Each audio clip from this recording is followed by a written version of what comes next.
Welcome in, everybody, to the NECC League of Legends Finals here at CECC May Madness live in Arlington, Texas. This is going to be such an awesome weekend of games. We got some League of Legends to cover. My name is Yanni. I'm joined here by my co-caster, Shibby. Shibby, this is awesome, right? This is for the NECC Legends Championship for League of Legends. 3 teams duking it out, all for the trophy and some prize money. Oh, 3 top teams duking it out, True, right? true. I mean, high-level competition. We've got Oklahoma Christian University, Winthrop University, and my personal favorites. I'm a little bit of a homer. These the MEC pills. The Grandview Vikings are also here, and ooh, I'm excited to watch all these teams duke it out for the cash prize and the trophy to take home. Yep, and they're going to have a bit of a grueling format to go through. It's a little bit of a weird one. We have 3 teams, as we mentioned, so we are having a round robin first off, right? It's going to be 3 best of 3s. Yep. Each team is going to play 2 games. The top 2 finishing teams are going to duke it out in the finals, with the team with the best finishing record having side selection. That means every single game win, not even match win, game win is important. Yeah, you want to go 2-0, right? That's the goal. If you 2-1 split and you're tied up with somebody, the series game count is really going to matter. You can see some teams falter. And a team that I think has been on the downswing a little bit, Winthrop University, in CLOL Top 32, they lost and they dropped a game to Campbellsville. They went 2-1. You cannot be doing that here. You've got to 2-0 these guys. I don't think it's a far stretch to say that Winthrop University is by far the best team here, but Grandview and Oklahoma Christian, man, they've got some hitters. They got some players. They absolutely do. And, you know, speaking, you mentioned of Winthrop University, you know, Winthrop, they're going to be a part of our first game. They're going to go head-to-head against Oklahoma Christian. Should be 2 teams that we believe are trending in the opposite directions. Yeah, I mean, Oklahoma Christian. Let's talk about them first. Yeah. Since the start of April, Yanni, I'm just going to run down the list really quickly. Okay. They've got series wins over ISU, GVU, UCI, Fisher Falcons. Oh, and by the way, to get into Sweet 16 for CLOL, Bethany 2-1. They are on a tear right now. The one word I'm going to use to describe Oklahoma Christian is momentum. Momentum, momentum. Yeah, that momentum is super necessary, especially with some of their players like Gorilla Jones in the top lane. A top laner who has started to build some momentum, right? He has been participating in a lot of these extracurriculars that have gone along in the scene. Obviously, when you win 5 straight big matches like that, he's got to come up pretty big too. That's certainly something to watch out for. That matchup with him in top lane against Denethor is definitely going to be the one that certainly matters. Yeah, and it's not like Winthrop are a bad team. Yeah, they've been on the opposite trend. They haven't been winning too much, but the competition that they're facing against, NECLQ teams, right? Ole Miss, these are heavy hitters. These are guys that, you know, if you look at the competition, if you believe that iron sharpens iron, Winthrop might be the sharpest blade in this competition. They might be. I mean, you know, you said it. With all these really tough teams, are you really trending downward if you're losing to a lot of these top teams? Obviously, we mentioned the Campbellsville loss. So that's one thing that we're definitely a little worried about. We're not entirely sure how they're going to look right now. I did get a chance to chat with them a little bit, and they're ready. They are ready to go, locked and loaded. You can see the starting lineup for Winthrop University. Denethor in the top lane, Watau in the jungle, Sword in the mid lane, and then the always great bot lane of Mobility and Chookies rounding out this lineup. Shibby, it's a lineup of really star-studded players. It's why they're one of the best collegiate programs we have in League of Legends. Oh, top 4, easily. Studs across the board, right?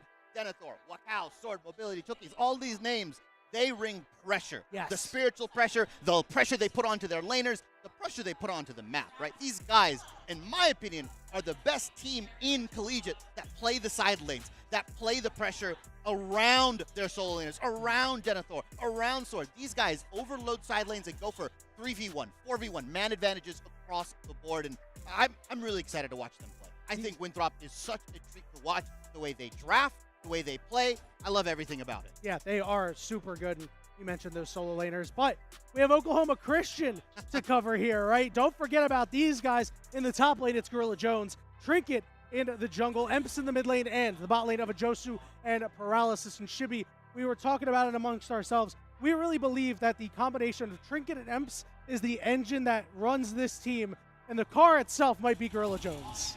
It's hard to talk about Oklahoma Christian without talking about the man in the top lane, Gorilla Jones, right?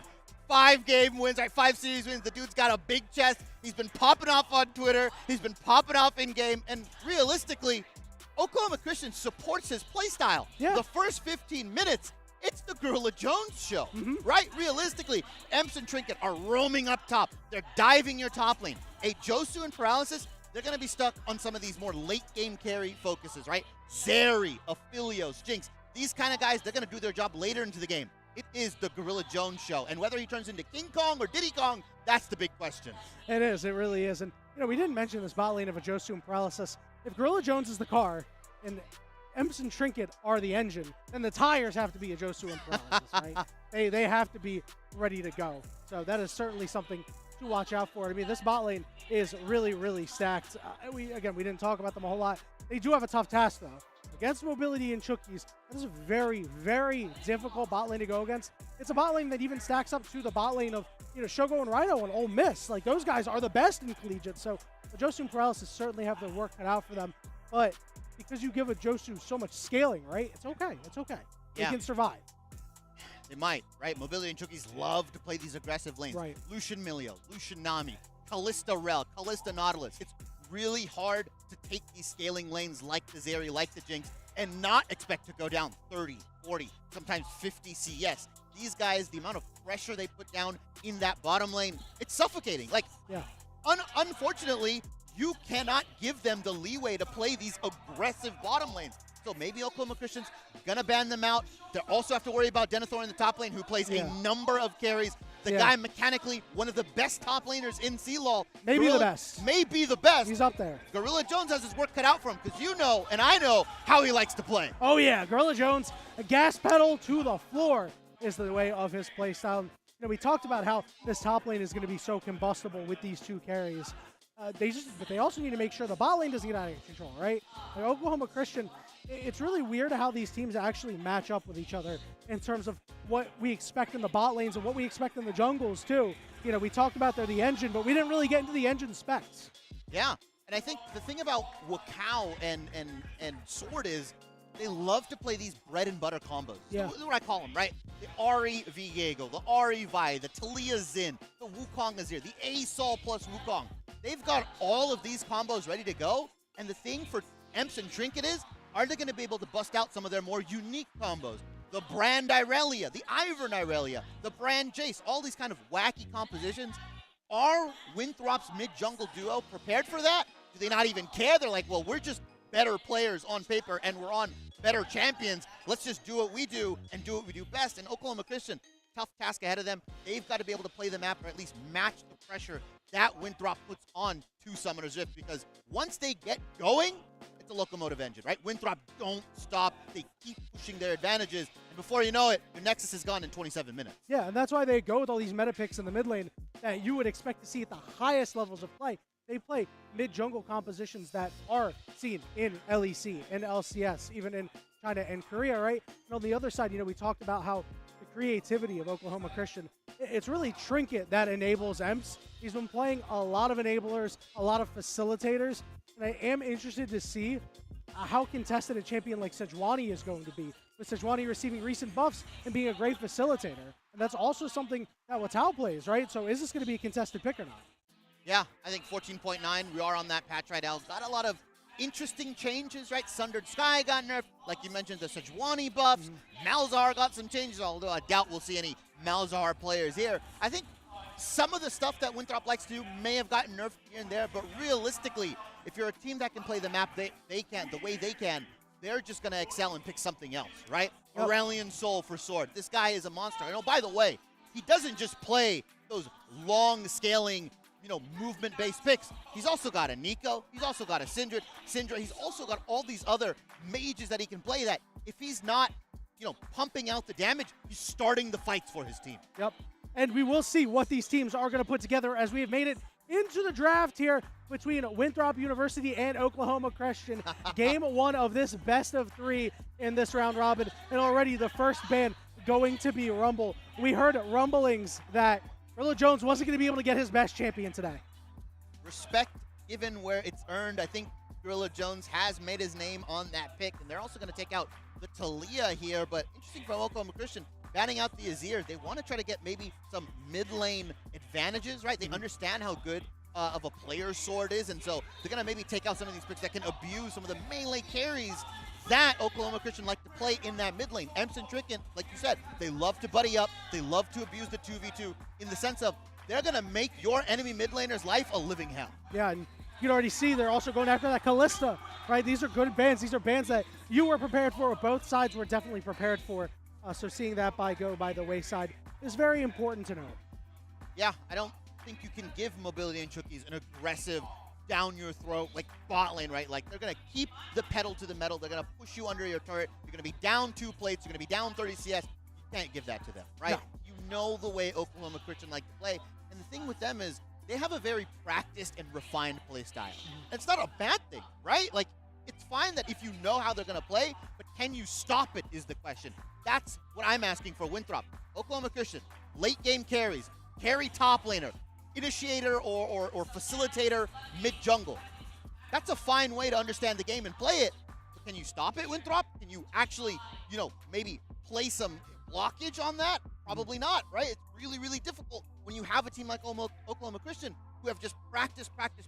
And by the way, they've gotten like 5-6 series wins with that play style. Yeah, it's been working for them, and they're going to go back to it here. We are going to see that Jinx lock-in for Winthrop, and on the other side, a common response, especially for Oklahoma Christian. They're going to go in with the Aphelios. I like this Orianna pairing for the mid lane as well. It gives you a nice neutral mid lane.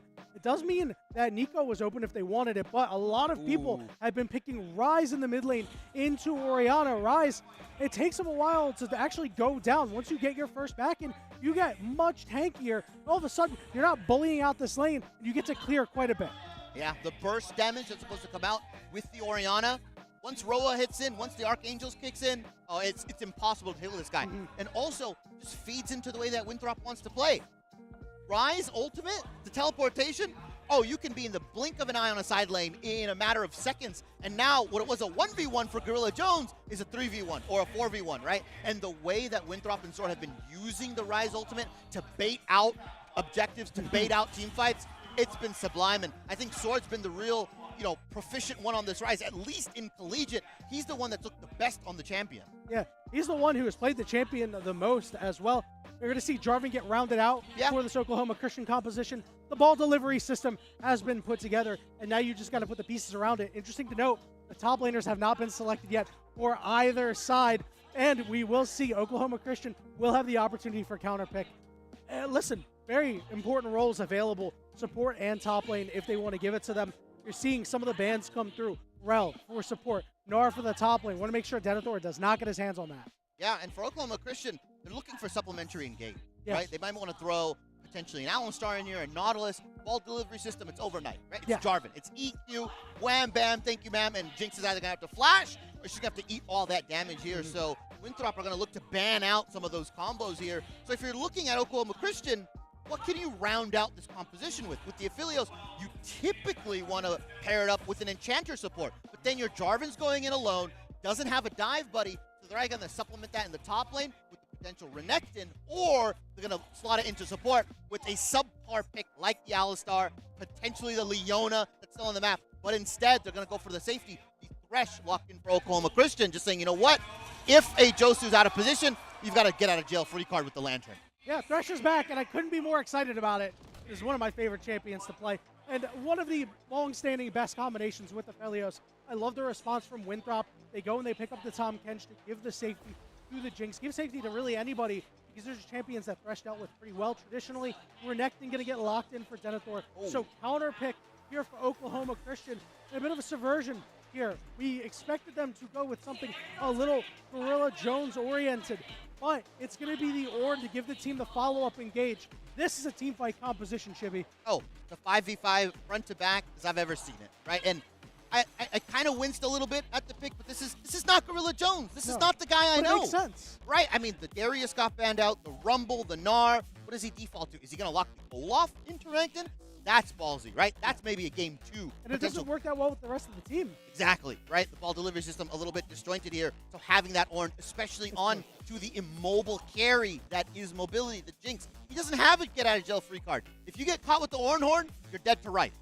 Yeah, it is really a well-rounded composition, a well-drafted composition by Coach Mises on the other side. This is Winthrop to a T, my friend. Yeah. I mean, we're getting Watau on his jungler, on this Lee Sin, which we know has so much great power to be able to impact these lanes, especially that top side, right? Because you're going to let Jinx scale in the bottom lane a little bit. You're going to let Ryze scale in the mid lane. You've got this power duo with the top lane, and that can mean a lot for this game. Now, big question here, Yanni, and I'm going to say the dreaded word. Okay. We might end up seeing a potential lane swap, right? We might. Like, it's been so popular. Teams have been busting it out in top 32 of CLOL. Yeah. Some teams that I weren't expecting to have it down. A lot of the NECC teams did it. Obviously, we saw Ole Miss, I believe, execute one of them in their matches. It's not something these teams are unfamiliar with, and they've had a lot of time to practice it now. Maybe this Ornn pick is just like, hey, Gorilla, we're just going to swap you bot. You're just going to have to, unfortunately, lose a lot of CS, but we're going to make sure Denethor does not get big on this Renekton, does not, get this big carry proc potential that he's been able to do consistently, right? Like, Denethor and Renekton go like peanut butter and jelly. It's a tried and true combo for Winthrop.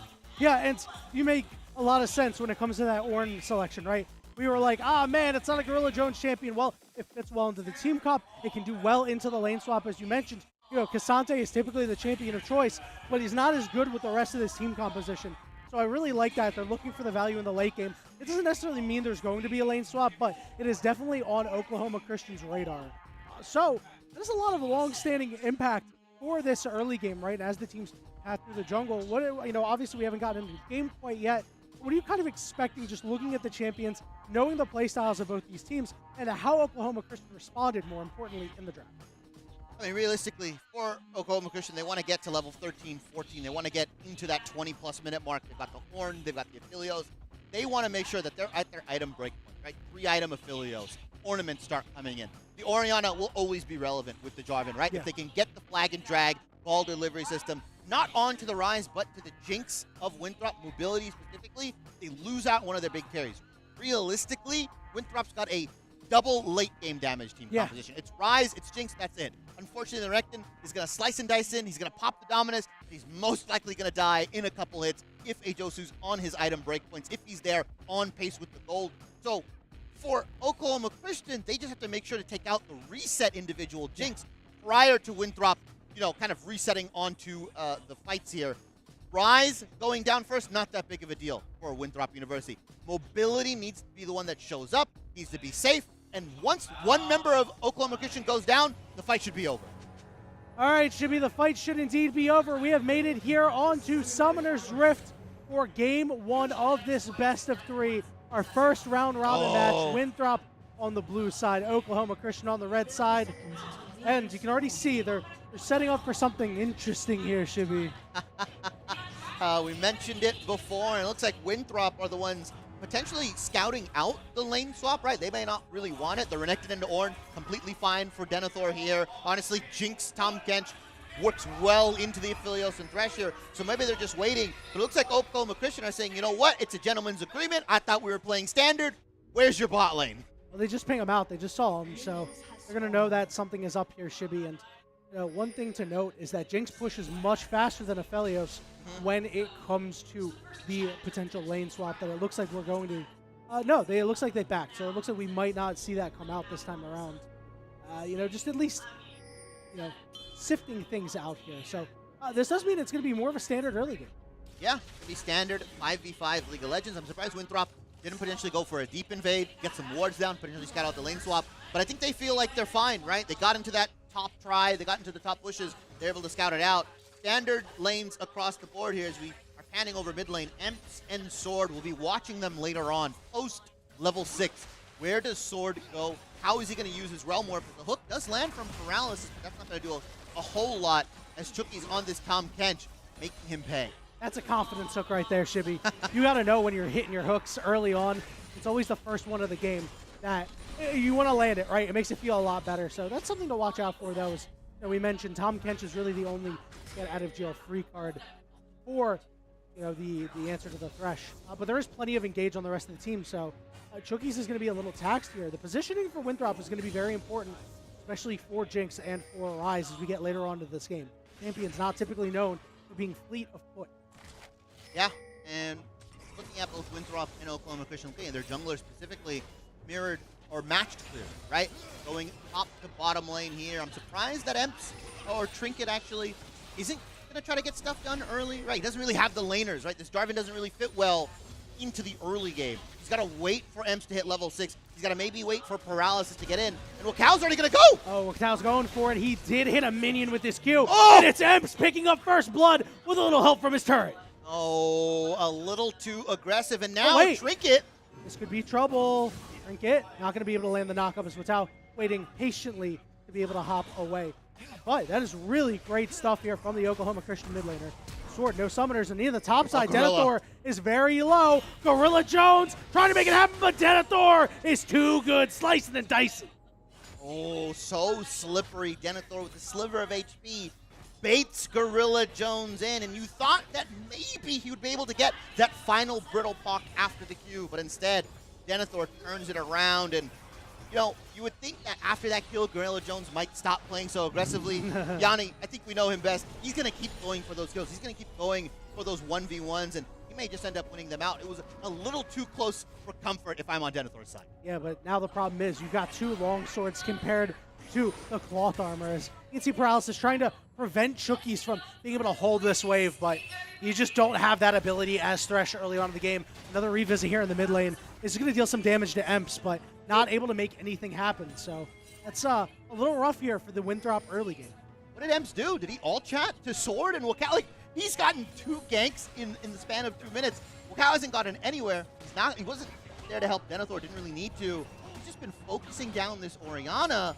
Realistically, Emps is doing a fine job. Yeah, he's down 10 CS. Given he's been pressured so much, it's going to be a little bit normal. But realistically, Oklahoma Christian in a fine spot right now. Although we see Sword finally moving, even without his ultimate, this is what he does. He loves to get in on the action. I'm interested to see if they're going to try to set up a dive. Denethor's got to get this wave in quick. We are seeing Trinket move down, so this is bad news. You can see, he's just unloading on him. It's Sword picking up the solo kill, although Denethor did have a little bit of an assist goal there. That is big for Winthrop. Great roam. It felt like Gorilla Jones knew something was up, but I don't think he estimated Rise to be there so quickly, right? Got into that top push here. Is now Paralysis and a Josu. They're going to try to do something in this bottom lane. They've got to answer that dive one way or another. Yeah, it's just going to be very difficult because Chookie's full HP, mobility, very healthy. The only answer is going to be this Cloud Dragon Shibby, which I have to say, I don't think it's a good enough answer. Yeah, I mean, it gives them the ability to Dragon Stack, right? They can potentially play for what would be maybe an Infernal Soul, potentially an Ocean Soul. Realistically, it feels like Winthrop, once they're ready, once they've hit those 2-item power spikes onto the Jinx, onto the Rise, they'll be more comfortable contesting those dragons as the Cloud Drake does go down here. Oh, I love this. Yeah. I love this little invade attempt here, especially because they put down that ward, so they know where the Winthrop jungler's at. The question is, who's going to be the one to engage? And it's everybody all at once, everywhere, everything all at once, and down goes Lee Sin. Great pick up there for Oklahoma Christian. A casual stroll through his jungle, picking up the Krugs, and he gets jumped by Oklahoma Christian. Good job from them making a play, answering the dive just a little bit late, but better late than never, right? Hey, listen, 2-2. You just had to pick up the kill. Yeah, you had to get it, and it went on to a Josu, of all people. Very good for the Aphelios here. By the way, Josu, fun fact, rank 1 Kaisa and rank 1 Aphelios in North America. This guy's got his arguably best champion in his Game 1 series. Yeah, and the way the game is trending so far, Winthrop does not have a very large lead, so Oklahoma Christian is pretty okay with that. There are questions about how the scaling is going to go, right? It's going to be a Josu versus the Rise versus the Jinx. Yeah. That's going to be a really tough one. So Watau going to come up here and clear out these grubs. Shibby, how do you feel about the timer changes with grubs? I know that you are a grubs aficionado, so it looks like they're going to leave 2 and make a play inside this jungle. And they're expecting potentially Trinket to be on this red side, and if he's not, he's got to be bottom lane. But the kill goes up, and a Josu picks up another one on the Chookies. Yeah, that was great gank coming in from Trinket. They're able to get the job done. And with the Tom Kench now gone, it means mobility could be a little exposed. Yeah, he's got to get out. There's no way he should be able to walk up to this if Oklahoma Christian, all three members, are just going to bully him out.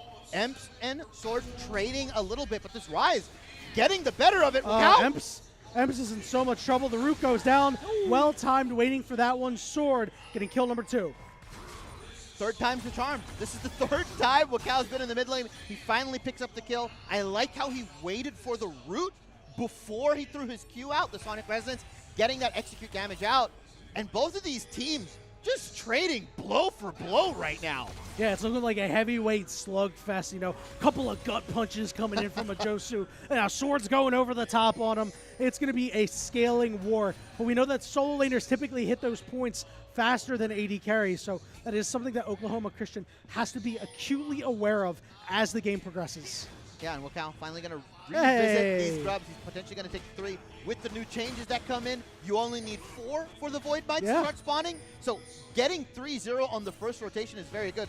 Because for Winthrop, they can just use it as a potential next jungle camp. Wakau can just gingerly walk by, take 1, and leave, and you've got that pushing side wave.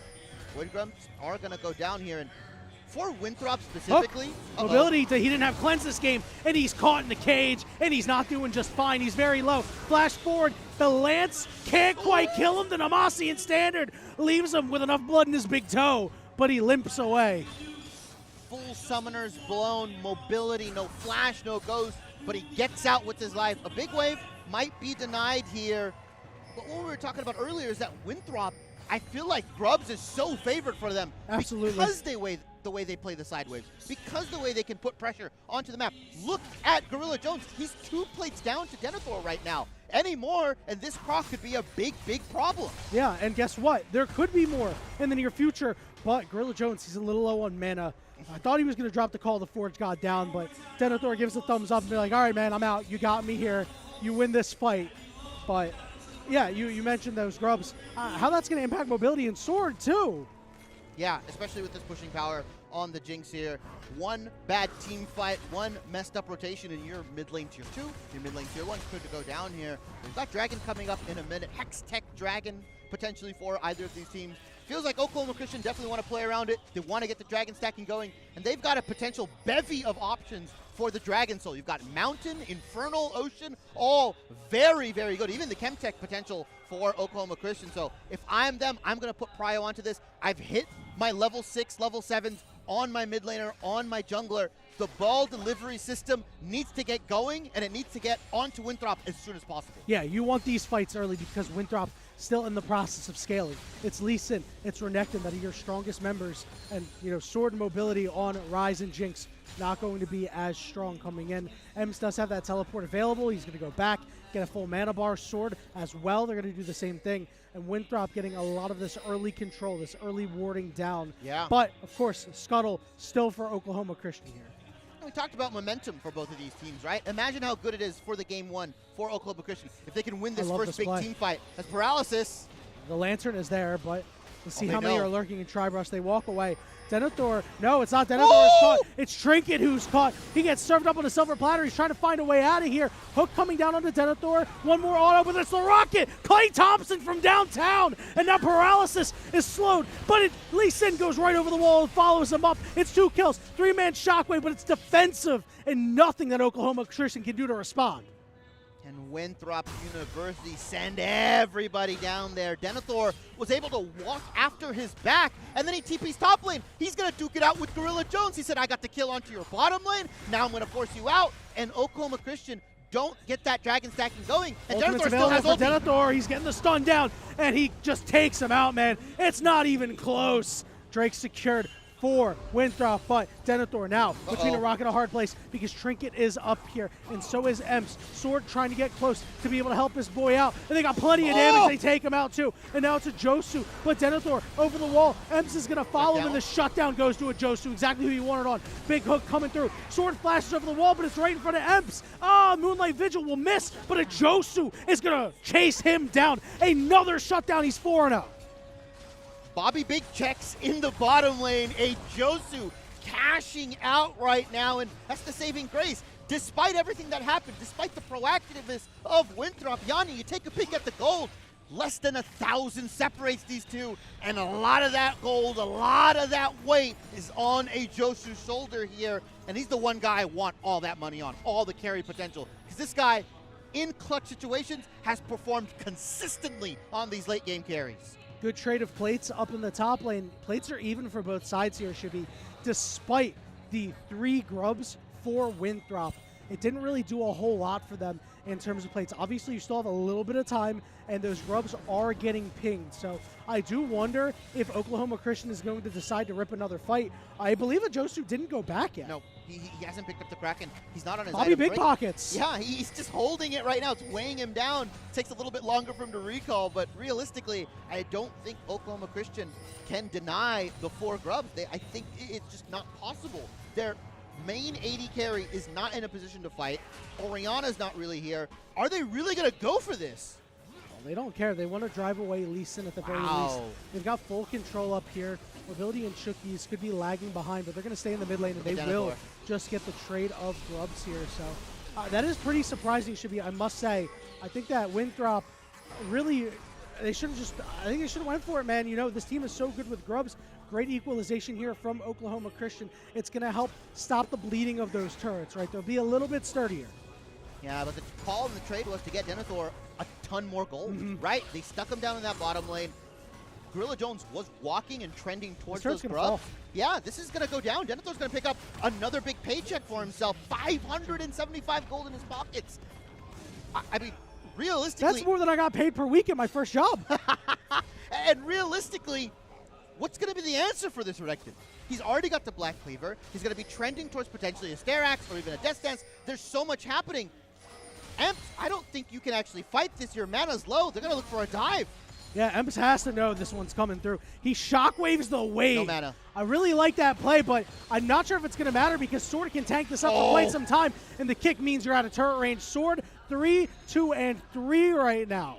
Valiant effort from Emps to shockwave the wave, get it all. Good idea. Yeah, all right, he tried, but that one little minion, that caster that survived, unfortunately, spells his doom here in Winthrop. We talked about them being proactive. We talked about them overloading the side waves. What have they been doing? Overloading the side waves. They're diving your mid laner. They're diving everybody. As we see the gold right now, the singular strongest member is Winthrop's Denethor. 6,600 in his pockets. Yeah. Oh, and there was a solo kill coming through. Gorilla Jones gets one back on the board. Uh-oh. Fighting coming down here. Box got used. So did the Lantern. As Denethor, the menace, the imposing presence, driving away Oklahoma Christian. And with a minute and 15 seconds for this Mountain Dragon, how good would it be for an Ornn, for an Oriana, for a Darwin to have these Mountain Dragons stacking up to potentially work towards that Mountain Soul here? Oklahoma Christian are finally looking to get some control over this Dragon side. The trade might just be Herald for Dragon, and why not? If you're Winthrop, you've already taken that second Dragon. You don't have to worry about Soul Point. It's another potential 10 minutes before you've got to worry about Mountain Soul. And I like that Winthrop have been getting the better, in my opinion, of these objective trades. We're going to see a little bit of engagement here onto Sword. Sword doesn't have a ton of damage right now. Cataclysm going down, but a good, well-timed knock-up. Emps is nearby. Shockwave going to land, and they will be able to take him out. That is a great pick for Oklahoma Christian just before this objective. They will lose Herald in the top side.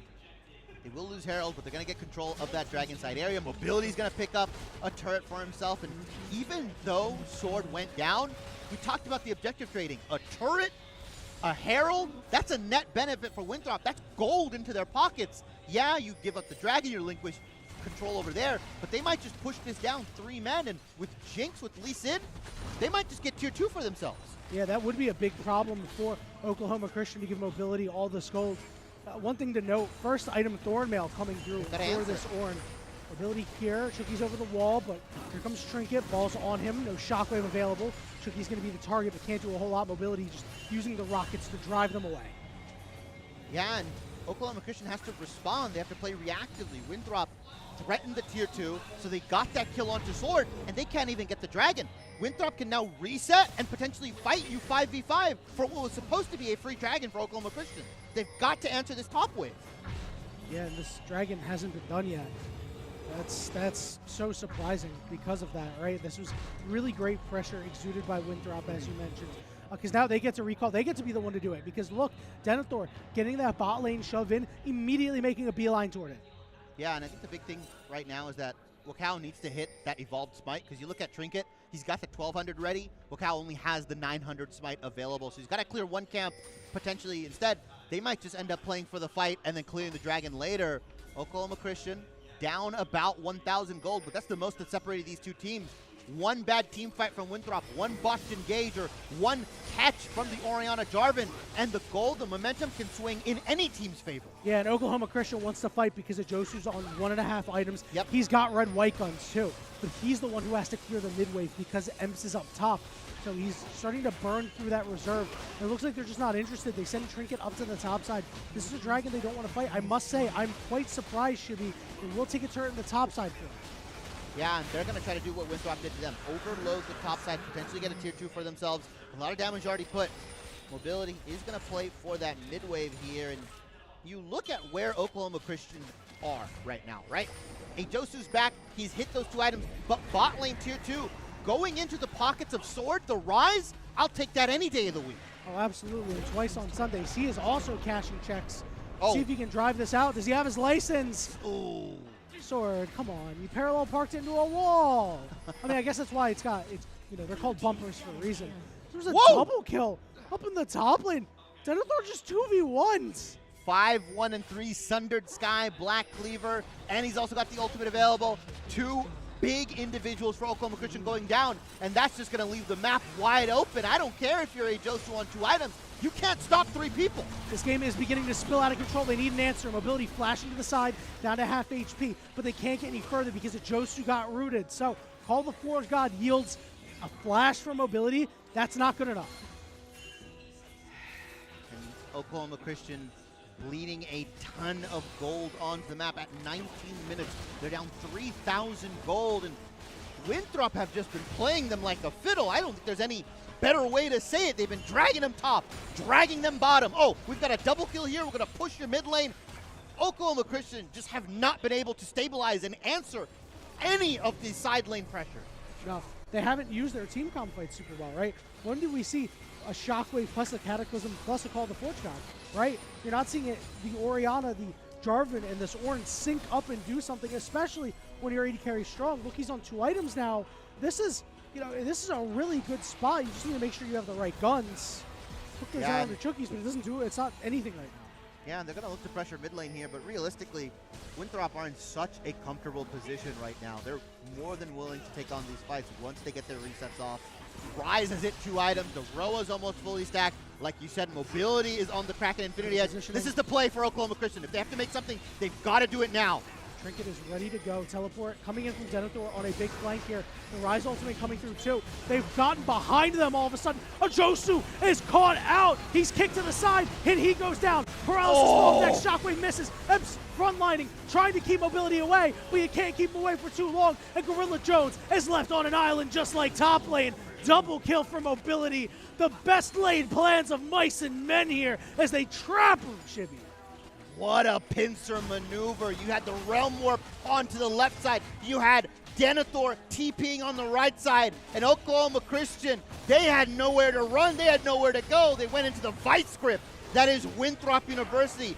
That's going to net them. Nice double kill onto Wakao. Nice double kill onto Mobility. And the biggest beneficiary for Winthrop, the Baron goes down. They get to push down turrets with their side lane pressure. Rise, and look, they're doing it right now. Yeah. No answer to be had here for Oklahoma Christian. And it's a shame. The positioning of Josu looked really good in that fight, but he went from being in the back line to being in the front line due to no fault of his own. It was just nothing that could be done there. Really well played by Winthrop.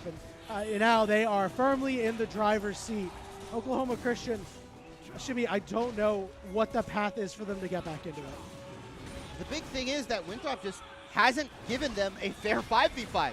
They go in, they throw pocket sand in your face, they have mud in your eyes, right? It's so unfortunate that they're hitting you below the belt. Yeah, remember the gut shots? No, they got in the little pot shot. Yeah, they step on your toes. They don't fight you fair, and Winthrop has been doing a good job not feeding into the 5v5 team fight composition that Oklahoma Christian are trying to execute. You saw them trying to make a play on the mid lane. They're trying Mobility to make a play is fine. There's no lantern for anybody here. The flash, there's no lantern follow-up. Shockwave going to go down. It's on to Chookies. Oklahoma Christian, they are desperate as down goes Paralysis. Yeah, and mobility completely fine. The Tom Kench E saving Look at mobility Sword here. And Sword is so deep right now. Yeah, Emphasis is getting caught out on the side here, kicked into multiple members. Sword from behind, looking to make a big play. Shutdown goes to Oriana, but Oriana falls. Josu is free hitting, but it doesn't matter because Sword is so strong, and now he gets rooted up and caught and goes down. Mobility 5-0-5. Sword teleporting into this bot lane because guess what? It's your two solo laners putting a lot of pressure on Gorilla Jones, and the base has been cracked open, Shibby. Yeah, and 20-second death timers on some of the most important members. I think Winthrop are going to try to play it safe here. They're just going to go for the double inhib and potential reset. I wouldn't see why not. They don't need to really pressure. They don't really need to overextend here and give potential shutdowns over to Josu. And not even 5 minutes ago, 1,000 gold was only separating these teams. You take a peek right now, Winthrop's 10K gold ahead in 23 minutes, a massive swing, and that was just off of one really botched team fight from Oklahoma Christian. They tried to make a play, but Winthrop answered in spade with an even better play. Life comes at you fast, Shibby. That's exactly what happened, right? Record scratch. Yep, that's me. I bet you're wondering how I got into this position. And it's really rough because you could tell that Oklahoma Christian was getting very desperate to make a play. Getting and, antsy. you know, I mean, sure, they lost the fight in the mid lane just a couple moments ago, but realistically, I think Winthrop would have been able to do so much more. Denethor sparing down on Emps because the entire Winthrop team heading to that top side, looking to take out that last inhibitor. And Denethor is just this chasm of pressure, right? 5, 1, and 3 on this ranking. You send 2 to him, he'll 2v1 you. You send 3, he could potentially come out with a kill or 2. It's so rough for Winthrop, Oklahoma Christian, as now he lands on the 2. Mobility ghosted, he saw his flash available. He's not really under any pressure, but they blow up Chookies. So the rest of the team's not around. Shockwave lands on a mobility. Great kick from the Lee Sin to be able to knock him away. Emps gets very low, and the pressure put on by Sword, driving the Sword into the chest of Oklahoma Christian. That was Oklahoma Christian's best attempt, right? You potentially got that call with the Forge God, but realistically, you're down double inhibs. Got Supers pushing in the bot, Supers pushing in the mid. Somebody has to answer, and fortunately, Oklahoma Christian are just left playing defense. They're left playing wave catcher. Winthrop can do whatever they please on this map. The top quadrant is there. The bottom quadrant is there. They're going to pick up the dragon as a prize for all of this control that they have. Winthrop University, you know, it's their game to lose, right? They're so far ahead. They're going to play it methodical. They're going to play it surgical. They're going to wait for the Baron to come up in about 1:45 seconds. They don't have to force the issue. It's on Oklahoma Christian to kind of get these team fights going. Winthrop's wallet's too big. It doesn't matter if you get the Dream Engage anymore. Mobility ate a raw shockwave and brushed it off like it was nothing. Yeah, when you are getting raw shockwaves onto 80 carries and it's not doing enough, that isn't how you know you are in a bad way. We'll say with that death of Chookies some time ago, it means that Winthrop, you know, they get the jungle camps and they get the dragon, but they don't really advance the game state. And that doesn't mean that Oklahoma Christian were able to recoup 2,000 gold. It's a small drop, but they did cut into a fifth of that lead, right? That is something to note. Yeah, and now it looks like Winthrop are getting their lane state set. They're putting solo laners into mid, into bottom lane. It's not a typical 1-3-1. It's more of a 3-1-1 here, but realistically, Oklahoma Christian are never going to be able to get that team fight composition going, right? If they overload 5v3 onto the top side, Denethor and Sword are pushing down your Nexus turrets. It's tough. It's difficult for Oklahoma Christian. They've got to look for a pick. They've got to look for a catch potentially onto one of these members. Yeah. Q goes down from the Lee Sin. They're not going to push the issue anything more. Turned out to have HP called the Forge God coming through. Mobility gets eaten, so he's still alive for now, but he's trapped inside. He's in the middle of every member of Oklahoma Christian. They pick up 2, but where's Denethor? Putting pressure down on the Nexus turrets. Only a little bit of damage, but forces away Oklahoma Christian. There's not enough siege power, though, to be able to take down this turret. Another successful defense. Yeah, other than Jinx, the rest of Winthrop's composition is very short-ranged.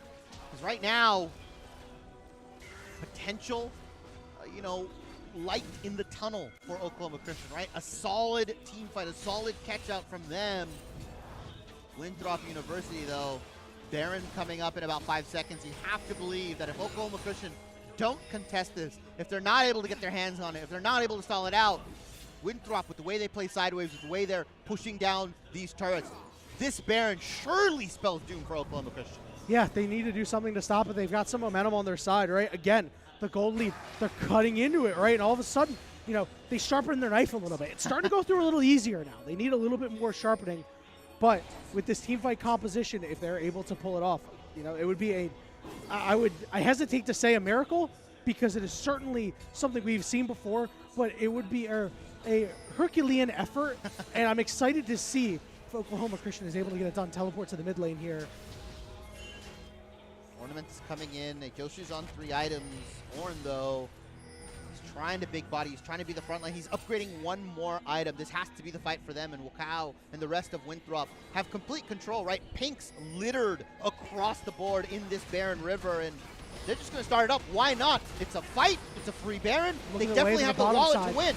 Yeah, there's 2 teleports for Winthrop, so you have to be aware of where Denethor and Sword are because of that huge wave. And they're just going to try to waste time. Hook goes down on the Lee Sin. Knockups, ultimate in the backside. Watao trying to stay alive for right now. Mobility well shielded, and he's kiting, and he's in the backside. Huge shockwave. There's the combination coming down from Aphelios, and all of a sudden Denethor finds himself outmanned and outnumbered. He's trying to limp away. He's trying to run away. Sword off to the side, still has teleport. Denethor trying to stay alive, but he will fall, and the back's coming through. They lost an inhibitor, but Sword is going to back here, and they're all going to start the Baron. Is this going to be a Sword teleport? Guys, your turret Emps is the sole man back there. Going to lose one teleport Nexus to the Baron. Watao, low on HP, lands the Q. Does he want to follow this up? Sword is full HP. Josu needs his tanks to be in front of him, but Josu taking a lot of damage, and Gorilla Jones gets blown up. Flying in, stealing the Baron is Watao, and on the way out, Sword manages a kill. Unmitigated disaster for Oklahoma Christian. Oklahoma Christian, they kept DPSing the Baron, and their juggler wasn't there. You're going against Lee Sin. You're never going to win that Smite fight, ever, and especially because Wakao still had the Primal Smite available.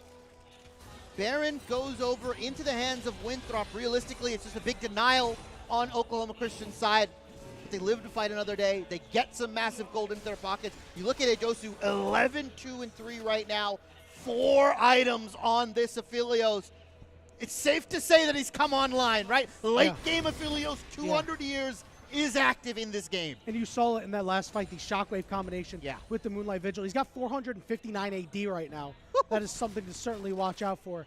But you saw that combination. It worked so well. If Oklahoma Christian can make it happen again, all of a sudden, now they'll have priority on the map to maybe start getting these turrets down. Shibby, even though things didn't go so well for them, they still cut into that gold lead a little bit more. Slicing and slicing and slicing, right? Not even 7 minutes ago, it was 10,000 ahead. But it's cut down. They're only 4,000 ahead for Winthrop University, and they got to play these fights a little bit cleaner. They cannot play Oklahoma Christian's game. They need to get these flanks. They need to get these Lee Sin kicks. Denethor needs to be pressuring their back line. And realistically, they're going 5v5. Well, the Forge God coming in, and it is Soul for the side of Winthrop, so they're a whole lot tankier. Denethor is just surviving on the backside. And it looks like Sword will get them all out. Great dodge of the Moonlight Vigil. It's a 5v4. Those shields going to do a whole lot. Rocket coming through, blocked by Gorilla Jones. Look at the back line, look at the kicks. Hook goes down. M's still alive. They knock up, but he's eaten. Will survive. Shockwave is big, but the numbers just aren't there. Josu's going to hard carry this game, but Mobility kites him out expertly, puts the handles on him, and hits the shot. Triple kill for him. 3 members up for Winthrop. Shibby, I think that puts a pin in this game. Double inhibitors. They're going to push it down. You've got death timers very long for Oklahoma Christian. Realistically, Trinket comes up in 10 seconds, but I don't think he can stop Sword and Denethor and Chookies, right? It's going to be a tall task here, and let's see if he can do something. He just needs to clear the wave. He needs to bait it out. He needs to make sure that his Nexus turret stays alive, at least so he has a fighting chance for the rest of his team. Trinket, can you do anything? He's going to land the knockup. He's going to try to clear the wave, but Sword just does far too much damage at this point in time. The Winthrop solo laners put a beat down here in game 1. It went 31.5 minutes, and it looked a little testy near the end, but really, Shibby, they were not under any threat. Mobility coming up in the clutch. Once again, that triple kill stopped all the momentum for Oklahoma Christian. Josu was primed to carry in these fights. You saw he had the right guns. He was going red and white, but the Lethal Temple plus Rocket's Jinx the way he auto-spaced him in that final fight, that was the decider. It was chef's beautiful. kiss. It was so beautiful. I wish I could do that. I'm sure a lot of people watching wish they could do that. That is the mark of a fantastic player. That's how you know you are dealing with a real one in the bottom lane. And Shibby, you know, there's a lot of places, a lot of missteps that occurred, early lane deaths coming out for the solo laners of Oklahoma Christian. I want to know where you thought it went wrong for them, because I personally think it was when they didn't fight that early dragon before the solo lanes were fully online for Winthrop, and they had the red-white guns on Aphelios, who was their most fed member. Yeah, I feel like you have to pull the trigger with a teamfight comp like that. It felt like Oklahoma Christian were just trying to answer Winthrop, right? They were like, oh, they're in the top side. They're in the bot side. You're right. They should have pushed the envelope onto that dragon. They should have potentially pushed the envelope on some of those other fights. They just let it get too ahead of themselves, right? They let Winthrop trade double objectives. They let them get tier 2 in the bottom side, get tier 2 pressure on the top side. There was so much happening that I felt like Oklahoma Christian were kind of scrambled a little bit. And kudos to Winthrop for recognizing, hey, we don't actually have to 5v5 you until we're ready. We're going to split top side. Denethor's super far ahead. He gets a double kill on that top side, and that just kind of starts the chain reaction. Mobility pushes down tier 1. They get the tier 2 with the Herald, with Wakao and Sword. It's a chain reaction of events that unfortunately Oklahoma Christian just could not respond to. It was a slippery slope, and unfortunately Oklahoma Christian fell all the way to the bottom, but they're going to dust themselves and get back up. We are going to ski to the bottom of this slope because we're going to take a very short break. And when we return, we'll give you the Game 2 action between Winthrop University and Oklahoma Christian. Don't go anywhere.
Welcome back, everybody, to the NECC League of Legends Finals, live on location in Arlington, Texas, in support with the CECC May Madness. Shibby, we saw an awesome game one between Winthrop and Oklahoma Christian, where Oklahoma Christian, we know going into this that Winthrop has to be the favorite of how good this team is.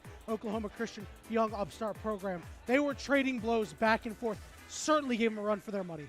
I mean, they kept it close for 20 minutes. Yeah. Let's be realistic. Yeah. 1,000 gold separated these two teams. Thin margin. Yeah, super thin margins. And then the Winthrop locomotive started, going. It started chugging along. The coal was getting put in. They started pressuring Tier 2 in the top side, Tier 2 in the bot side. Oh, by the way, Mobility and Chookies, they're ramming turrets down in mid lane, and it felt like Oklahoma Christian just didn't know what to do. They were lost. And for me, with the comp like theirs, they need to force the issue. Yes. They've got the Jarvan. They've got the Orianna, right? They've got the Ornn. If you see Mobility and Chookies in that mid lane, you may lose a Tier 2, but get the fight going. Do something. Force summoners. Get a kill. Because if you don't do anything, you're losing your Tier 2s in the top, in the bottom, and you're not really getting anything out of it. It felt like Winthrop were allowed to dictate the pace of the game from 20 minutes onward. And look at this. Live look at our screen here is that's pretty awesome, right? You always love seeing live look-ins going out of what the event looks like as a whole, man. And that is the little station where people can watch. You can see GVU right there taking Big in Brother Pluto. Yeah, taking in some League of Legends, obviously getting their food all set up and trying to do some, doing some homework for this game. As you can see, look at Chookies, the man, the myth, the legend. The team is right next to him. Coach Artemis to his left, as I believe they're probably getting ready, talking some strategy. Other side. See Oklahoma Christian. As you mentioned, the pressure that was put on. You either need to play this team fight composition to a T, or you need to go and have better answers in the sidelines, because as you said, the locomotive started going. These solo laners had some time to scale up and get big. And the big problem with that is now Winthrop goes through an entire revolution, an industrial revolution. They went from filling coal inside, and they were a high speed line rail near the end of it. Stuff that we don't even have yet. Right? This is Bullet Train New York to Toronto in 1 hour, and that's exactly what they did as the game progressed. So the question is, Shibby, do you think Oklahoma Christian goes back to this team fight composition because there were sections where it worked? Think they need to be a little bit more gung-ho to pull the trigger? Or are they going to go with stronger solo lane answers? Because I have confidence in Gorilla Jones, but Emps versus Sword is a matchup where it looks like Sword is starting to bully. I think if you're realistically on Oklahoma Christian's side, you're going to go for this 5v5 team composition, remove some of the ways they can pressure the side lane. Remove the Talia, remove the Rise, right? The Azir, not that bad. It still has the team fight. You still want to get in and on the action here. But if you're going to leave these options open for them to overload the side lanes, have Renekton, have the double TP, triple TP technically with the Realm Warp, you're never going to actually be able to execute your 5v5 team composition. Winthrop is too good of a team to give you what you want. Yeah. You've got to take it. And for Oklahoma Christian, that's taking pieces away from the draft. That's forcing the issue onto the 5v5, saying you're going to have to play our game whether you like it or not. Yeah, you can't ask them for a trade, right? No. That's like asking Howie Roseman to trade with you, for those who don't know football, right? But you need to be like in sports games when you want to build the best team possible. Force trades on, right? Yeah. You don't get a choice. We are taking this, and you're going to like it. That's exactly what Oklahoma Christian needs to do. Now, the problem is, right, there are probably two schools of thought here. You can either go back to it or obviously better solo lane pressure. That's going to vastly impact how the team composition is, especially this bot lane and the jungle, right? Trinket had some pretty solid ganks, showed up a lot. That really nice play in the bottom side where they invaded, got the kill. I really like that. But I think if you go a more lane-oriented game, we might see him on something like the Ivern. Yeah. I mean, we could see Oklahoma Christian bust out the Jace in the mid lane, the Irelia. I, for one, don't want to see Gorilla Jones on a tank. It's not that he's bad on it. It's not that he's ineffective. But the way Gorilla Jones likes to play, the player I have in mind, it's the guy that wants to solo kill you. It's the guy that's going to play super aggressive. He's going to play a lane bully. And yeah, his Rumble was banned out. His Darius was banned out. Gnar was taken off the board. He's still got Olaf, and I know he's cooking something, right? Yeah. It's Gorilla Jones, the guy, like you said, participated in all these extracurriculars, these combines, the scrims, all this stuff. I want to see him on something where he can really pressure Denethor, because he got him down to the slimmest of margins in the Ornn Renekton matchup. Oh, yeah. You're telling me he can't do that and walk away with the kill if he's on a carry? Yeah. I mean, if he kills Denethor there, this might be a different game. right? That it could be just the entire complexion of the game gets changed, but also a player like him, because we know him to be aggressive. When you pick a tank into a lane bully, right, into a bruiser, you are liable to lose that matchup because a player like him, he doesn't have, his stats aren't maxed out and lose gracefully. His stats are maxed out and play aggressive. And when that sort of thing happens, that's how the game can spiral out of control, right? He got dove multiple times. He was 0-3 before he picked up his first kill. He got a kill before he even got an assist. Yeah, and it feels like Oklahoma Christian have kind of strayed away from that identity that we're so known for, right? They still had some of the pieces, right? They scaling bot lane, that kind of stuff. But they picked a bread and butter mid-jungle combo. They didn't really play towards Gorilla Jones because he was on the Ornn, right? They didn't facilitate that early pressure that he's allowed to have because Trinket's hovering top, because the roaming emps up into that top side. Instead, they tried to play this front-to-back 5v5 team composition that was, we're going to execute Jarvan Orianna dive, and they just never kind of got it going. It wasn't until much later into the game where a Josu was on 4 items that they could start really putting pressure. But at that point, mobility, Sword, Denethor, they were well fed beyond their wildest dreams, and they were able to eat all of these combos, all of these abilities, and just walk away with the win. Mobility at the end with that triple kill quite literally won the game for them. Yeah, it left too many members alive, and Josu did what he could, but was not able to get across the finish line. And I mean, it is tough, right? It is very tough, especially here on LAN, right? Pressure is turned up to 11. And you are playing something that you know pretty well. They seem pretty comfortable with it, did Oklahoma Christian. But again, as you mentioned, not what they're known for. And, I wanted to see Jarvan do a little bit more in the early game, right? I wanted to see Orianna do a little bit more. But Watau put down immense pressure onto Emps, was a large reason why Emps was so far behind the entire game. His shockwaves didn't start dealing damage until much later into the game. And at that time, you're hitting a shockwave and you're chunking people like half. But that's after your Q and your W on top of it. It's not enough. Yeah, and I don't think Winthrop really has to switch up what they're doing, right? That mid lane Rise pick can be swappable with a Talia, with an Aurelion Soul, whatever laner that you want to put side lane pressure on. Denethor, jack of all trades. The guy literally plays anything. I've never seen him not be proficient on something like the Camille, like the Renekton, like the Cassante that he can pick. Yeah. He's been money on everything, and so for Winthrop, they have the formula to win. Yes. They understand, hey, if we just pressure side lanes efficiently, Oklahoma Christian doesn't really have an answer. I don't think they understand what to do and how to answer properly. They weren't moving their bottom lane down to answer. They weren't taking mid lane tier 2. They were just kind of letting it all happen. And I think for Oklahoma Christian, I think for Steezy specifically, when he got into the back room, he said, hey, we cannot let Winthrop dictate the pace of the game. Yeah. We cannot let them pull us around, top, bot, and mid. We've got to be proactive. We've got to be the ones setting the team fights. And they had that early dragon stacking opportunity, for that second drag that you mentioned. He was on red and white guns. They had mid-prio, but they just kind of gave it up because they weren't ready, or maybe they were a little bit afraid. And Winthrop were just allowed to stall the game out and play on their own terms. Yeah, and there was a time where Josu had a lot of gold in his pockets, but wasn't actually able to spend that gold, right? And that is really detrimental. You got all that gold. You got those 2 shutdowns.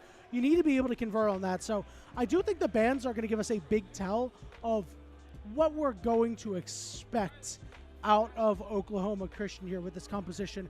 Varus was banned in the last game. They're going to go back to that, at least as a first-round feeler. It does take the Chains of Corruption off the board, good poke off the board as well. So certainly something to look at. Yeah, sides have swapped as well, and Winthrop are going to take that Skarner away here. Gorilla Jones doesn't strike me as a Skarner player, but why not? I think everybody at this point has picked up that champion here, and with the side select, they're going to be able to realistically, pressure those B1 picks. I think Oklahoma Christian definitely has something that they're prioritizing. They've got a prio pick here ready to go, whether it's the Ashe potential that they can flex, maybe it's the Rumble if it doesn't get banned out. I wouldn't be surprised. Unfortunate. Unfortunate. I wouldn't be surprised if they take Gorilla Jones in the first rotation, right? Get him something he can effectively carry on. I know it's a tough task. I know you're giving Denethor counter pick, but he's going to get it regardless. It's red side anyway. That's true. That is true. So you could put him on like an early Renekton, right? We know that Denethor will play Camille into anything, but he tends to shy away from Camille into Renekton, even though he knows that he can win that matchup, right? Put down the challenge. Say, pick something that will beat Renekton later, or pick your best champion. I will take you on in a counter matchup. Counter pick yourself, bro. Uno reverse card. Yeah, as more of the bans come into the way here. Talia getting removed. And I like that rise Oklahoma ban. Christian, yeah, taking the rise away. They're saying you're not allowed to play the side lane. Aurelion Sol still very much on the board for Winthrop University. They've also got the Ahri available that they haven't shown just yet. Ahri Vi, Ahri Viego, tried and true combos for Winthrop University. But Oklahoma Christian, they're going to yoink a playbook out of Winthrop University. They said, you know what, we're going to first pick the Jinx this time. Yep, fourth ban. It's the fourth ban, I like to call it, right? If you can pilot it well, you go pick that. But I love the response from Winthrop here. They go with the Lucian. It's a matter of what they pair it with. They'll pair it with the Nami. It's not as good of a combo as it once used to be, but the utility of Nami is still, it's actually stronger than ever after a recent round of buffs to her utility. Less damage, more utility. Still 100% damage coming at you with Lucian. Yeah, I'm much more of a fan of that Lucian Milio combo, the extended range, the burn. But I mean, Nami does the same thing, right? You pressure in that bottom lane. We talked about mobility and Chookies. They're willing to take that lane any given day, and they've practiced this so much. The Nautilus should come out for Oklahoma Christian. I didn't think that was a question, right? And now the Xin Zhao getting locked in for Oklahoma Christian. Trinket on another proactive ganking jungler. This time, are the lanes going to be set up for him? Because the Ornn, the Orianna, that just wasn't it. No, you need some CC in your mid lane here, in your top lane to be able to go and carry as Xin Zhao, right? Because he's more of an early game carry than Jarvan is. Jarvan, early game facilitator, late game facilitator. Xin Zhao wants all these kills early. They're putting the ball in Trinket's hands for this early game and say, okay, instead of passing to your wide open man, we want you to be able to take over. We are seeing the Azir come through for Sword that was banned out last time. So this is going to limit the amount of available mid laners that you would really want to pick into it, right? Yeah, you could try to go for the Ahri here. I think if I'm Winthrop, I try to pinch the mid lane pool a little bit more. Sword's already been doing relatively well, and if you can force Oklahoma Christian's mid laner, Emps, onto his 4th, 5th, 6th potentially best champion, that's a matchup you'll take any given day, especially because that Azir is something that Sword has practiced so much. He's very proficient on it, and all of the top mid laners know how to pilot this champion. So I'm surprised, you know, top lane ban going in for Winthrop. They respect Gorilla Jones a lot more than most teams. Rumble Darius removed. As they should. Oklahoma Christian now have a tough task ahead of them because the Gnar and the Camille have been banned out. So do you lock the Olaf in blind? I wouldn't recommend it. Yeah, we'll see what they go with. It looks like it's going to be the Jax coming through. That might be in the jungle, though. Yeah, that's a very common counter into Xin Zhao just because of the way that he is forced to play. So it was something to keep in mind that is an available flex, and if Oklahoma Christian picks something in the top lane that's susceptible, you might give it over to Denethor. That is a LeBlanc coming in for Emps. That's an early game 2v2 if I've ever seen it. That's a smash mouth, break your teeth in, kick you in your chest. You're not allowed to play mid lane. You've got to make sure your support and your jungler are there to help you. And Xin Zhao LeBlanc, an aggressive combo. Chickies looks happy. And we see Gorilla Jones on something a little bit more Gorilla Jones-esque. Yeah, he's going to get that Renekton. So it's just a matter of what we're going to see in the bottom side go through. Oh, wow. They are going to elect to go with the Vi here. They're going to send Jax up to the top lane. It's a pretty fine matchup for the Jax, unless this is something crazy, right? Unless we're seeing Vi top, Vi support with Nami in the mid lane and LeBlanc top or something crazy. No, this looks fairly standard at this point. So a nice ganking jungler here coming out for the Winthrop jungler. Going to have an opportunity to try to stymie out what Trinket wants to do early. You hit level 6, you're pointing and clicking everybody, you're taking them down. Yeah, and it looks like kind of the compositions have flip-flopped a little bit. Yeah. Right? It looks like Oklahoma Christian went for something that's a little bit more side lane heavy, that can pressure onto top lane, onto bottom lane here. And Winthrop have a team composition that's a go button, right? It's Scoop, it's cease and desist, it's Lucian dashing in, using his range, using his damage, and realistically, Winthrop, I think they look really good on these kind of compositions. I know they like to play the map. I know they like to play the side waves. But Lucian for mobility, Azir for sword. I mean, these are two champions on players that are so proficient on the picks. It feels kind of almost overpowered that they got these picks. Yeah, and also you mentioned like to play the side lane. This can still play the side lane really well. With Azir, with Jax, you're still totally fine playing the side lane. And now all of a sudden, you're getting that early game advantage with your bot lane. If you can translate it into the mid game, get more gold into the pockets of your team, allow Jax and Azir room to breathe, room to cook a little bit. You know, you gotta simmer it. It's like a nice roast, right? You have to put it in the what is it, the The cooker, the slow cooker. The slow cooker. Yes. The solo laner's got to get put in the slow cooker, and then everything will be good from there. Yeah, I think they're going to get the Dutch oven out. They're going to put it on simmer. They're going to set it and forget it for about 7 to 8 hours, and they're going to come back 30. 7 to 8 hours? Yeah, 7 to 8 hours. How long is that leak time? 30, 33 minutes, and then Winthrop. That's a little too long. Yeah, they're going to be okay. They've got the Azir. They've got the late game scaling here, and we're going to get right into the game. And Yanni, Winthrop up 1-0 right now. We talked about how every game matters. If they can come out with a 2-0 victory, they put themselves in such a nice position because it's a single best-of-3 round robin. Every game, every series win matters, and that side select so important in the grand finals. Yeah, obviously you'd rather take the series win. You know, you'll take all the wins you can get, because even if you go 2-1, 2-1, guess what? You're still first. You still have side selection. You're still first. So Oklahoma Christian, the onus is really on them in this particular game. This is a composition that they've put together to say, this team is going to get us a dub. Winthrop University on the receiving end of this composition, right? Oklahoma Christian are going to look to pressure early. They've got the Renekton, the Zinzao, the LeBlanc, and Josu and Paralysis once again are more late game scaling, team fight cleanup champions here. So I'm looking at Oklahoma Christian's top side to get things done, to be proactive, right? To pressure Denethor, to pressure Sword. On the side of Winthrop, they've got to survive. Hold on, they've real just got to quick play till 6. Fight. Check gold, check gold. Check gold. Denethor got 1 gold. I'm telling you. I know. Before the minions get there. No, please. Okay, never mind. It's all over. I saw him get the 1 gold for the fishing rod. Yeah. It's over, right? You know, it's too big of a lead. I want to turn my attention towards this bottom lane here, because the Lily and Chookies on this Lucian, on this Nami are trading so aggressively right now. Yeah, Ignite went down on the mobility, so he's forced back, and potions are going to get burnt on every side. Paralysis had to burn his first. He's going to land a second hook going down. Let's see if Josu's able to do anything more. Not a whole lot of attack speed. Mobility under a lot of pressure. Chookie's getting lower and lower, flashing forward, looking for mobility. Mobility still has summoners available. That heal went out. Mobility getting lower as Paralysis got ignited. And Josu burns both sums as well as Paralysis. A positive summoner trade. Level Winthrop 2. Mobility still has flash available, although the HP bars on the bottom side is looking much healthier for Oklahoma Christian. Net positive trade, I'll say. Yeah, it was a little weird. The mobility hanging on to his flash. It's technically a win for Winthrop's bot lane anyway. Right now, Gorilla Jones on into Renekton, trying to trade aggressively with Denethor here. And mobility, look at him dashing in, full confidence, right? This Lucian Nami lane, mobility and Chookie's just doing a fantastic job piloting these two champions, in my opinion. Giving it to them feels so broken because of how well they can pressure you in this lane. Even though they lost that HP trade, I feel like they're in the driver's seat. Yeah, and there's some interesting things going on here in the jungle, as we saw Trinket nearby. He's sitting in this tri brush. He's trying to clear things out.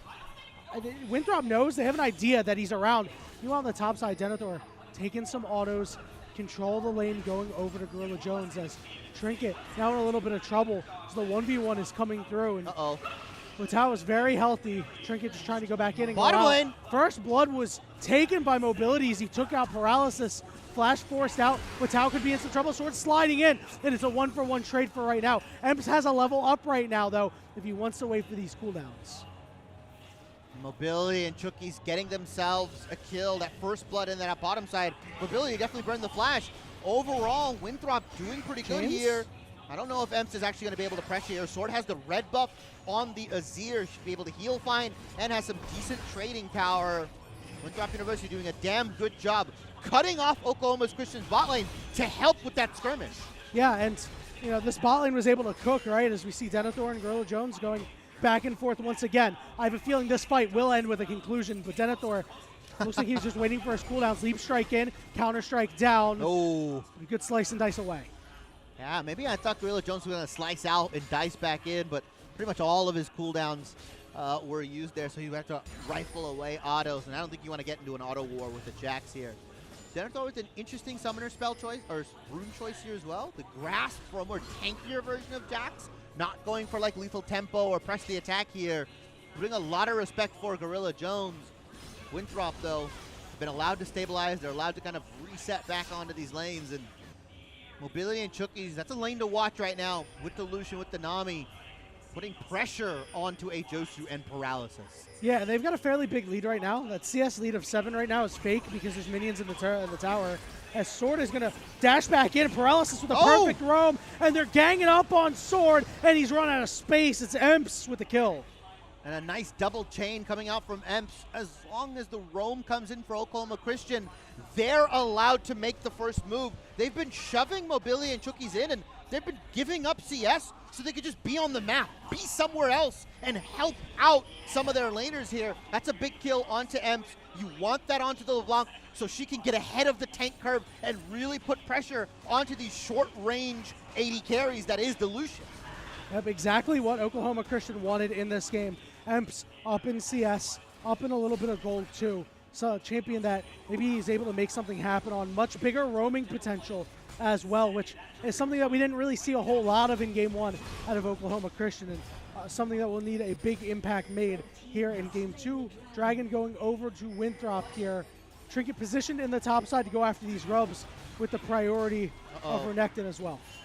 And they know that Trinket is on that top side, so they can pressure this bottom side pretty heavily, and Josu and Paralysis are down a ton of CS right now. It's rough because Mobility and Chookies, this is what they're going to do on this pick. They're going to start rifling away at your turret plates. They're going to get massive CS leads, and by the time you're ready to trade with them, by the time you take it back, your HP's full, they're back to rifling away at you with these short, bursty trades. Winthrop getting this Lucian Nami, it almost feels like they've baited the Jinx pick out of Oklahoma Christian. Yeah, it's a 16 CS deficit, it's a plate deficit, it's a kill deficit, and this is what Winthrop wanted. They want to be able to get Mobility and Chookies ahead, translate that to the rest of the map, open up the rest of the map, and right now, we haven't seen the second part, but the first part of that plan, check mark. Yeah, and not to be ignored, Gorilla Jones on its Renekton doing what we expected, right? Yes. Getting a nice CS lead over Denethor here, who was on the Jax, who's on that potential flex in the jungle that we may see, but I said they opted in for the Vi here, and Denethor just doing a pretty decent job surviving. Eventually, he'll outscale the Renekton because it's Jax. He's trying to bait out a fight. Lukao still not level 6, doesn't have the cease and desist available, but still can put some pressure on the map. And I love that Denethor did that there because Denethor took some earlier trades, and now it allowed time for Watau to get in there, and he is going to be able to find a way into this fight. Slice, dice away. Ultimate burned from Gorilla Jones, but he will be able to find a way out. Yeah, and didn't have to burn the summoners as well. Dominus is the only thing that gets popped here, and that wastes a little bit of time for this Vi here, and Trinket should be able to make a move potentially on this bot side, maybe into the enemy jungle of Winthrop here, maybe take that Gromp or potential Wolves away here. If we look at the bottom lane, Berserker agrees to Noon Quiver, right? That's not a position you want to be in. Yeah, oh, by the way, Kirch's short. I'm so sad, man. For those who may or may not know, next patch, Kirch's shard may be gone. It is my favorite item.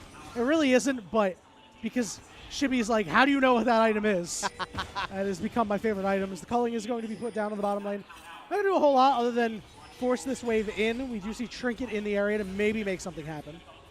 Yeah, he's going to look to maybe catch Mobility and Here we Chookies go. out. Flash, Poke follows up. Great bubble means that it's only Trinket for right now, but Chookies will go down. Josu is able to get the kill. Oh. Big knock up on a Mobility. He's got to flash away, but he's slowed. Josu, rockets, rockets, rockets, rockets! Rocket power on this man. Double kill for Josu. Trinket able to find a way out. Exactly what Oklahoma Christian needed. And I love that flash follow-up, right? To get that third knock-up, to get that 3 Talon strike onto him and to keep forcing. And with the lethal tempo that Josu was able to stack up, doesn't even have to burn the flash, picks up a big double kill.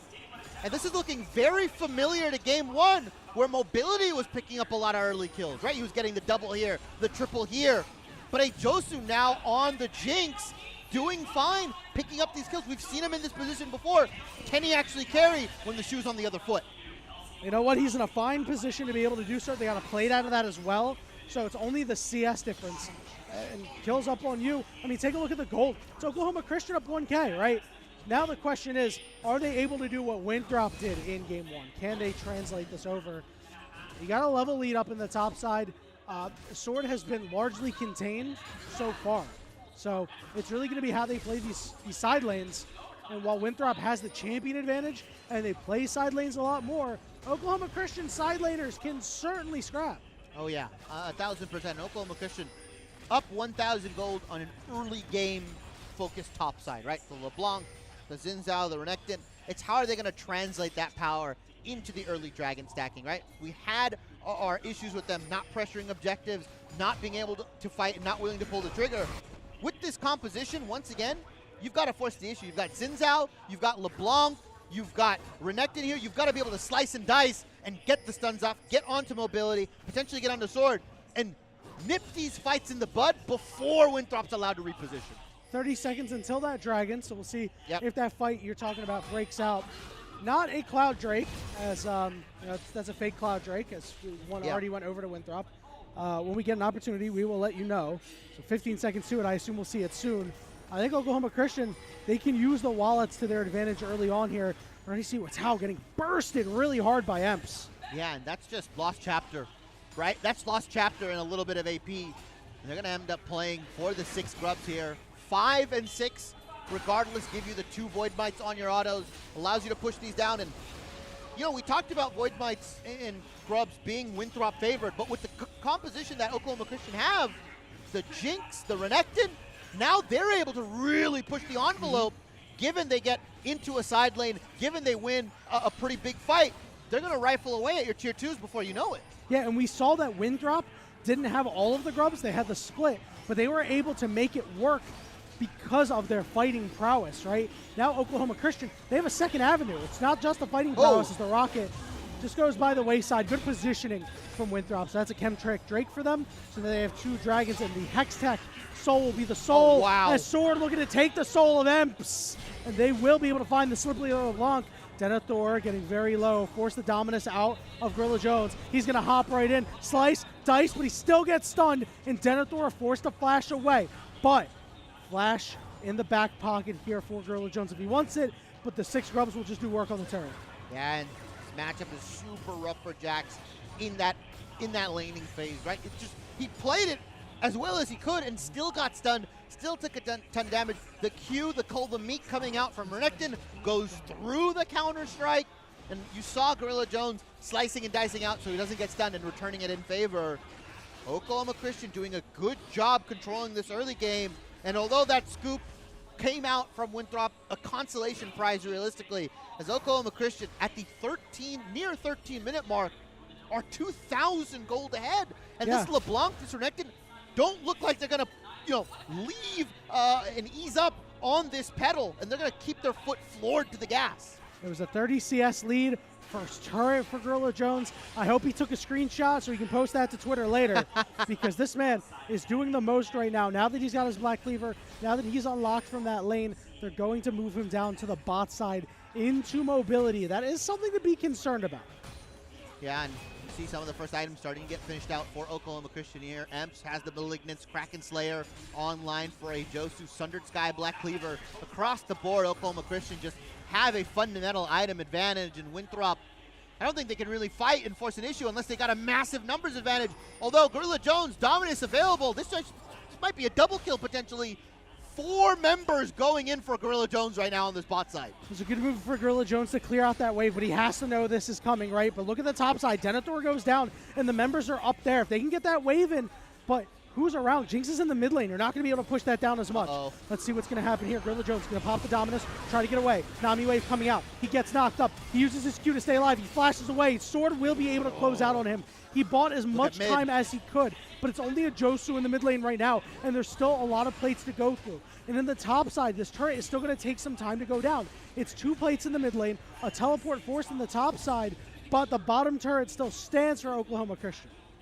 And Oklahoma Christian, they just don't have the Herald available, right? It spawns at 14 minutes, so Winthrop recognizing that they have an opportunity to make a play and the objective doesn't get traded out, Oklahoma Christian have to respond. Gorilla Jones does have his TP available on this Renekton. No Dominus, but should be here, should TP in to provide support. Couple of cooldowns not available for the side of Winthrop, so that'll be Herald going over to Oklahoma Christian. And that Herald is going to be very important, Shibby. Yeah. You're going to get so much value out of it. If they use it at the right time, we could see the gold lead explode. Yeah, especially if they go for those objective trades, right? They might end up opting in to give that third Dragon. As Gorilla Jones is by himself here. Oh, well, he's got Hex Gates. His buddy's coming in to back him up. It's going to be Trinket. Rocket going to come through. It's going to land, deal some damage with Tao. Has to try to find a way on mobility. Forced a flash because he tried to get the Hex Gate. Meanwhile, on the bottom side, it's Sword with that turret. Denethor this whole time been farming that top wave, has been bullied and pushed out consistently. His top tier 1 is down here, so Winthrop University, they get the red buff denial, but they burn the flash, and now that Rift Trail's being popped, they understand that some of the members aren't coming reset. in. Here we go. See what Sword's able to do. Mobility force off to the side. Turret going down, bubble out. Now the target is going to be Chookies, but Josu gets engaged on. He's on the wrong side of the tracks. He can't get in the Herald. Good scoop by Sword. He's off to the side. Mobility is low. Trinket trying to take him down. Will be able to get him. With Tao being able to walk away is big. Emerson Sword going out of paralysis. Big flash over the wall. Here comes Gorilla Jones. Sword is getting low. Sword manages to find a kill. The root is down. The heal is there. Emerson with a good dodge, but Sword is just running this fight right now. He's got his soldiers. He commands Sarima as he's looking for more. Watau will fall. Will they be able to find Gorilla Jones? He slices away. He'll Hexgate out, but Sword is huge. Oh my, Sword laced up the Jordans and put everybody on Oklahoma Christian on ice. The ankles. He creased their Jordans. Yeah, he creased their Jordans. He told Winthrop, ice up, son. Ice up. And now the gold is all evened up. You got that turret from the Rift Heralds. And what were you able to get out of it? That teleport, it's been the flanks for Winthrop. That's been the story of both of these games so far. Behind the 8-ball in this game, with Oklahoma Christian the potential to break it open, they make a huge flank play to be able to shut them down. Yeah, and Winthrop University just finding those TP wards have cut the gold lead down to nothing. It was 2,000 in Oklahoma Christian's favor, but a ton of kills going over to Sword here, 6-1. The man's primed to carry, arguably one of the strongest members for Winthrop, if not the strongest right now, and they're going to look to pressure this Dragon.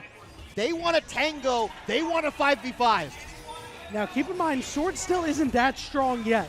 Hasn't quite gotten his second item. Cullen coming down for mobility, doing quite a bit of damage, trying to just force Oklahoma Christian away. Denethor off on the side. Ems has been spotted out, so they're well aware of where OC is.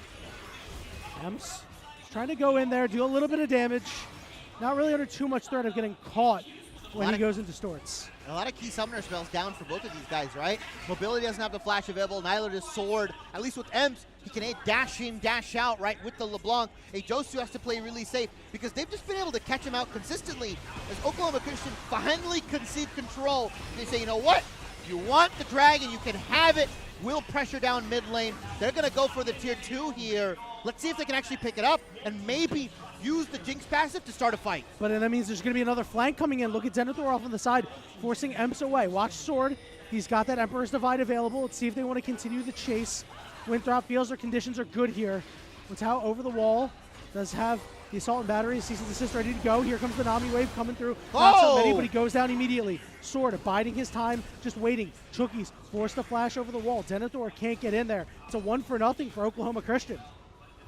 And Vi just goes in kind of solo, right? Didn't have the scoop available. Sword wasn't able to follow up. Mobility and Chookies nowhere in position. That almost felt kind of like a desperation play. Like, hey, we lost mid-tier 2. We've got to answer back. We've got to get some gold back in our pockets. But look how, just with a very head-scratcher play on this Vi, a little too trigger-happy, let's say. Yeah, just a little too deep. I mean, the Nami wave was good, too. It's just Sword didn't really have a way to get in. No. You know, his flash is down. While he does have Emperor's Divide, you can slide your way in and out. Without having your flash available, dramatically reduces the range at which you can actually do something with. So while it looked perfect, they were just a little too far away. And good on Oklahoma Christian for continuing to run, knowing that they are just out of arm's length. Yeah, and I love the response, too, from Oklahoma Christian, like sending the CC back, throwing down the chompers, denying the engage. Oklahoma Christian playing their team comp pretty well here. Let's see if they can get a pick. They can get damage onto one of the two carries. Either Sword or Mobility need to go down. And Oklahoma Christian, you start rolling through these fights. We haven't seen the Jinx resets truly come in for Josu, who got gifted a double kill in the early game. Yeah, he's been pretty quiet since then. Yeah. Still down in CS. Does have that Phantom Dancer, right? So going to get a little bit more attack speed, get that ghosting. But as a whole, that's about it. Emps also has gone very quiet since that early game where things were going very well for him. And Culling coming down to Josu is super low. Super Mega Death, they're not going to deal some damage, but they're going to scoop in, Trinket. Knockups coming through. Josu trying to stay alive. Sword dies to a turret shot. It's a shutdown, but it goes to paralysis. Josu trying to push forward, looking for Chookies. He's very low. Hook comes in. Chookie's rooted. Chookie's down. It's a kill for Gorilla Jones, and they force the TP out of Denethor. TPs and Emps is on the side here. Maybe can look for a double chain potentially. With that dominance pop though, Winthrop can't look to re-engage at all. Even though mobility's very healthy, there's just too much frontline on the side of Oklahoma Christian. And I like how they kept pressing forward with the Jinx ultimate, right? They understood that if they get another kill, these fights can start to steamroll, and Winthrop rightfully respect the steamroll potential of Oklahoma Christian. Very well played from them. Even after the scoop goes in, even after one of their members goes down, they still look for the play. Yep, they continue to fight because Shookies was just lacking behind a little. Unfortunately, Nami doesn't have feet.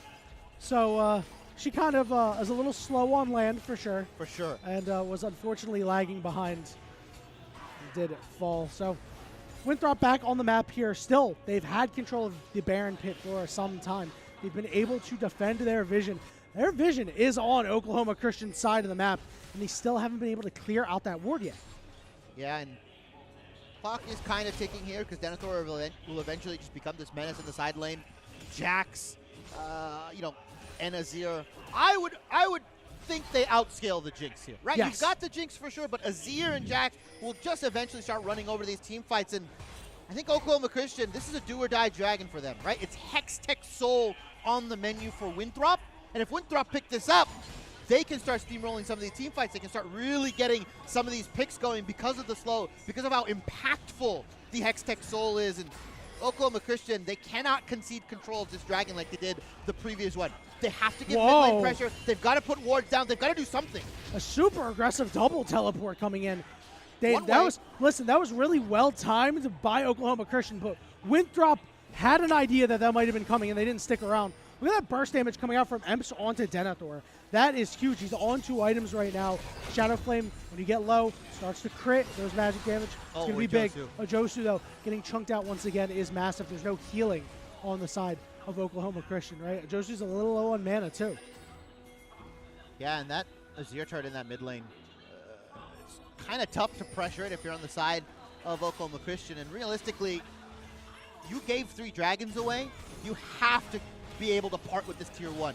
You cannot give Hextech Soul over. But it looks like they want to just play for the fight. They're trying to bait Winthrop into this dragon and saying, I know you want it. It's 4th dragon for you guys.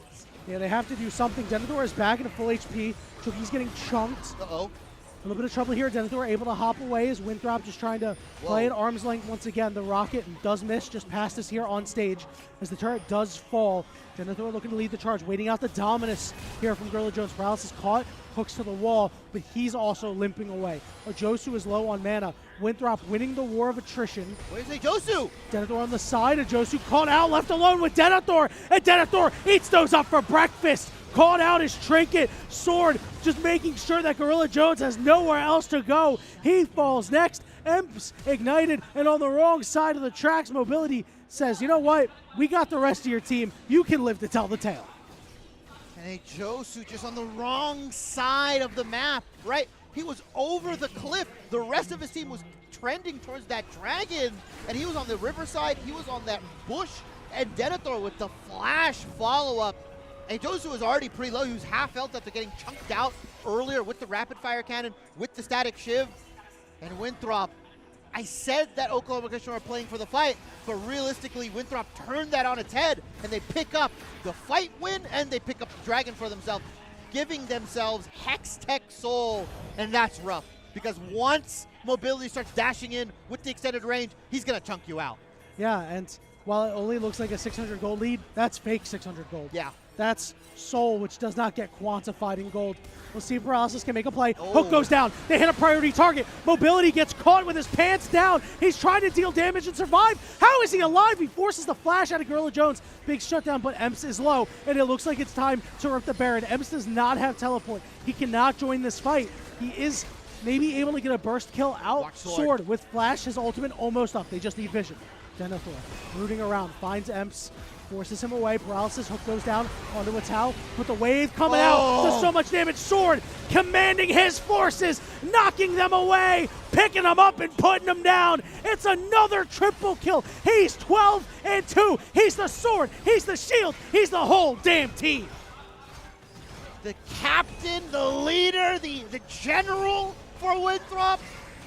Sword on this Azir absolutely flips the fight, and Oklahoma Christian were fighting two different things, right? The Baron and Winthrop, and it doesn't go their way. And let's give credit where credit's due. Chucky hits a massive Nami wave.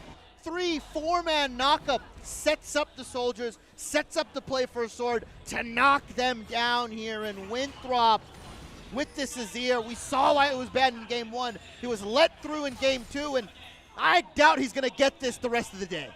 No, he can't. Change his name to Claymore for how big he's been this series. 12-2 is just dominating on this Azir. Emp's getting caught out here. This is the part of the game where it feels like it's going to fall apart if it hasn't already for Oklahoma Christian. Getting caught there is just, it's unfortunate right now. Full control for Winthrop as they are heading in from the bottom lane. Watau moving around with impunity, and they're going to sandwich a Josu and take him down.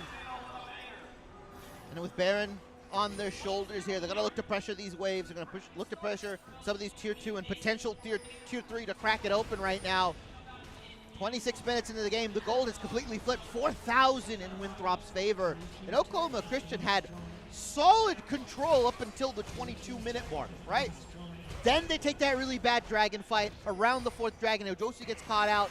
They get a pick. They try to do Baron. They try to fight Winthrop. They try to do both. And unfortunately, they get caught cross-eyed, and Sword's able to pick up a ton. And 12-2 on this Azir. Yikes. Down goes Jin Zhao. Down goes the inhibitor.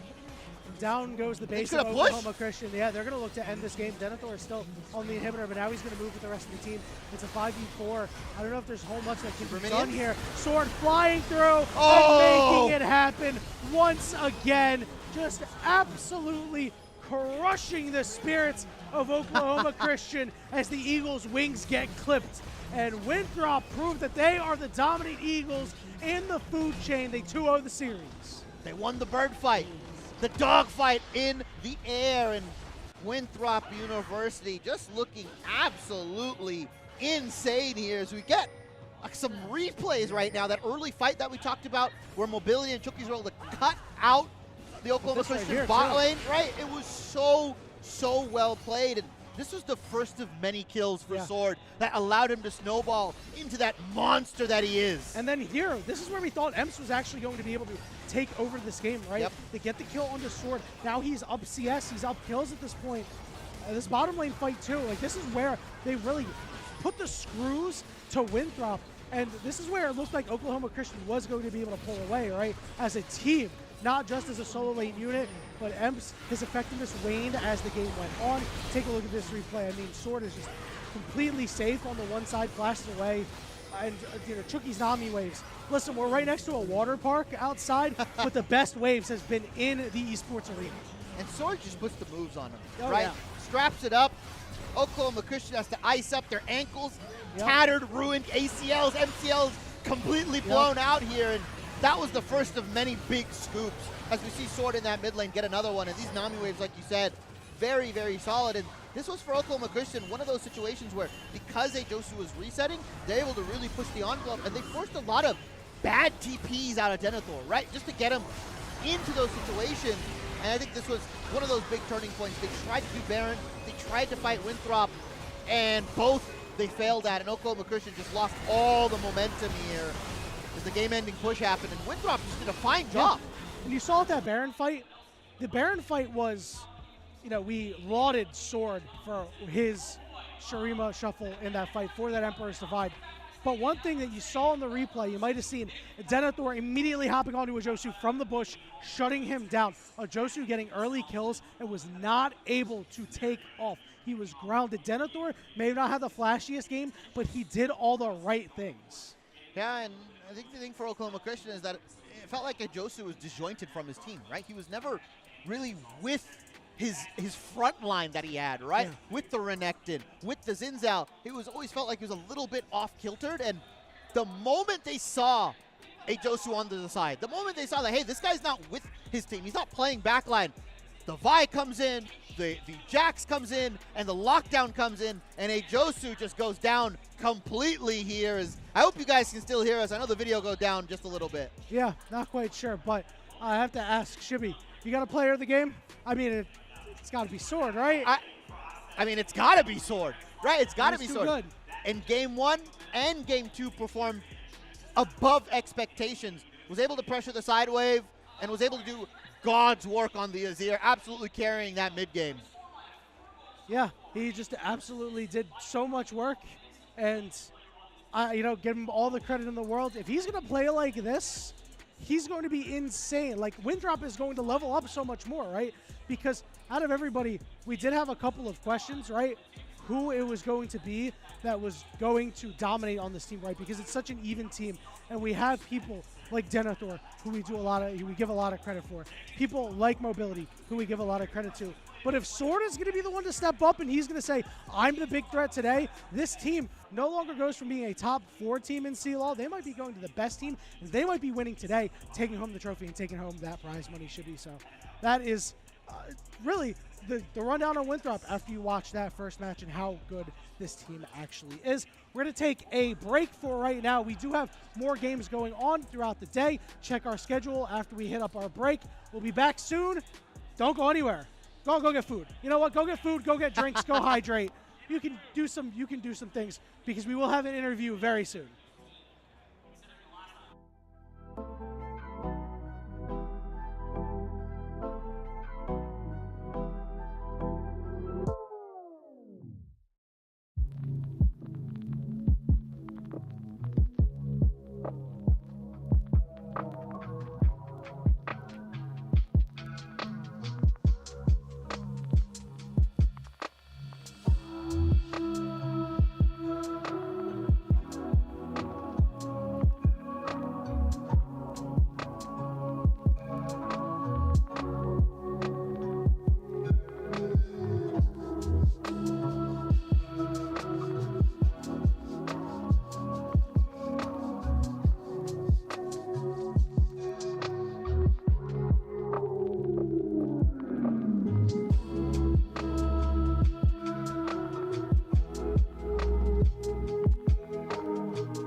Welcome back, everybody, and I'm joined by the victorious mid laner for Winthrop University, Sword. And Sword, first question I gotta ask, were you surprised that they gave you the Azir in game 2? Because you kind of just smurfed on him just a little bit. I mean, I wasn't surprised because like usually teams don't ban my Azir. They usually ban like Nico Ori. So I was surprised they banned it game 1, and since I left it up, I'll just take it game 2. And it looked like you guys really swapped up compositions from game 1 to game 2. You guys played a lot more side lane heavy composition with the Ryze, right, with the Renekton, and then you swapped in. You said, okay, we'll just run team fight with the Azir. Was that a deliberate thing? Were you expecting them to kind of switch it up on you? Were you expecting Oklahoma Christian to come into game 2 with another 5v5 composition? I mean, game 1, they banned the Azir, and then I've been practicing Ryze, so I told my coach that Ryze got buffed, so we should pick it. So we ended up picking it. And then game 2 they banned it, so I cannot play it. So we just play it based on like what's open or not. And talk to me about the comms through that mid lane fight, right? Where you got a triple kill, was your first one. You and Chookies were kind of low, but you were still putting the skates on to Winthrop. What was the communication going on between you two? Because that takes a lot of trust. Yeah, we were in like a bad situation. Everyone was low, and there was like three enemies alive.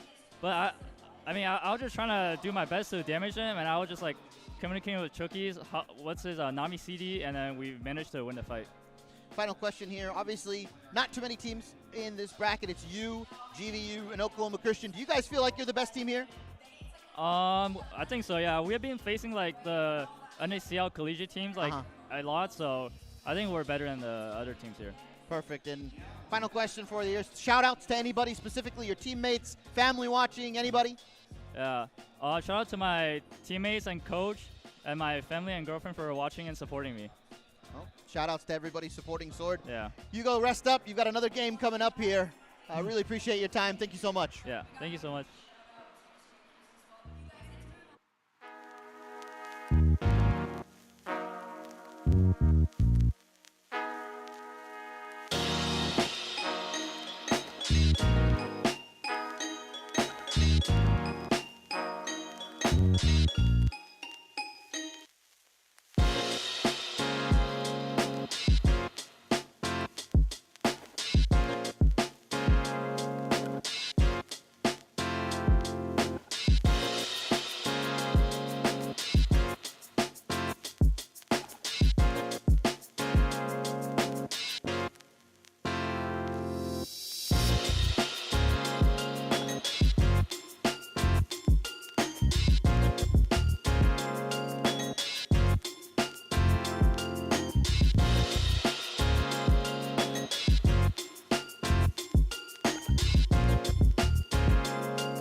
big man. You got any requests?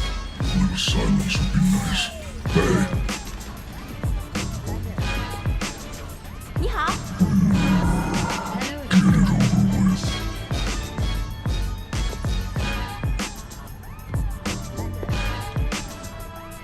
Five, four, three, two, one. Round one. Capture the objective. j'entre en scène.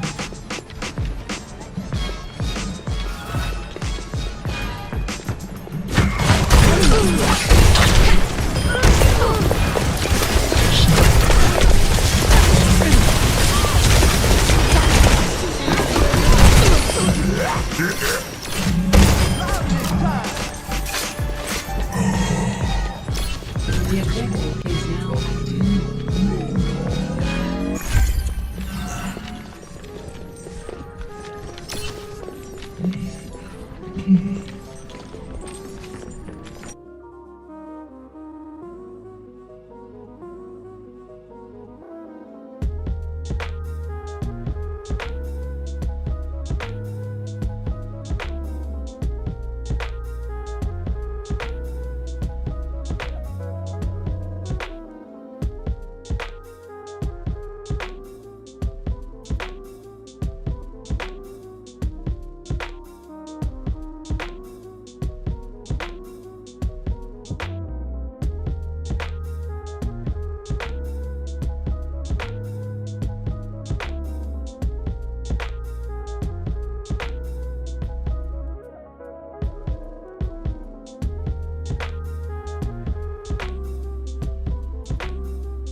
Hello, friends. It is my pleasure to welcome you back to NECC Nationals Weekend, live from Esports Stadium here in Arlington, Texas. We already saw a fantastic match of League of Legends there between Winthrop taking that 2-0 over. That was over OC Esports. But now, ready to get into some Overwatch. My name is Jeff, here, well, with the best friend that a caster could ask for the first time live in person, Chef Billy.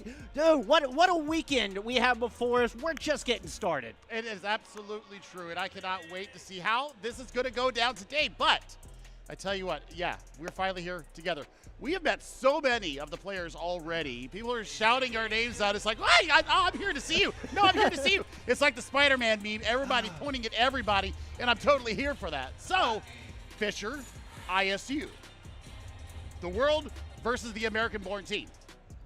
Before we get into this, let's talk about our format. You're getting ahead of me here for a moment. You're getting ahead of me. Because we do have an exciting weekend. I understand. I absolutely understand. But we're going to have a bit of a round robin here to kick things off this weekend. We're going to have all 4 of our teams making it from Legends Divisions. That is Fisher, ISU, who we're about to see alongside Maryville and Northwood competing against each other. Top 2 from that round robin. We'll move on to our grand finals taking place Sunday.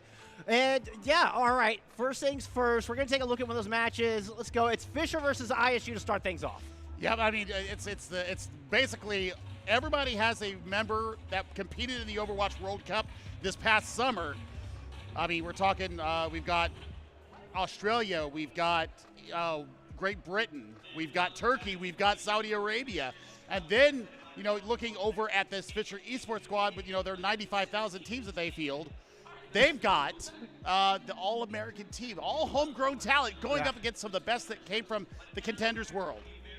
It's going to be something to see here. I mean, Riker leading the charge, and Riker's been an amazing story. It's something I really want to touch on here before we get into this match, because it's, I mean, known from Wisp, was known as J-Bubs before, played for 3 years on Wisp.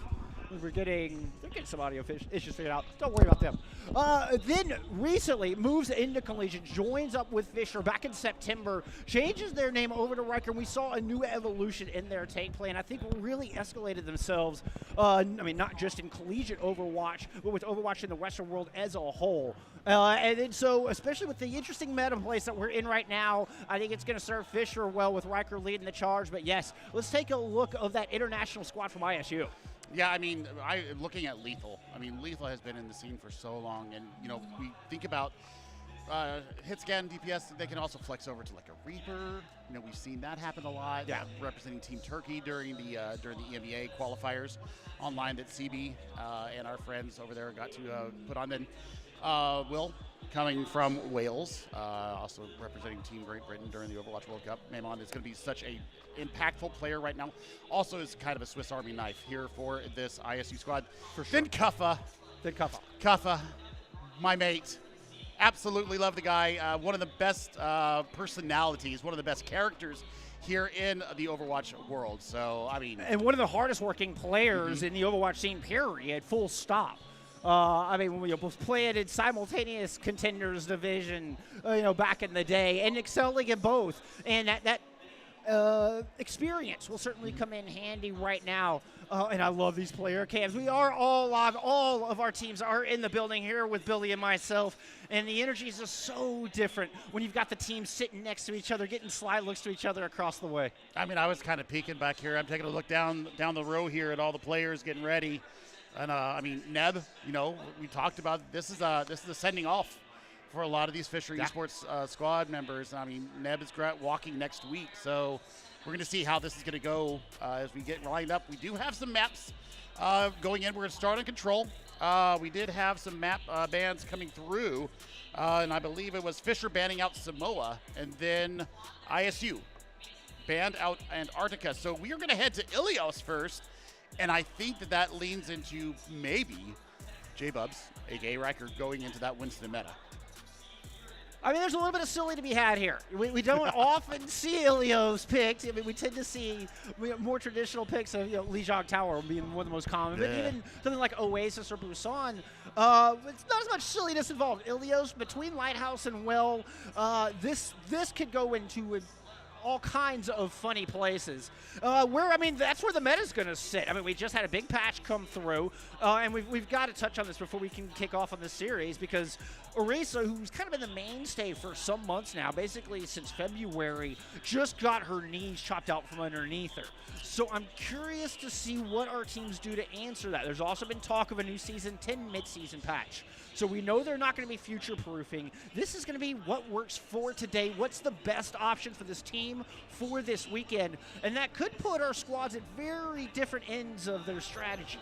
It just depends on what Kuffa feels like playing, because, I mean, talk about a Swiss Army knife as far as tanks go. I mean, he can play pretty much everything. And so, I mean, that's where I'm looking at for this Redbird squad. I think that for J-Bubs, though, I think that, he's got to really lean into what he feels comfortable with, and I think that the Wrecking Ball can actually be very disruptive. You can get in the back line, especially if you're working with your DPS, and we'll see how this goes. So, I mean, it could be tickle versus displacement at this point. And it's no surprise to see both of the Winstons coming out here. We know Wrecker very, very experienced with the Winston, and then Kuffa, well, has the early positioning right out of the gate and is looking to challenge the high ground. We see Fisher kind of prioritizing a bit of point presence with ISU looking to take that power position. Lethal Finds came out of the sky immediately.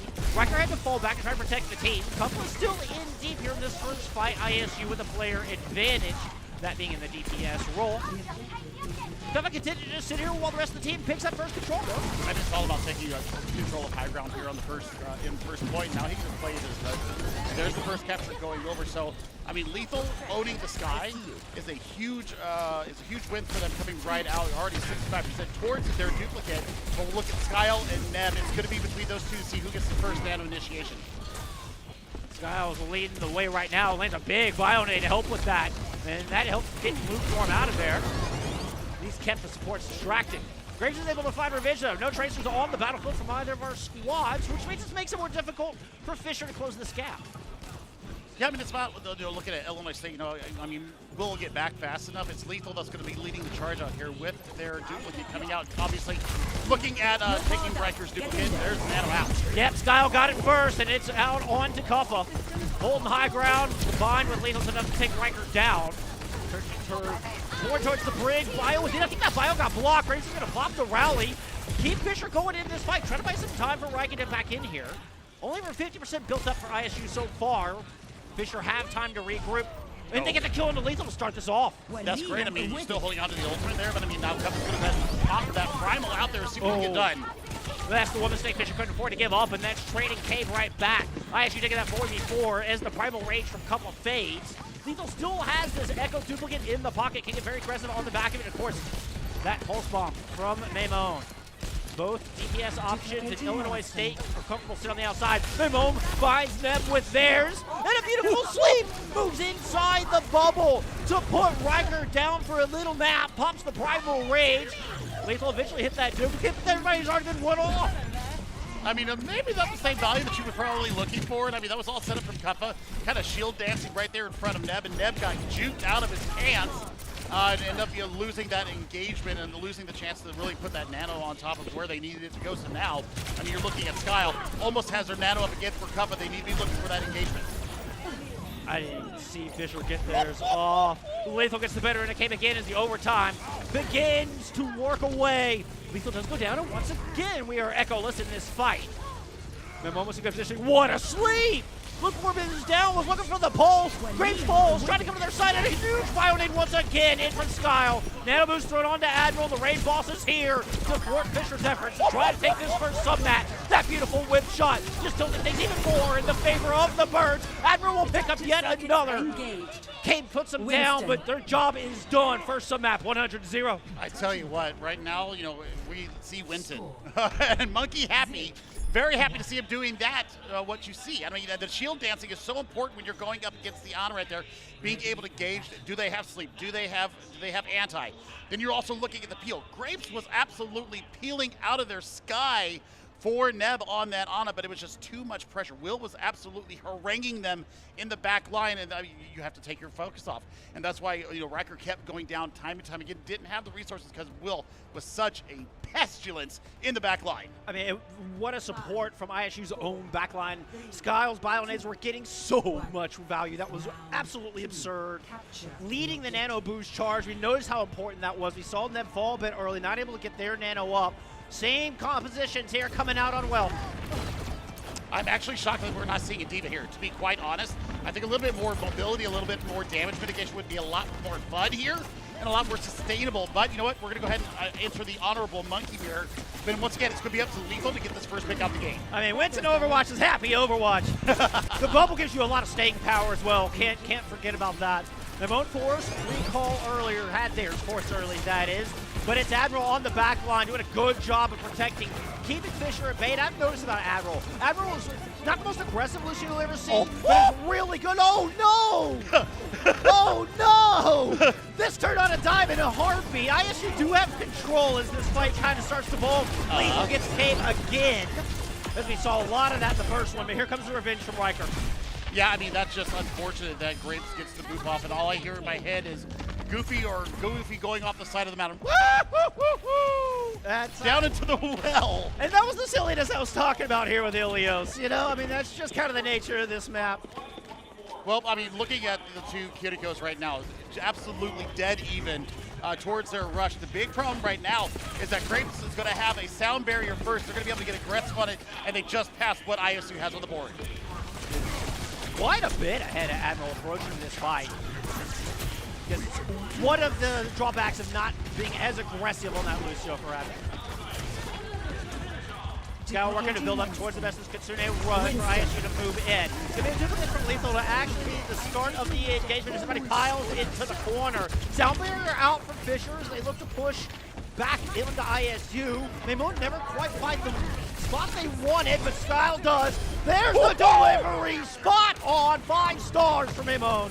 I mean, that should kill into the fight here. Yeah, that with Neb going down, I mean, they're going to be able to get their Consider Rush to re-engage with. But I mean, Sky holds on to theirs. They do put up that sound barrier, Jeff. So now it's a double support ultimate advantage here for Illinois State. Also, they're going to have the Primal coming up from Kuffa. So, do they get aggressive with it? I think that they want to absorb some of the damage, wait for this Consumer Rush to come out, then pop their Primal and give them the business end of some fists. ISU certainly wanted to slow this down. They're using Admiral's second sound barrier to their best advantage. Here popping a Consumer Rush early, keeping Fisher at bay once again. I mean, Lethal finding Cave time and time again. Aerial supremacy completely for Lethal right now. ISU don't even need to spend any more than, well, this prime range I'm not even sure was necessary, to be honest. I mean, Kuffa, buddy, I mean, that's a weird primal there. I mean, especially when you're up 2 with the fight, but it's okay. We'll go ahead and build another one up. Pulse Bomb, ready to go here for Will. Also looking at a duplicate coming out from the Cave. I want to see if they're going to go for maybe a Lucio, get a quick sound barrier, or maybe the Kirikou to get a quick student rush up and really push in hard. Just gets them out clean in the high ground right now. A conservative approach from Amon as the Consumer Rush is invested from Fisher. The other 4 members of ISU have just hard disengaged out. Riker trying to chase him down with this Primal. Caught Admiral in the corner, no sound barrier available, and that's probably enough to get him the point right back. They already have percentage, and with that kill from Cave, that's enough to win the fight. I mean, Cave went absolutely ham. They might even get their own Primal up here once again. They might pick up 3. There's the Primal out from Cave, and I mean, it's just cleanup right now, and they've got re-control of the point. I mean, it was a textbook eco push there from ISU. Once Admiral goes down, they don't invest anything into it, but now Grapes has come back up. This is Grapes' second sound barrier. Admiral's yet to drop one. I mean, you know, there's something to be said about being economic, being frugal. Then there's just waiting for the right moment. I think that's what we're doing here with Admiral. They're just waiting for the right time. Maybe it's the next Kitsune Rush. Maybe it's the next duplicate. I'm not sure what exactly they're holding it on for, but I mean, Will has another pulse bomb. We've seen how good he's been so far in the series with them. Yeah, as Riker breathing down their neck, Grace is going to go drop that sound barrier. Hits all 5. Admirals was there first. Admiral, once again, is the first to fall. Cave hunts him down. You can see where Fisher's eyes are pointed, and it's on that Lucio, who keeps making Riker's job so difficult.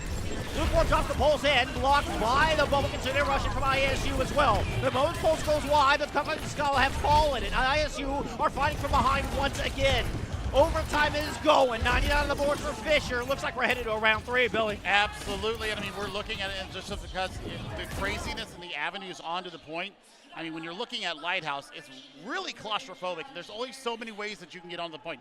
Here in Well, you have so much more geometry to work with. You can take different angles. You can take different sight lines, especially with the healing, with the support line. So, as we head to Ruins, as we got a pause as well, I mean, looking at Well, or looking at Ruins, which is going to be coming up next, you change the meta, and you change the compositions coming up in here. You're going to look to probably a Ramatri here or a Diva, depending on what you feel comfortable with. I mean, you can still ride the donkey horse, but I mean, I don't think that you do here just because she's in such a sad I know you love state. your Arisa, Billy, but I'm she's so gone. ticked that they I'm did this sorry, to her. she's gone. How dare you do this to my girl? I'm going to have words with Aaron Keller. I tell you what. But, I mean, now that we're looking at Ruins, so, I mean, we know Kuffa likes to play Reinhardt. Hear me out. If you're going into a Ramatra mirror, why not go lean into the crazy? Since we're here in Ilios anyways, why not have some fun with it? It wouldn't hurt my feelings or surprise me, honestly, if we just continue to see the Winston. The high ground is a bit important once you get into Ruins. Otherwise, you can position a long-range hit scan of some sort up on that and kind of take over a map. So you need at least a tank player of some sort that can get up there and challenge with this meta that I think we're going into. So I'm anticipating more of the Winston. I mean, don't get me wrong. I would love to see some Reinhardt. We did get that small Reinhardt buff a little while back, but I don't know if it's going to hold. Looks like we might have a small technical issue here, but give us just a minute to figure that out. When we come back, we're going to get into round 3 of Ruins with Ilios. We'll see you here in a minute.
We appreciate your patience, friends. We're about to get into our Overwatch Nationals here live from Esports Stadium in Arlington. Had a little bit of a tech issue. Admiral had to move and play into the back room now, but we're going to pick things right up where we left off, head into our third sub-map of Ruins, see who takes our first map of Ilios. Now it's going to depend on what these two teams are going to do. It's, you know, you might have cooled off just a little bit. Right. Hands might have gotten a little bit frozen up, maybe not as limber as they were during your warm-up period. So now it's all about jumping directly in. Yes. And asserting your dominance here as it is now tied 1-1. We're going to Ruins. I think that we're going to see either a Ramatra come out here, maybe a Sigma. If we keep running with the Winston, that might be interesting to me. But it looks like we might have having something something different coming out of Illinois State. What is this? Nani? Could it be? And honestly, this doesn't surprise me. We've seen Kava pick up the Junker Queen before.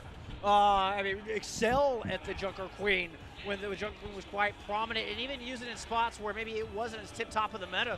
Don't forget the patch previous to this one, JQ did get a slight buff to that Carnage, which does increase their healing in the middle of that fight as well. So not only do you get a little bit more burst damage when you're in the middle of things, but you get a little bit more sustain.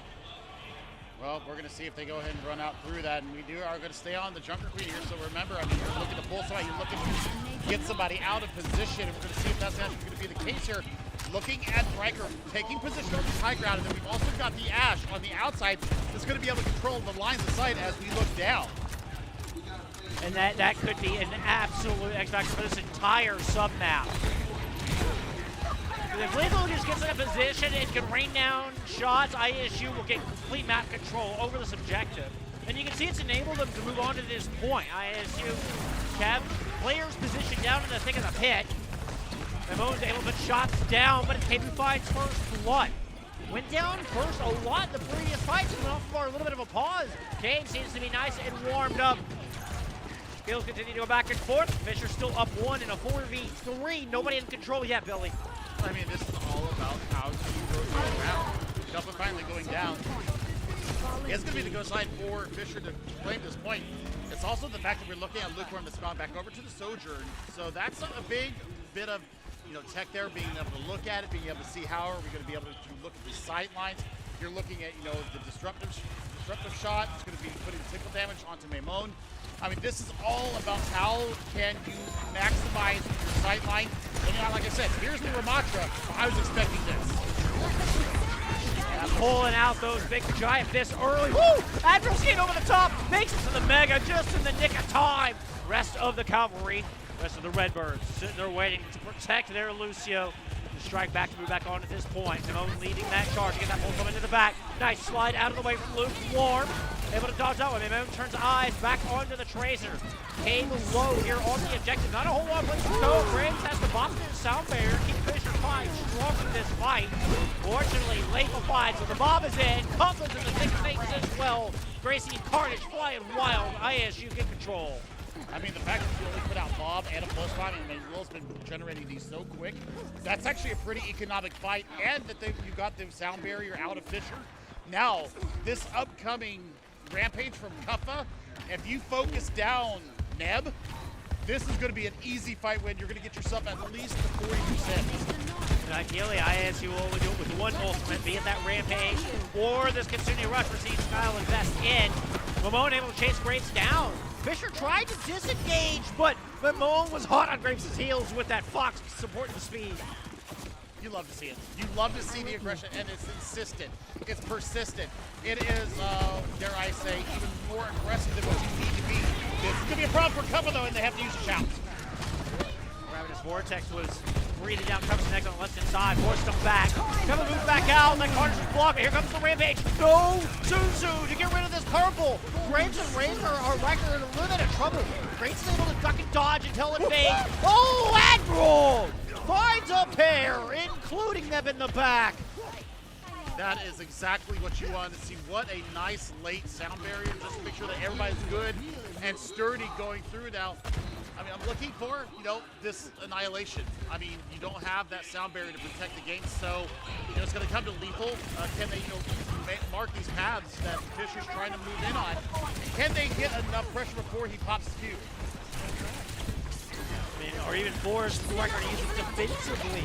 There's just so many tools. That's a good pull. What a move. Lukewarm able to duck to the left, get out of the damage zone. Flip comes in for free, really at the cost of the Casino Rush, and now that Annihilation is thrown down. Riker putting those hands up and keeping themselves alive with that extra sustain. Pressure down onto Lethal, who has been a thorn in the side here, playing off of that high ground. Big Alvin Cox thrown in for the second time on this sub-map, down on the objective. One that Fisher are in control of, that they've lost Riker in trying to deal with the bomb. Coupling now forces the rest of the team back as ISU moves on to this point. I mean, Lukewarm, I don't know how you stay alive. And then forces out the sound barrier as well. They're trying to win this map here, right now. And there goes Lukewarm down! That is a big risk taken from Fisher, and it may not pay off here. They do have control, and Riker's coming back on the ball, but Memon and Lethal have already gotten the job done.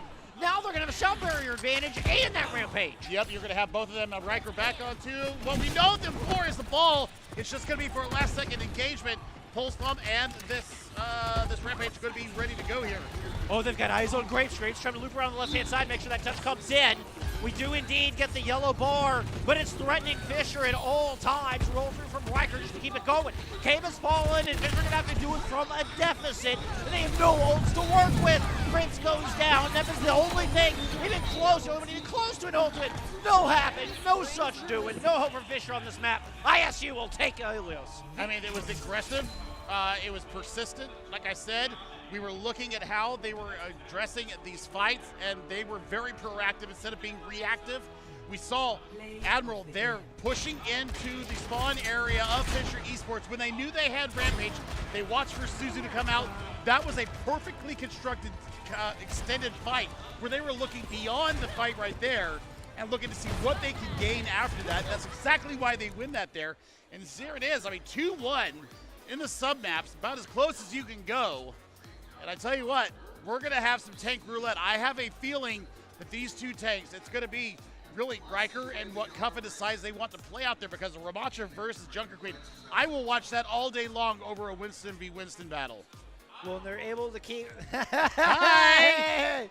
What's up, Evo? Let's go, Cuffa! Yeah! I love the player cams. It's so fun. It's so good. The energy in this building is unmatched. It is an absolute just gamers playground here in Arlington right now. And ISU are all smiles, as we clearly just saw. They left. I mean, Lethal was never challenged on that high ground. And, I mean, Ramatra just didn't have the power to get up there. It was a really good comp choice coming out from ISU. Smart decision-making, smart macro like you're talking about. And it puts them up 1-0. We're going to take a little break and see if we can iron out the computer issues. Get Admiral back on the stage with the rest of their teammates. We'll be back with more NECC Nationals in just a minute.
look as we head into Escort.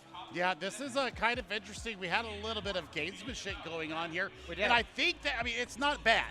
Like, it's just understanding what you want to have from your team. A little posturing as well. Yeah, posturing, if you will, and a little bit of, chicanery as well. I like when I see him coming out here. We knew that Iron was going to be coming in for Fisher, right? Right. So, They the let us know map that pick was the wait here for ISU. They wanted to see where Fisher were taking us, and it's going to be Shibby Monastery. So that after that, they decided, you know what? We're going to bring Ariel in here, and what that tells me is that they're going to be playing Diva. Ooh, interesting. Either that or I would go Sigma would be the other option. Yep. But Shibby could lean either way. And we saw how well, let's take a look at that Fisher Esports roster here. Because Iron coming in is another thing we do have to consider. We're clearly not going to stick with the Winston route. Yeah. Also, though, I would be inclined to think they're not going to go the Ramatra route with Iron in. I could be mistaken on this, could be trying something, but that's what my instinct tells me is they're leaning more into the Diva or the Sigma here heading into Escort. I mean, there's also another option here, which, depending on how you look at how the patch notes went down, you might even see a Doomfist come through here. That is something, looking at the backline engagement, that is something that we would look, so. Absolutely would surprise me. Ah, man, now we'll take a look over at that Illinois State roster. We'll see the confirmation of Ariel coming in, another World Cup member, playing for Saudi Arabia, winning the World Cup. My goodness, that was an honor of a lifetime. This is an honor of a lifetime. I've got to go get his autograph, honestly, after this. Because, seriously, I'm like casting these people, like, give me your signature. Biggest fangirl in the building, right? There you go, right? Right No, here. but, it's looking, Admiral's still going to be playing off in Narnia, but he'll be able to play. Oh, is he back on stage? He's back on stage. No, All no, right, I so think he's still in the back. I think he's still in the back? I think you were correct the first time. Okay, Yeah. well, we're going to see now as we get ready to go load into game. It's going to be it's going to be Shibby. And so, like I said, I think that Doomfist can work here, but you're probably going to get a lot more value out of a Sigma. And if you're running the Sigma, I think that's why Ariel, while they have a good Sigma, I think that their Diva is so much more superior. And I think that actually gaps what a lot of people could do on a lot of other tanks. If you've not seen Ariel play Diva, it is a master stroke in artistry of how to play the tank.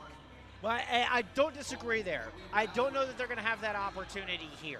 I think if we were headed to a place like Dorado, might be able to see it more. Shibby, I don't know if you have enough high ground to make Diva viable. I think it's not the high ground that you're wanting to go after, though. It's the damage mitigation that you're looking for. And that's the big thing, because you take away the especially mid if and you're long range anticipating a Doomfist. Exactly. Which, that's the only other time we've seen Iron play was a little bit earlier this year against Winthrop, and Iron did, in fact, pull the Doomfist out when we saw Iron come in. It has been pretty much exclusively Riker since they have emerged, since they've come into their own here in collegiate, since joining Fisher. We haven't seen a whole lot of Iron, but what little spatterings we have, it has indeed been the Doom. And then once again, it leads into the homegrown talent that we have here coming out of Fisher. It's another American-born player. It's another one that's climbed the ranked ladder here. It's another one that's been through trials, another one that's been through contenders. It all feeds into what this Fisher Esports team has culminated here in the national championship here for NECC. So, it's just another plug in that tree for them. I hope that they can turn this around. I really do, because I think, And that's all built from Neb and Cabe and Tinsa, who have been there since the previous roster, since the roster was from a different school entirely. This goes back, 2022, somewhere in there, maybe even 2021. But Neb has been there for a long time. Neb, Cabe, and their coach Tinsa have all been there for that long. And it was Neb getting that little spot on Wisp and kind of pulling in Riker and at the time Rocket and some of those players over, and to help kind of build this new era of Fisher Esports. And building on those things that you're talking about, culminating the experience from Fisher with some new friends they made along the way. Yep, and there's the other thing, I'm kind of taking what Sam said earlier over on the CECC stage. He was saying, that some of these players are playing not only in their, in a higher level, but also in the professional. What we got right now is OWCS. A lot of these players are doing that as well. So, I just love, talking about the maturity of J-Bubs. And now Riker. What a story. What a story. He used to be a jokester. But the return of Iron, I think, is equally as awesome a story. It made me so happy. I thought it might have just been a little sneak-in that we got to see Iron in the regular season. It really makes me giddy. We're going to get to see Iron make an appearance here at Nationals, live from Arlington. Let's get into map 2.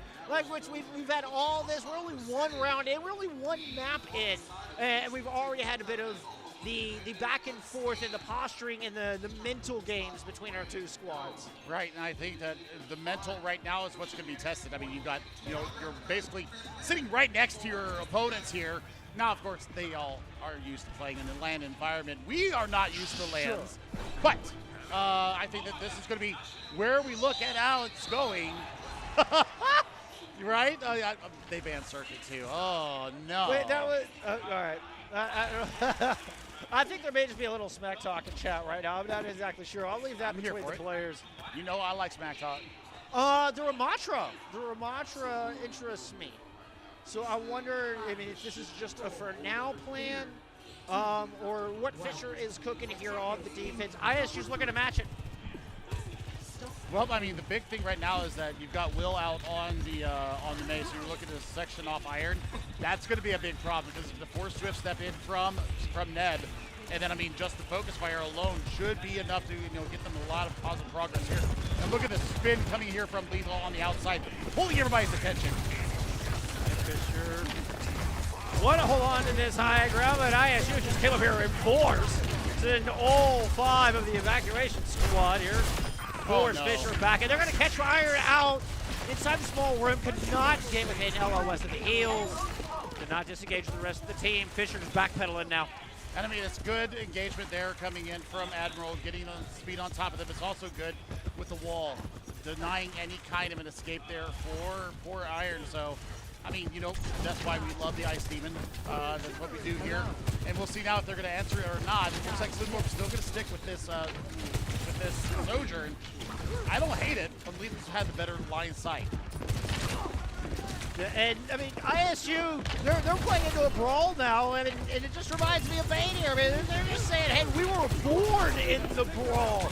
You merely adapted it. ISU continue to march forward. Mimone on this main. The Ice Queen completely sectioned off the map. Lukewarm falls.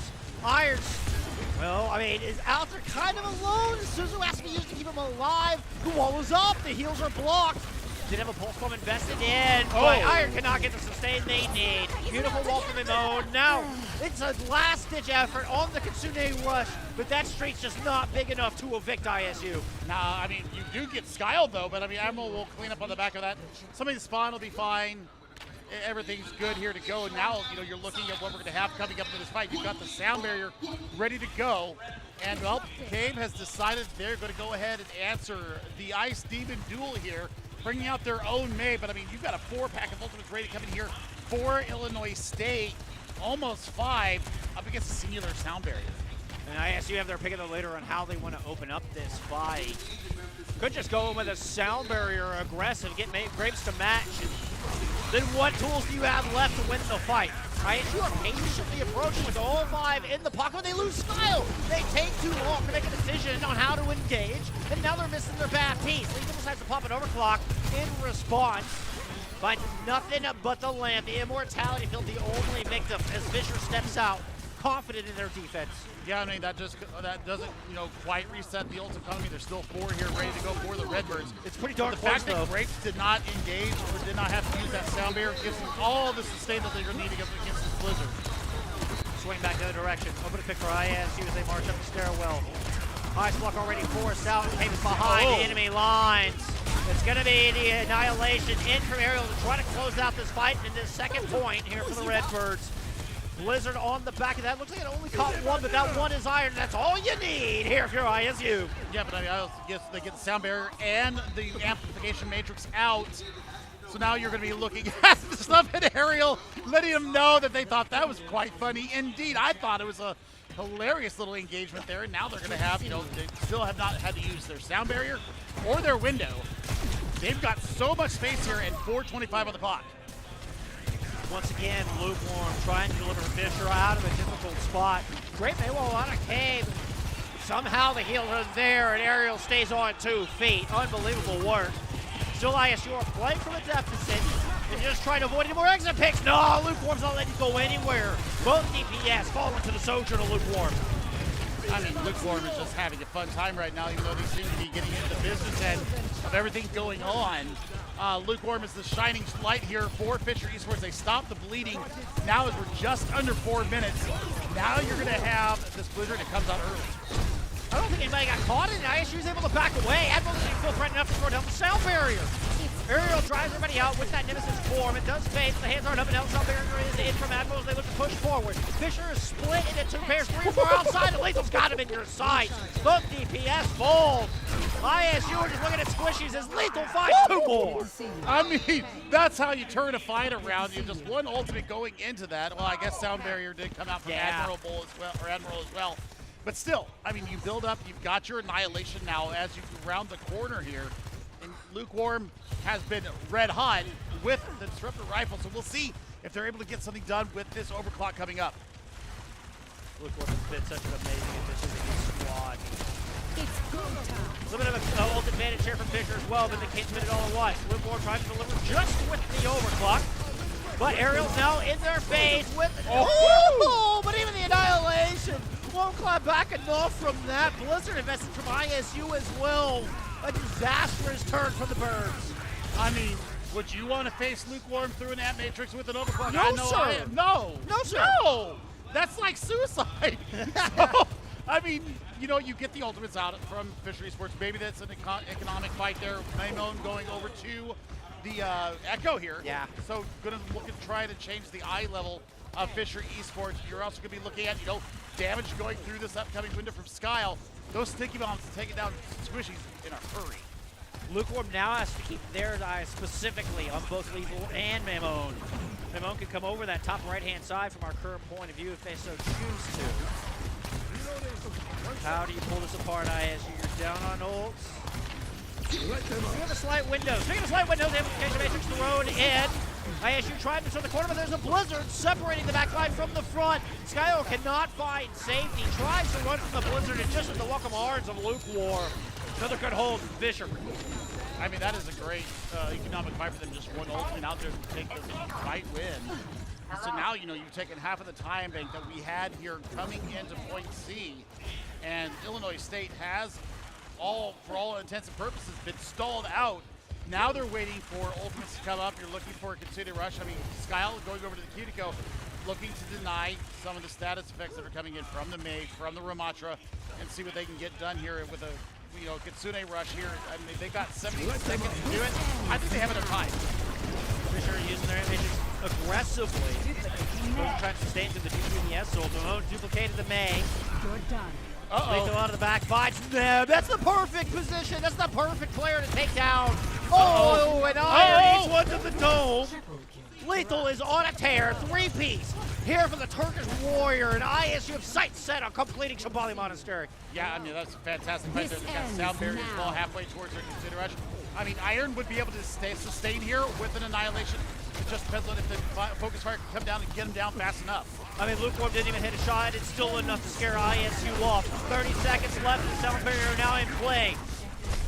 ISU trying to get around the corner, but they can't even get a 2 in the corner. Iron taking a very wide flank, able to drop this annihilation and just stand tall, push forward with all 5 guns pointed at him, and still, Iron will not fall. Fisher just muscle ISU off of their objective. Yeah, but I don't think there's any chance, kind of a chance for engagement here. I mean, unless we see like the end go around the side, but losing Lethal there as we approach the overtime here. Yeah, that should do it right there. That'll be as far as ISU gets the point here in Shambali Monastery on their attack phase.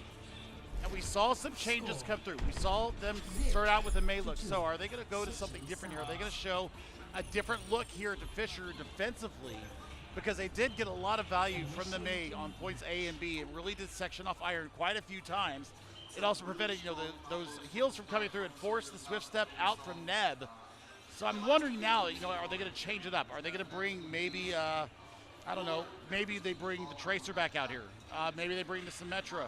Because we've seen Symmetra go up against a Ramatra composition. When you get that microwave beam going, and it gives you the sight line, or that gives you kind of that alert radar from your turrets going out there. I think that's what I'm looking at, is how do they manufacture more presence here for their defense. And I mean, ISU definitely have the tools and the experience to use that Ice Queen comp, but doesn't look like they're changing anything up. Keeping Sky on the Baptiste here to keep Ariel alive on the front line, sticking with that Ramatra. Mamone setting the trend for the Maze, sticks with it on the defense as well. So, I mean, we're going to look and see now. I mean, can they wall off Iron once again?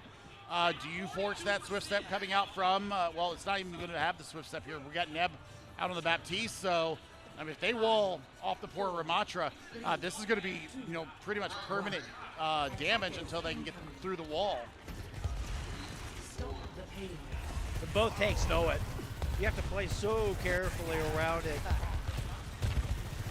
Ariel has a lot less room for error because of that wall. You can see Cade throwing that up to about halfway down, trying to cut off some of that sustain.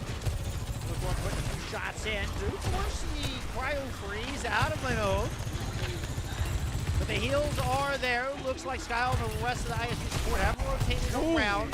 They're just holding down the fort at the moment. The Mortality Field using it to this. So far, no casualties. I mean, look at the ultimate between the two Baptistes, between the two Lucios, neck and neck. Nevin's putting so much through. And Graves takes down their opposite. This should be the go time for them to push. Yeah, and it was even after Ariel was able to dodge around the wall of Cade. Still, Graves delivers. Ends up with a 3-pace before it's done. So this is where I'm thinking, you know, how can I innovate?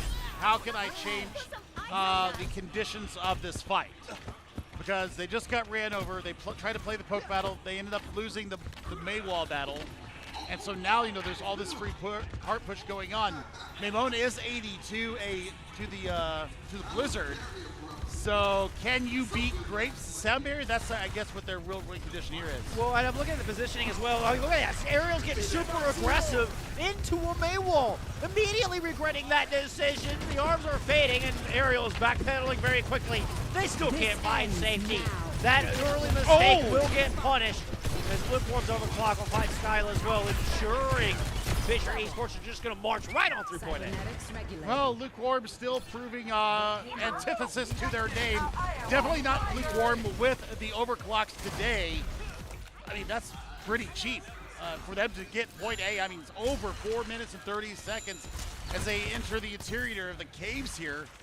And you've got 3 ultimates here for ISU. So, I mean, you know, the window, you got to fight against, well, not an overclock now because Lukewarm just threw that out, but I mean, if you burst down Iron here, I think it would be your priority target other than that, or taking Neb down once again, forces the lamp out. Ooh, and if Fisher are able to stomp through this fight, they're going to enter point C with a monstrous time bank. Put it out here. Put it out here. I mean, I would put it up here on this board. Oh my God, they got the annihilation. He got walled in and frozen. And Sound Barrier was up for Fisher as well, just to support the offensive push. Iron ended up getting frozen amidst that, but Fisher got the better than the deal. Now we got an annihilation thrown in down low. ISU does not get the value they want out of their amplification matrix. Lethal trying to peek over the top with that overclock, can't find the head of a rail. It's Lukewarm who's able to get that red circle in the kill feed. Gets Maymone. You can see Admiral just running for cover. Yep, I mean, yeah, here comes the change. So this is here we go. We're going to be looking to see now how are they going to change the parameters of this fight. Now you've got the ability to recall. Now you've got speed. And now you've got a little bit more mobility on your side. You lack the punching power and you lack the space control as well. That's an awesome angle on this ant matrix. A lot of good place to hide. Ramon's trying to pester him out from that left-hand side, but it's not enough to keep him off their target. That target was Ariel. Woo! He blew him home! What a clapback, though. Graves pops him out of the sky with the Cheerios. Now in a bit of a duel. Lethal helps out with that duel. It was not super on. It was a 2v2. Down to a 1v1 on this point. But the cap is there. Cade, the last player standing. Agreed, Lethal. Congrats. You won the 2v2 there. You get your second checkpoint here. I mean, look at that. 4 minutes and 3 seconds. And you've got, you know, basically overclock. You're going to have Sound Barrier here shortly. Lethal needs to be lethal with this upcoming overclock. They need to get it done now. Never mind. Don't even have to pop it now. And it's one of the rare times here on zhobiii we've seen Lethal getting the better in a loop, particularly in that pre-fight poke phase. So I mean, Will, having just switched to the Tracer, now has Pulse Bomb ready, so that's going to force a lot of attention from Neb. Now the lamp deployment is going to be so much more important here. And I mean, they can call that out and then go in, how are they going to force it out? I think they should go with the Pulse Bomb, then get them with the right hook of the Overclock. Well, it also means they want to play from different distances now as well. Overclock from Lukewarm had sights on Lethal on top. So having to get him on that. Everyone's going to throw in a sound barrier, and Illinois State are getting aggressive on the back of it. They don't over push. They stay on the back end of their corner. Nobody getting caught by that May wall from Cave. Cave still with the blizzard in the pocket. Lethal's Overclock immediately shut down. Lukewarm finds the revenge. Pulls up in the back, trying to devalue the amplification matrix. Just harassing the back line. But Maymon finds himself in a 1v3. Aerial's frozen up on the point. Zion continues to batter them down. Lukewarm sweeps in over the top. It's a Annihilation thrown in from Aerial, the box of victory, a mere half a meter away as Fisher are moments away from tying up this match. There it is. Don't even need every kill to do it. We're headed into map 3, all locked up. I mean, that is play in the neutral and being able to not only match what your opponent is bringing to you, but actually doing it a little bit better. And when they opted into the mirror, when Cave brought out their own May into the fight, that's when everything turned here for Fisher. So they tried something innovative coming out the start. They got bodied on their defense, so they answered the mirror. They're on point 3, and they ended up just putting out a stomp onto ISU's offense. Looking at the offense here from Fisher, though, it was absolutely one-way traffic. There was no traction that was ever gained here by the ISU squad on defense. So, I mean, this is beautiful stuff. This is what you want to see. You want to see the quick, real-time adaptation as it comes through. And Fisher delivered with a giant exclamation point on the back of it. I mean, where they finished with a ton of time in the bank. They prevent the full cap. It was a dominant map. It was a dominant map there for Fisher Esports. And what a clap back on, after their first map loss. Gets us tied up heading into map 3. That is going to be Flashpoint. We're going to take a little break. Give ISU decide where they want to go. We'll see you back here with NECC Nationals continues. Don't go anywhere.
NECC Nationals Overwatch continues. We get ready for map number 3 here between Fisher and ISU Redbirds.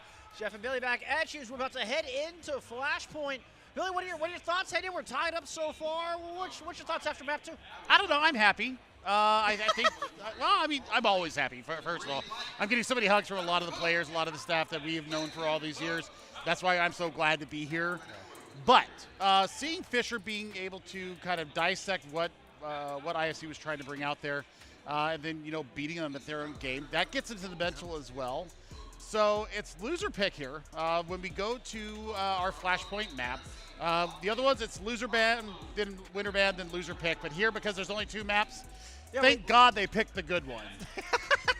I mean, I don't know. We saw Ilios earlier, so yeah. It wouldn't surprise me if we actually saw a little bit of silliness here. But no, indeed, we are heading to Survasa, the less silly of our Flashpoint maps, I suppose. I mean, it's more, okay, first of all, I like my maps to look good. I think New Junk City, or New Queens, New Junk, whatever. I completely, you had it right the first time. I don't like it. I don't like the Australian map at all. Sorry, Kuffa. I know you're somewhere around here. I just don't like it. I like Survasa better. I think that the lines of sight are better. I think that the approaches to the Flashpoints themselves are better. Come on. I mean, it's for me. It's what I like to play, and I'm sure we're going to see. And it's more commonly picked by the teams for that very reason. They enjoy to play on it as well. I like a bit of the creativity and the artistic aesthetic map design on a lot of the maps. But when it just comes to straight strategic brass tacks, Survasa is certainly the more straightforward of our 2 maps. We check back in with our player cams. Getting stretched, getting ready. Oh, check back in with ourselves. Hey, yeah. I'm happy. I'm happy. I'm still getting used to the fact that I can just turn over and you're like right there. I know. There's not like some, you know, fourth wall, like, yeah, where we're trying to high five at different heights. I know. It's like Johnny. It's like Ryan Reinforce and Custa back in COVID days. Well, you know, we're so, you know, live. We're live. We're live. We're happy. We're looking for these 2 teams now to join battle. It looks like we might be having maybe a little bit of an issue here with the lobby, but I mean, technically, I mean, if we look historically, that was something that we were talking about before we came on. The big 4 that we talk about, and I need to include Winthrop in this conversation as well, the big 5. Sure. Really, ISU and Fisher have not met as much as they have faced against other teams. They have not played each other quite as often as you would see, especially when it matters. And that's, I mean, looking back, I was going through just making a list of a lot of historic matchups over the past year, or really to 2 years, through collegiate Overwatch, and it's always these same 4 teams we're seeing here in NECC Legends. And Fisher and ISU, you know, 2 of those always circulating between them, and then, of course, Maryville and Northwood rounding out those 4 that we're seeing here in NECC.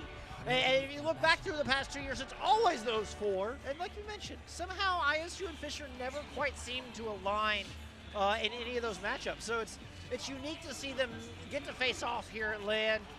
And what a clash of styles. We are seeing both tanks stay in the lineup heading into map 3, by the way. Yes. Iron and Aerial still playing for us. Yeah, I mean, I think that, you know, they showed that Ramontres might be sort of the meta pick coming in here now. Because you don't have the sturdiness of the donkey horse. You can't run in with the diva. The Winston is too fragile, and there's not enough high ground to justify playing the monkey here. So I think that the Ramontre is the best choice there, unless you want to run a Drunker Queen, which is the other option, but we don't see that. No, we are in fact seeing both Ramontres here. The Drunker Queen could work, and worked well for ISU on map 1. But that would require them putting Kuffa back in. So with Aerial staying in, I think they're going to stick with here with the Ramontre. We're actually seeing Fisher pick up the May, where ISU kind of were the progenitors of that back on map 2. You can see Admiral having to dance around that May wall at the moment, but Skyle can't find safety. What an open pick here for Fisher. I mean, that's the majority of the healing down. Yep, that'll be the entirety of ISU crumbling down after losing to Kiriko. And we need to see them, you know, how are they going to answer back? Are they going to go ahead and bring out their own May here? Do we look for something with a little bit more punch in the Tracer? We'll see. Because Maymon, you know, is actually getting a lot of work done with the Echo. You're going to be looking for a duplicate onto either the Kiriko to get an early rush up, or onto the Ramontre to see if you can get an early annihilation in return. ISU do like playing with a little bit of range. Thanks for the help.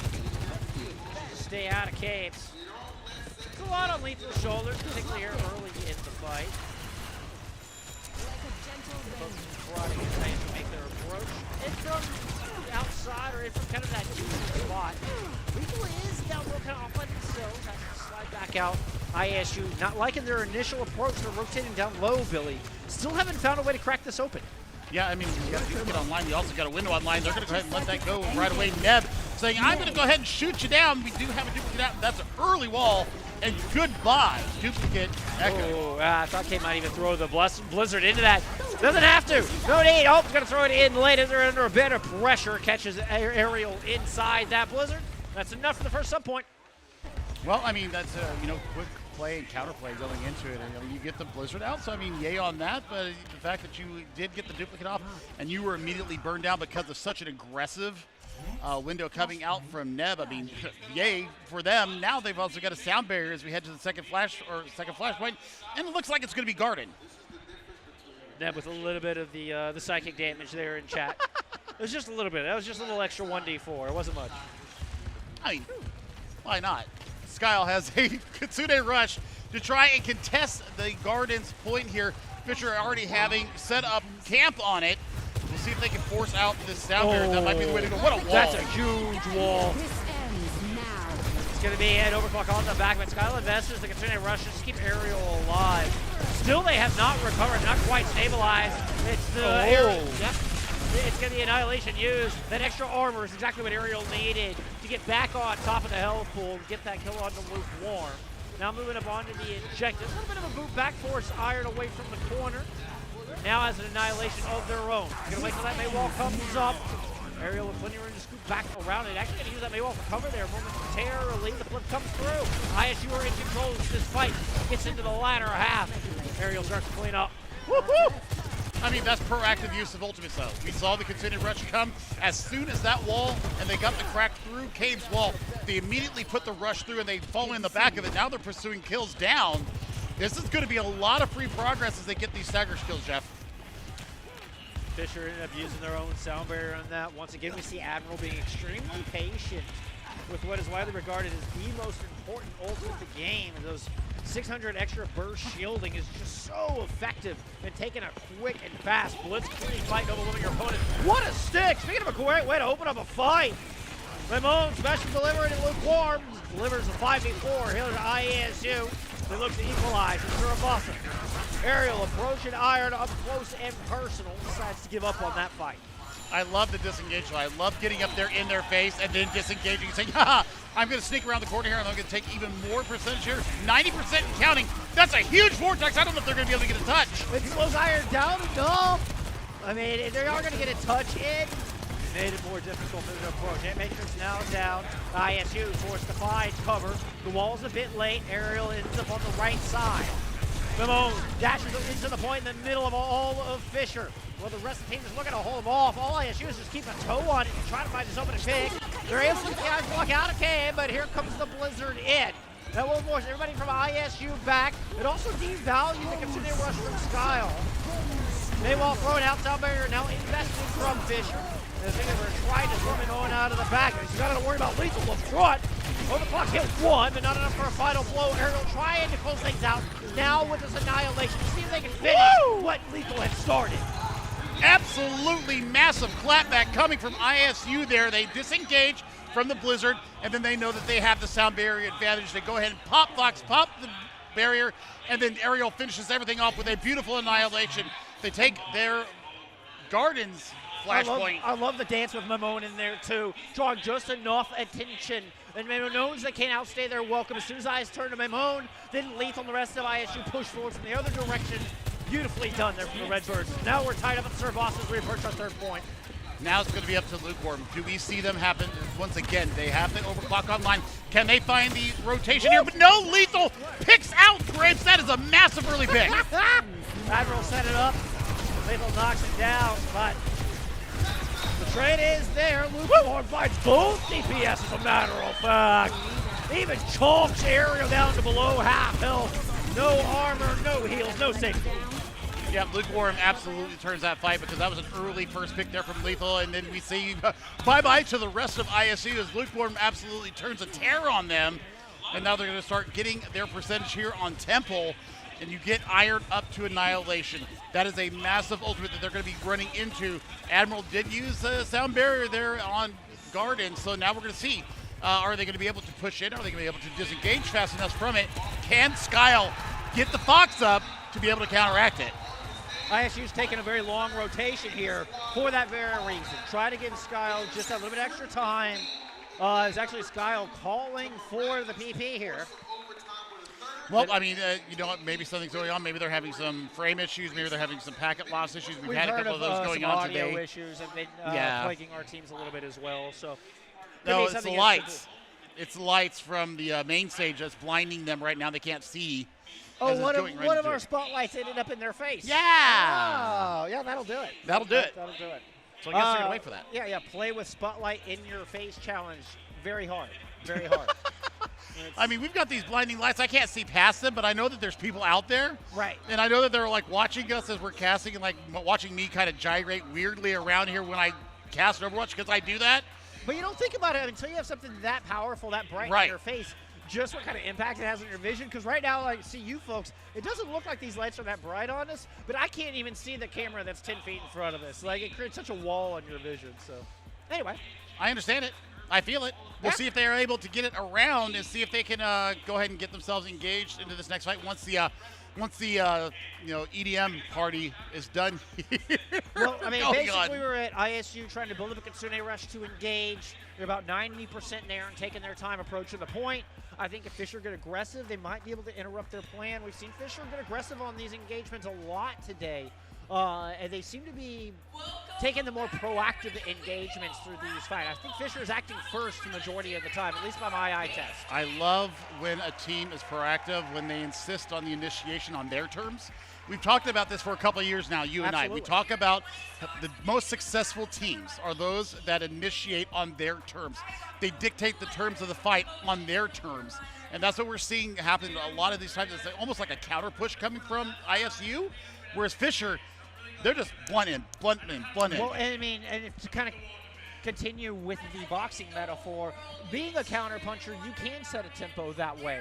When your opponent tries to use a sound barrier first and you just disengage from it, and then you have the freedom to use your own however you want. So we've seen that happen a little bit. The Fisher are doing a good job of maximizing their ults. The Blizzards have been put to fantastic use coming out from the other side, and it's one of the big win cons and the big difference with them still keeping the May in this lineup. So there's a bit of a dichotomy going on with ISU as well, because we've got the measured approach to some of these counter punches coming from the rest of ISU. Then you've got Admiral, the frugal one, that does not want to spend at sound barrier until they're darn good and ready. And it seems to be always the perfect time. And that's what the Overwatch League taught this player. It's what Contenders has taught this player. That's why ISU is such a class act when you talk about these players coming from. They all have a different set of skills that they honed in the EMEA region. And now they brought it here to the States at our collegiate scene. This is, to me, having started my my casting career on the PC side in Europe, getting to see the two styles fight each other. I love it. And what an interesting spot in the meta for them to clash on these styles. And honestly, if you had told me that it was going to be Fisher who were opting into the May and then the ones playing it a little bit better, I wouldn't have believed you. I wouldn't believe you. I mean, that's supposed to be EU's specialty. That's their bread and butter. It's particularly the May brawl, and we've seen nothing but Ramatra for the past two maps. Yep, and I think that we're going to continue to go on that same thread. I think that Control will once again become the outlier to what is normally quote-unquote meta for what we'll see through our more standard types. Well, I'm not exactly sure what the pause is about at this point. I don't even know where our producer... You are very tall. I was prepared for this, but I was not. I feel like I'm just down here. This is... I mean, I should get a chair to stand on or something, perhaps. I was going to bring a step stool, y'all, and I should have. I mean, just a proper full-on step I guess stool. I could... No, don't do that. Don't do that. I guess I could do this. No, that hurts my knees just looking at you. I'm older than you, and I'm we can do this for a couple minutes. But I mean, still, I agree with you. The only thing that would make this better, and I'm going to see if I hear the giggles coming from ISU. If Dan was here, Yes. bringing out the Symmetra, that would make the only thing that would make it even better. It would Is be very bringing fitting. that into it. It would be very fitting. Still wouldn't surprise me to see a sim come out. I mean, Right. I don't know. You know, we'll see. We'll see. We'll see. We will see, indeed. As I think we're still being blinded. I'm not sure. Taking a peek over at the players. Hi.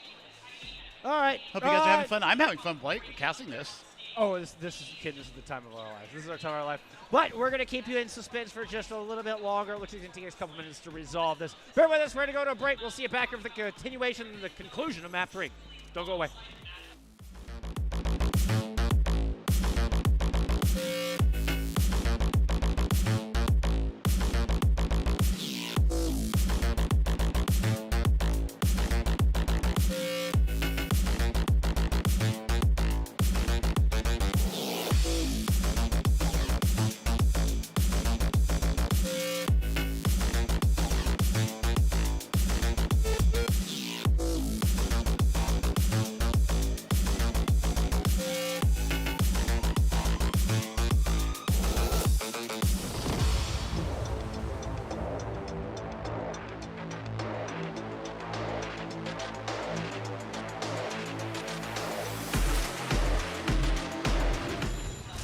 All right, we're not keeping you waiting. We are getting right back in. Shabbat Monastery, he's tied up. Fisher in control. ISU did get that consider rush build-up that we were looking for, and are in fact going to use it to go right onto the objective. Iron taking his time, disengaging. In fact, just holding court right there on that corner. Fearlessly just planting those feet with the Ant Matrix at their back. Now, how does Fisher choose to respond? ISU took the first step in this one, Billy. We're still on a 5v5. Yeah, and I mean, watch for Will to go in on top of Iron when they pop the Annihilation. They're going to go throw in that pulse bomb and chunk them down. See if you can get this sound barrier out as well. Arrow has an answering Annihilation of their own. ISU has sound barrier advantage for just a moment, and they're going to go ahead and drop it. Drake's finally gets theirs up, and the stick is there. The sound barrier just in time to save Neb. Holy cow. Pixel perfect from Grapes. Annihilation from Ariel, though Fisher still have to thwart off some ISU ultimates if they want to win this fight out. ISU has grabbed control. Whoever wins this fight will take the lead on this map. Annihilation now out from Iron, pushing forward with the last ultimate that Fisher has online. Lethal countering with an overclock out of the back. Lands a couple shots, but not any kills on the back of it. Iron still has armor, is still standing, still charging forward. Flaming names as they put Admiral down. Now they've got Fist on Ariel, who's low, who's gone, who's back in spawn. Iron said, put some respect on my name. I got the Annihilation, I got the aggression, I got the speed and tangible behind me, and there is the flashpoint there for Temple. Now they take the flashpoint lead here as we are heading. Now it looks like we are heading to. It looks like we're going. I can't tell. Yep, we are going to Palace. To Palace. I knew the name of that. I really did. I know you did. You were just testing me. I was testing you. Yeah, he was just testing me. Right. Kitsune Rush almost up, ready to go here for Skyle. So the battle here between these two. Neb has another window available. Use it in just the last fight. Crucially, ISU have positional advantage, so it will cost Fisher at least one ultimate, unless they can get an early pick. I mean, we've seen Luke one through it time and time again. All right, Kitsune Rush out. Mamoon already found Neb. Oh my goodness. ISU used their one ult to great effect. What an engage. They use two. They use the Rush and the Pulse Bomb. True. So, I mean, but it builds up, quickly an additional, 25% towards the next Annihilation. It gives Lethal 30% towards their next overclock. This is exactly what they needed. Now it's all about space taking. How far can you push up and hold this Fisher squad off before you have to retreat back to the point and manage the flankers coming in? I feel like ISU have switched up their style. Since we've come back into map 3, I feel like they're the ones going first. They're the ones taking the initiation. Throwing first aid, not trying to counter. Overclock now out from Lukewarm. Admiral Sound Barrier invested into the fight. Fisher have one to spot of their own. They're going to get a little Sojourn battle up on the outside. Lukewarm shields fade. Lethal landed one. Lethal's got to back out of that. Trying to pull back into the amplification matrix. Lethal goes up to the high ground. Leaping down below. Ooh, that was a nice headshot. Eventually, Nebula falls. A little help from Imo down low. As ISU put the pincers in on Fisher. And I mean, the fact that they get to hold on to Pulse Bomb and Annihilation to this is going to take us to our 5th flashpoint. It's going to be Ruins as we approach that right now. And I tell you what, 35 seconds for the teams to get through. Looking at where the Fisher spot is, they might have a bit of an advantage being able to get to Ruins a little bit faster than what IFCU are going to be able to do. So it's all a race to see who can claim space first. And really, if it's ISU that comes from the south, they're going to be going down that steep stairway. They're going to be looking at a Fisher team coming around and having all that extra, geometry that they're going to be able to duck and dodge away from what could be an Annihilation or a Considered Rush coming out. Oh, it's a good fast rotation from ISU to get point presence here. And this is the most difficult point to take once your opponent is trenched in. Aerial's there on this all-important corner with the movement in the pocket. Considered Rush in from Skyle. Just propelling ISU out into Fisher territory. Fisher's still trying to back up. Ooh, Iron struck down low. Has to pop that ultimate just for the extra damage mitigation. Graves comes in from the outside, trying to build up for the rest of theirs. Aerial popped in out, but immediately goes down. The support from Graves, it's more than just speed. It's more than just healing. It's 2 final blows, putting Admiral back into the grave as well. I mean, it's a train. I mean, there's still touches going on here. And it forces the sound barrier up. That could be huge for the recontest that comes down the line, because Admiral now has sound barrier advantage going into this fight. They're only 25% off. You're looking now at also Lethal coming up on another overclock. So it's going to be Lukewarm versus Lethal, and it's going to be Admiral versus Neb. It's going to be the sound barrier versus the App Matrix. And ISU can do it in one fight. This point takes up so fast. It depends. If they get control during the fight, that Admiral sound barrier could be napped winning. There for ISU. Up match point. Over across the outside from Lethal. Very quick shot. Last one. Dome. That was an immortality field from Ned, so they can get around the corner.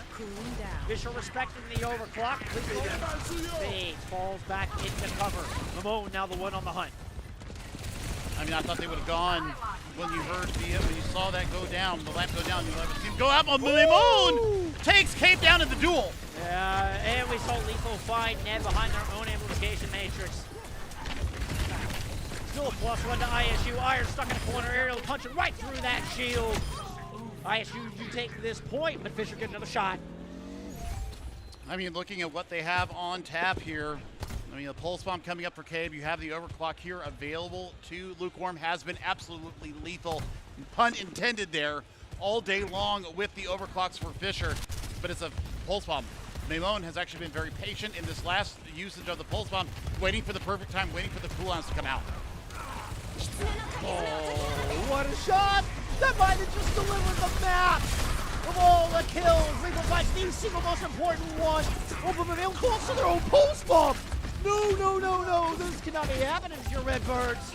One fight takes the Revasa to 4v4. Lethal gets hit by Cade. Fisher is now up 1. Zyle soon Swift steps in, does get the sound barrier from the other side. ISU have no DPS. They back up onto the point, have control. Neb finds Skyle along the way. Here comes Iron, looking for victory on Suravasa. Maimone comes down, they're still under the back, has that recall, forced down early by Lukewarm. Lukewarm in a great position from the outside, can just lay shots all the way down this point. Fisher has eyes on all agencies. ISU has to pop an Annihilation just to try to get close. They cannot. What a recontest. What a flip there from Fisher. And you hear the roars. They take Suravasa. They go on to match point. Play of the game. Wow. Down to the absolute final fight. Everything in the kitchen sink thrown in from both of our teams. And you can just feel the elation in the building when that final bell rung. Fisher comes out narrowly on top of the Redbirds here, putting themselves on match point here in round 1 for our NECC Nationals. I mean, map differential might come into play here because it is round robin, so every point counts. I think every point in a flashpoint counts as well. Every point in a control counts. It has gone the distance for both control and flashpoint. That could come to bear down the line when we see, in the final standings how this goes. I think that it came down to a pick here or there between these two teams. very evenly matched. Let me tell you, it is a kill here or there. It is the dying to your own pulse bomb from Maimon there. I think that's what really turned the fight, is that Will dies to his own pulse bomb. Yikes, you're not having that nuisance factor. You're not having the ability to, kind of tiptoe and touch. And it makes Ariel have to pop that Annihilation a little bit too early before you have the rest of the engagement behind it. So everything was a little bit of a domino there. Pixels. Game of Pixels. ISU are going to have to win 2 maps in a row if they want to take this opening series here in round 1. When we come back, it's push. We'll see if they can make it happen. Don't go away.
NECC Nationals continues here in round 1. ISU down 1-2 to Fisher Esports. Fisher taking that very final fight to claim map 3. Now it's on to push to decide, well, are we going to end it here? We head to map 5. Yep, and it was ISU that banned out Coliseo. Fisher in return bans out New Queen Street. The Canadians kind of booing for that. I wanted to see a little bit of snow. That's fine. We're headed to Esperanza, and you're going to notice when we get into our lobby, we have Goose, who is the ISU social media manager's account. Kuffa got IP locked out of his account, and he can't log into any of his accounts, so he's going to be playing on the social media manager's account. So Kuffa is Goose, and Goose is Kuffa for the time being. Duck, duck, duck, Kuffa? Duck, duck, Kuffa. That's all right. That's our new game here at Arlington. I like it. I like it.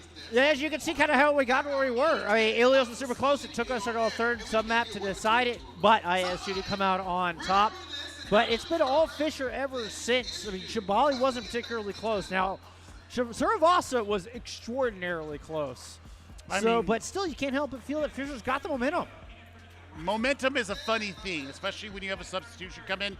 This tells me that ISU might be wanting to play a little bit of Winton here. It's going to be about backline protection for if they do decide to go that route. Is it going to be? Are they going to be able to keep the backline up? Are they going to be able to be self-sufficient in the back? Are you going to have the peel that's ready in time to get back there if they do decide to go with the Winton route? I would expect to see a little bit more of the Ramatra coming in here from Fisher, because they have not subbed out Iron, so we have not seen J-Bubs coming back in here, or Riker. So I think that they're feeling very comfortable with this Ramatra pick. They're getting a lot of space control. That's the thing that I'm noticing from this team, is that they're willing to take the space. They're willing to invest into their tank to make sure that he can stay up. So that's what we're seeing a lot of right now, is how are they actually playing and how are they getting this aggressive push, and how are they maintaining the space. That's the big thing as well. Get a little shot at our player cams here. ISU trying to figure out how they're going to get back into this thing. And a lot of the stuff, I mean, outside of the micro, like the strategy you're talking about, I mean, our teams are dealing with things of exhaustion, of flights getting canceled, of not being able to eat. There's a lot of external factors that can go into a LAN that can play a part, and it's not always stuff that's immediately apparent. But all that matters when it's all said and done is who takes the dub. That's all anybody's going to remember at the end of the day. You know what I'm going to remember is Lethal and Lukewarm absolutely hunting heads there in Saravasa. That duel has been fun to watch, man. It has been so clutch. And I mean, they both had their moments where they have taken and completely flipped a fight in favor of their team. We've also seen the support DPS, I want to call it here, with Will for ISU and with Cabe for Fisher. They both had their own separate impacts where you've seen a pulse bomb, completely flip a fight. Or you're looking at a Blizzard completely stall any kind of resistance from another team. So, I mean, it's two completely separate theories. Both have been working all day, and that's why this series is so dang close. And I feel like there has been a particularly large spotlight in that flex DPS role between Bamon and Cabe, with the way they've been flipped back and forth between the May to the Echo and the Tracer, and how that changes your game plan and your approach. And so it does feel like there has been a lot of gravity in that one particular role between these two squads. Yeah, and now we're going to see, how we've gotten here so far. I mean, this is as close as you can be without it, tying. And I mean, that's just not possible as of yet. You got to wait till we get to an escort map, so we'll see how that's going to go down. But I mean, as far as Esperanza, I mean, high ground control is going to be important. It's also going to be important to be able to take control of the choke points, like under the bridges. Being able to catch the approach coming from the high ground as well. So we want to see if they're going to be able to do that here. We've seen them be able to do that for the majority of the day. It has literally come down to one or two fights, one or two picks here and there. That is the difference between these two teams, other than Shibby, which was a wash there for Fisher. Which comes down to one ultimate. So one ultimate not hit the mark, and it was a difference maker between winning and losing map 3. We do get the Diva out from Iron. Kind of hark back at this a little bit earlier in our series. This, of course, your high ground bridges is where you will see 80% of the fights here on Esperanza. So both of our tanks are capable of moving to and further pretty easily. ISU are right now just They're just digging in deep up in their high ground. They're not budging. It's all about how the first engagement goes, how much full charge they're going to be able to get here. Admiral has to be on guard duty here for not only Lethal, but also for Skyle that's playing on the Ani here. It's just going to be a matter of inches here. And I mean, look, there we go. Neb going super low. Probably going to force the lamp out. Yeah, Skyle on the on is why we're seeing ISU not really move off of this. They're happy to stay back here, leave Skyle in a nice, safe spot where they can continue to just pump healing in, build up towards that first nano boost. Could be a great engage, start things off. But meanwhile, it's Fisher's kind of playing a defensive role their own now. So I got the importance of that flex DPS, Billy, and Cave out here on the Torbjorns just keeping Maimone at bay. Yeah, but I mean, that's exactly what he's there for. And I mean, you've also got a deployable as well. You've also got, the armor increaser coming from the Overwork. So I want to see now, how do they make the rotation here? How are they going to engage? Because Neb's going to have window first. That's going to be the go side for them to push. It's built up, but they haven't dropped it yet. Oh. That landed onto Iron. That is the Diva asleep. Are they going to go on the back of it? Nano Boost is ready. That is Cuffa bouncing along the outside. Don't let the name tag for you. That is Mr. Worldwide going in on the attack with the Nano Boost at their back. Has a Primal Rage ready to go. Just carefully move it in. Uses the jump pops, the Primal Rage.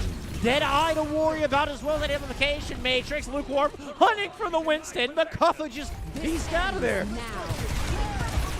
Now we got the rest of them coming out here. Lethal coming out with the overclock. They're looking for it. The sound barrier is out. They're getting absolutely swarmed. Beautiful sound barrier. Completely devalued Lethal's overclock. I mean, no picks on the back of this, and Cuffa is going to keep the pressure moving forward. Takes a lot of damage into the corner. Iron trying to chase him out. The rally is popped. Then Cuffa is still standing. Admiral's able to find Lukewarm with them, and they lose Skyle along the way. That's another rally to keep ISU on feet in this fight. Cuffa making the best of it. Molten Core bouncing off the bubble as Cuffa just leaps on out. I mean, you leap out, you're going to get the lead here as well. And I mean, we're already 3 minutes in. That is the first real engagement that we've had. This is absolutely craziness coming out from these two teams. The patience to set up the fight on your terms. Nobody wanted to engage first. They wanted it in their way. It's like freaking Burger King, have it your way. I thought we were watching Coliseo there for the first 2 minutes. Right? Now ISU have this precious high ground. It's kind of become the new norm to loop around the outside, but Iron just goes right up the gut. But it ends up being a little disjointed. You can see the DPS and the support show up a little bit late after Iron's been forced back, and they never quite get stabilized. Ned never has a chance to pop his amplification matrix. Maimone is all over their back line. ISU are in control of this. They've only got one pick, but they have the map controls they need to continue to snowball this. Yep, this is exactly what they wanted. You can see them looking for it, them up top, and Maimone with the tracking once again takes the speed option off. The pulse bomb is out, but doesn't kill. Yeah, it went on to Iron and just kind of got absorbed. We have not had the change in the armor yet, so armor's still just getting a flat 30% with a damage reduction to everything right now. Oh, that's a good pick there right before we get to the scratch moment. That is a you've got clutch self-destruct. This should be able to buy them at least one fight here as long as the rest of the team can coalesce around him. Nanobus on to Cuffa. They're able to get Lukewarm with it and at least forces back into a 4v4. Primal Rage gets another one. Fighting Grapes out of the sky. Dirge leaps into the corner. They mess with their mortality field down, but they are just forced right on out of it. Cuffa patiently waits for the time to strike back in, and the bot's back in ISU control. They get the checkpoint. Cuffa just said, nope, I ain't going down like that. Got a nano at their back and just went absolutely ham. Fist the Fury out. Now they've got forward spots here as we approach the halfway point of Esperanza. Maimone's making a swap on over to the Echo as well. No more Tracer. Now that ISU has control of this high ground, Maimone can just sit up here and throw down burst spam in spades. Those sticky bombs do so much damage, Billy. They really do, but I mean, it's going to help build up. What? That was Neb! That was Neb combined with a little help from Cave. What a 1-2 punch. Cuffa's going to fall as well. Fisher quickly capitalizes on that advantage. Well, they do get the molten core out of them, though. So, I mean, it wasn't great. Cave, hello? Okay, I see you with the rivets over there, friend. Let's keep going on that. You should be looking for, yep. Straggle kills are going to come through. This might be a first point or the checkpoint being reached by Fisher. just on the back of all these staggers. There's going to be a chance for a recontest here. They're not going to be able to get it flat out. Fish are going to have to spin more to get their closer spawns unlocked, for sure. Maymone back over to the Tracer, Indeed. though. So this is going to spell them going to the back line. They tried the Echo experiment, didn't work. But you've got the rally, you've got the overclock ready to go as well. I think it may be on where they're located on the map. We could see the Echo a little bit later on if ISU are able to swing this. For now, the Tracer's really good for getting on this precious high ground. That was an overclock we heard from the outside. Deadeye used. Sound Barrier is enough to get Iron and the rest of Fisher an opening pick here. Well, now you're looking at, I mean, you've got both your support ultimates ready to go here for ISU. Nice shot. Lukewarm is still disgusting with it on the hit scans, but I mean, there's a chance here now for ISU. I mean, you can use the HP reset of the Primal Rage and then layer in, but they're going to go and put both support ultimates out at the same time. Yeah, it was beautiful timing on that nano engage to catch Net from being able to fall off that top high ground. Absolutely worth the investment from ISU. They will get the spot all the way back the other direction. Might even unlock their own close spawns. I mean, it was expensive, though. That is 3 ultimates Worth. into that fight. Of 4, if you count the overclock in the previous start of the engagement. So now you're just going to have Pulse Bomb going up against this Molten Core. Cave has been so cagey and really delaying and kind of denying space taking from Kuffa with the Molten Core. Oh, but look where ISU gets to sit up now. They can just have the safety of that high ground. There's even cover of the walls along with it. ISU do get a lot for their investment, and you can see Fisher respecting it.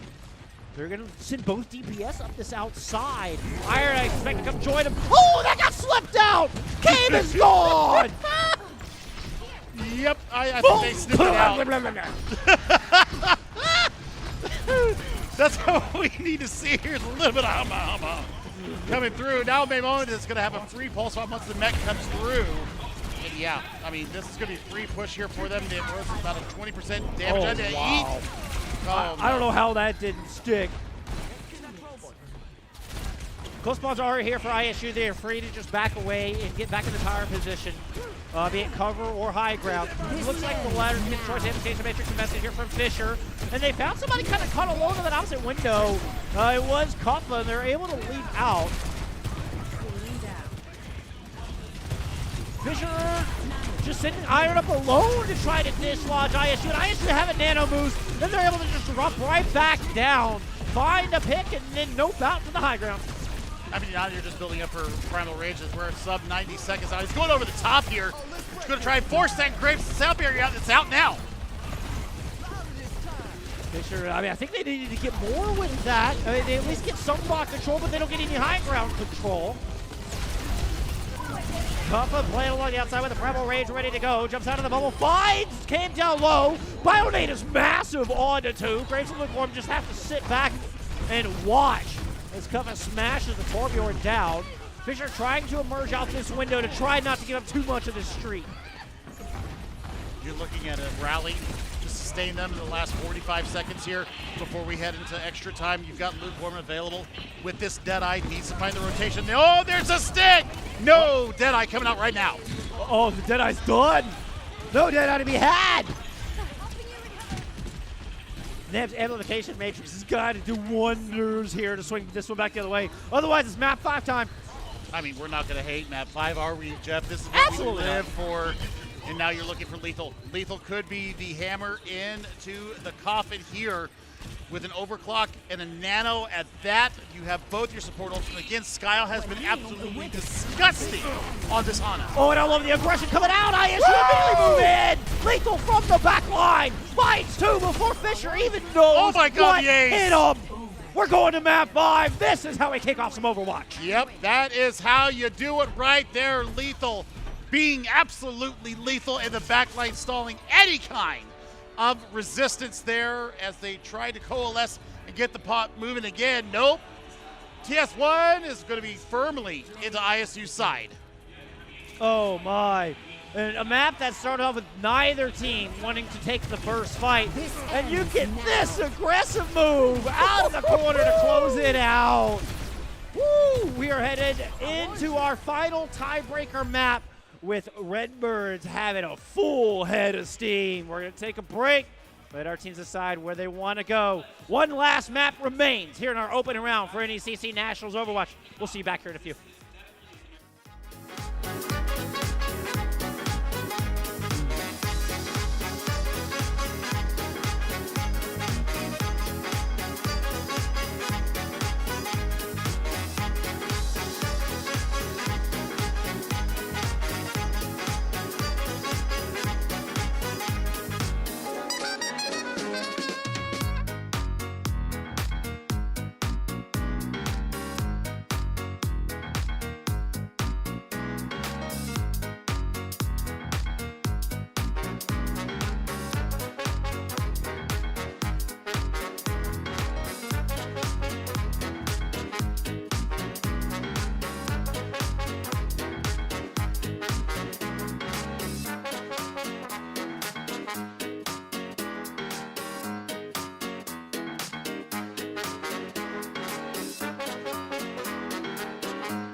Oh man, what a way to kick things off here at ESA in Arlington.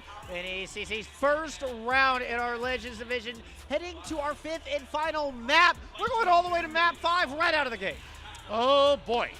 All right, so we've got the end is near. The end is nigh for this series. No substitutions to note. We have one. You say that. I say that. You say that. We actually did have Riker coming back in. We got Riker coming back in. All Yeah. right. So our original tank lineup back in effect, back from map 1. So is it going to be the Battle of Winton as we head in? Almost certainly. As a matter of fact, yes. Almost certainly a Battle of Winton as we're heading into Hollywood. I mean, the high ground on point A is super important. High ground on point B is just a must. It's a necessity. So, yeah, that would be my bet. Winton all the way. Winton Overwatch all day, every day. Well, this is also going to talk to us about our flex DPS then as well. Do we see Echo come out? Do we see the Tracer come back into play? Are we, looking for, obviously high ground is going to be at a premium here. So you're looking for nano engages as well on the Winston. So we're going to see how this goes in as we start into our last match or last map of our first round here.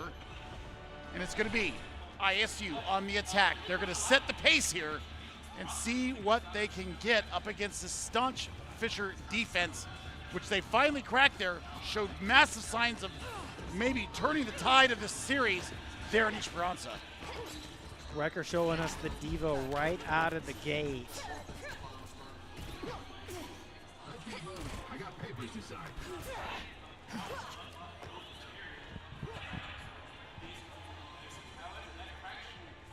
Interesting defensive look. We'll see if Riker is able to keep Kuffa at bay. Yeah, just a reminder that is Kuffa playing on a different account. But indeed, Mr. Worldwide lead the charge here from ISU on the Winston. Now look at this. Lethal coming out on one of the signature heroes that we hear, that we have seen through all the different competitions that we've seen Lethal compete in. The Cassidy was absolutely filthy during the Overwatch World Cup qualifiers. Watch for the flanks from him. A little more consistent pressure, a little more survivable than a Sojourn. First dive attempt thwarted, but it did get Fisher out of the cafe. Riker trying to pursue, so they get an exit pick onto Admiral there in the security room, but Admiral's able to back up to safety. Nade from Skyle has to be used defensively, though. We've seen Skyle open up so many fights with those bio nades when playing this Ana today. And the fact that we see Neb playing on the Kiriko means that there's going to be no nano available to them. There's also not going to be any anti of their own. It's all going to be about mobility here up against the dive coming from Illinois State. Oh, and if Skyle sees an Aaron Suzu come out, we're going to see a big bio go into the back. We're going to go into the back. Skuffa on the attack. Holding up here on top of the high ground, bubble used, but will eventually get forced back down low as Iron reclaims that space. Still no kills, buck 15's passed so far. Kuffa's getting pursued up on that top spot there, Billy, by Cave on the Tracer. Yep, there's a nano engage coming in. Kuffa forced at least a few people back. No squishies to speak of, but it opens things up for Memo to throw a pulse bomb in. That actually subsequently got Graves as well as the match. Deadeye from Lethal finds Riker in that pilot form, and ISU have managed to take over all of point A. Woo-hoo! Like I said, Lethal kind of good on the Cassidy. Yeah. Using the quick Deadeye to make sure that the pilot Diva is not able to remech. But it was Will Mimone, once again, with the pulse bomb inside of the bubble to deny any kind of resources coming in to cancel that pulse bomb with the Suzu. Beautiful play. Lethal over to the Widowmaker here. High ground superiority is what they're looking for. Fisher only have just Neb set up on that high ground for now. Of course, Iron can bounce back and forth. As we get another pause in. Immediately, Lethal drops the R. Let's keep it going. Let's keep it going. Right, Lethal's still ready to play. Lethal's still ready to play. I mean, pulling out their secret weapon in that Cassidy. Yeah, I mean, you look at how patient they were going from high ground to high ground, kind of almost forcing Riker to kind of play a game of chase. And that's where you saw Mimon, you saw Lethal, and even looking at Skyle, you were talking about the patience. I'm talking about the vision and seeing the game as it happens. You're looking at, the errant Suzu, as you saw it come out, immediately answered with an anti into the area because they know that defense matrix was down. They knew that Suzu wasn't going to be able to cleanse, and that's how they clean up. It's so smart. It's, it's just action, reaction here. I love it.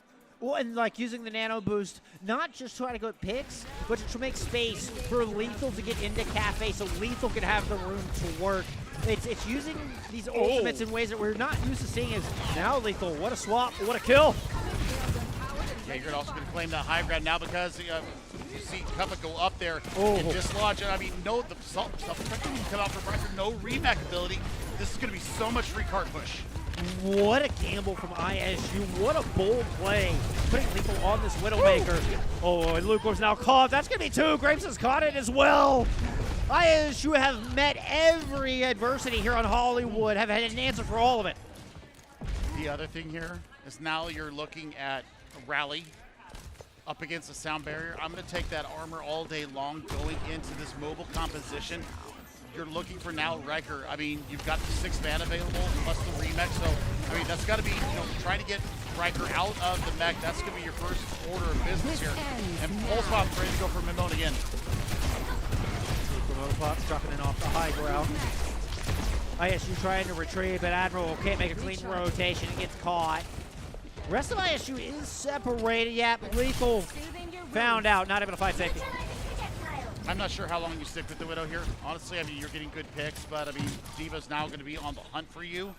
So, do you go back to the Sojourn? Do you bring Cassidy back out? I'm not sure. You can't. They're going to grab the cash. You can't take the high ground back with the Widowmaker. You have to already have control. Yep, so I mean, now it's all about, weathering the storm here, resetting the ult economy for your hit scan, looking to, just to claim the space. You've got the nano available again from Skyle, so look for them to use that on the Cuppa and displace the members of Fisher once again. Clever use of the boosters from Riker to knock off the first attempt, but ISU does eventually muscle their way up to the high ground. Oh, that was a long range nade! And there goes Cuppa on the back of it. Sound barrier agency to Russian message from Fisher to thwart ISU's assault. ISU happy to back up. Cuppa just lands underneath the safety of Skiles, gets topped off.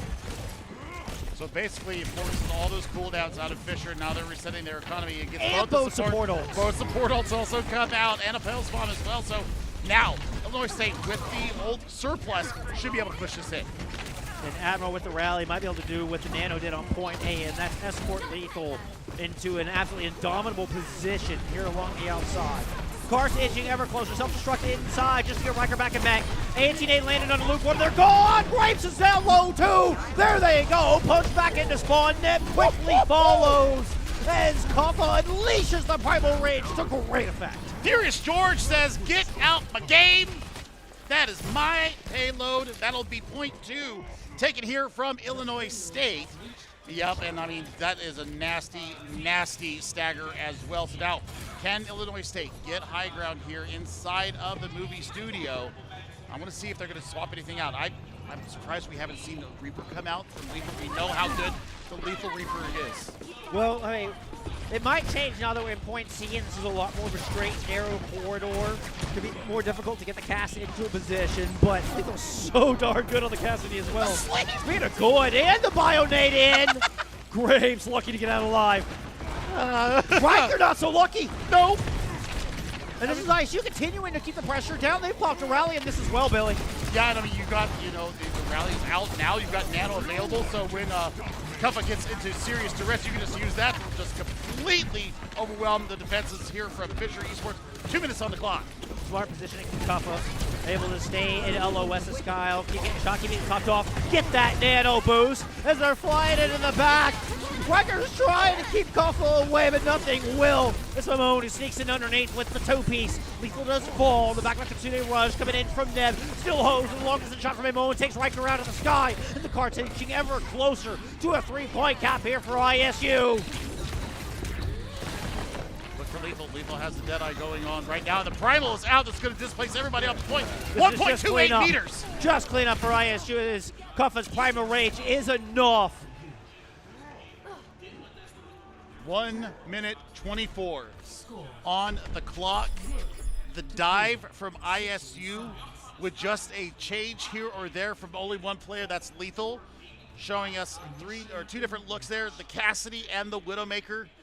Absolutely brutal oppression. Once they got an opening pick, once they lose the Winston or they lose the Cassidy, something that can either prevent your healing from getting through or prevents your ability to disengage, it was all systems go from ISU. The Redbirds smelt blood in the water. They are absolutely feeling themselves now for Fisher. Do you answer what Redbirds just brought to the stage I there? mean, you have to come back with that same level of confidence. Yep. When we see Lethal making that swap onto the Widowmaker, knowing ISU can get that high ground and they can find those picks, that is a super confident swap. And that's what it takes to win at this level. There's no slouches left here in NECC Legends Overwatch. We got to see that kind of confidence come out on Fisher on their attack, try to push us into extra innings. But Jeff, I think that Fisher is playing at a little bit of a deficit. I think they're kind of tying Riker's hand behind his back because he doesn't have that ability to have that nano engage. He doesn't have the ability to follow up on antis. And Neb is going to take their hand at an Ana. Seeing how effective Skyle was with it. I don't know if you could match that, though. I got to be real with you, Billy. If we were to give out an MVP right now, I think Skyle would be at the top of my list with that Ana play. And conversely, for the other side, I think that Neb, we very rarely talk about two supports being our MVP candidates. They're absolutely earning their oats today. Well, and see, the other big name that stands out for me from Fisher is Lukewarm, who's gone over to a Cassidy of their own to match Lethal. I don't hate it. I'm going to look now to see if they can collapse on this bubble. Yeah, they get it, and they're looking for the monkeys right out the gate. Limon just playing a little deterrent in the stairs right now. It's a pretty aggressive position. Could easily get caught out, but they save enough links where they can get down to that stairwell with ease. Still, Fisher gave a little control. Nice whip shot. Pushes Lukewarm back down. All that effort undone. They're forced to play from this low corner. Ooh, that was a quick head they're able to pop. Limon lucky to survive that one. I mean, had recall ready to go, and I mean, now, you know, the anti once again coming in big for Skyle that forces the disengage. Oh my God, Lukewarm. I don't know how you stay alive. The biscuits from Grapes keeping you alive. Huge anti coming in from Neb. Once again, this player is absolutely out there freaking mind, and now you're going to be looking for your own starting nano engage. You almost have it on Such tough play. Oh, Lethal with another great flick. Just like we saw back on push. Ooh, nice stick from Gabe. This guy was going to fall to that. It's a 3v3 on this point. Mimone cannot equalize with their pulse. Lethal's trying to back up, wait for reinforcements. Fisher looking for an opening in this 3v3. Ooh, but Mimone shuts it down. The door just closed in their face. Gabe still trying to make something happen. Had to recall, and Lethal finishes them off. Yep, that is exactly what you need there. And I mean, they get the kills they need just playing a little bit of dancing, do-si-do around the point, around that back wall. And now they've got their own engagement here. Look for Fisher Esports. Go in with Riker. I mean, do you wait for Monkey to get his primal up? Let him have the primal, then give him the nano afterwards. Use the nano to get the rest of the primal, I think, Raid is boss. the play. Give me Raid Boss. That's certainly an option. But no, they're going to nano Riker on the way in. Riker did eat a Bionade on that approach, but the primal rage is enough where it's not going to have too much effect. Nano still unbelievable to keep him alive through that primal rage. Kuffa unleashes the angry Winston in their own right, but just has to use those extra jumps to bail. Fisher Esports are firmly rooted on this objective. Neb gets popped by the Deadeye. Here comes Lethal trying to stop the cart. Lands on in time to contest, but both supports are now gone for Redbirds. I mean, it's all about if you can clean up these kills. There goes the, yeah, this should be it right here. And, well, I mean, it took them almost a little over 2.5 minutes, but they're going to capture point A here.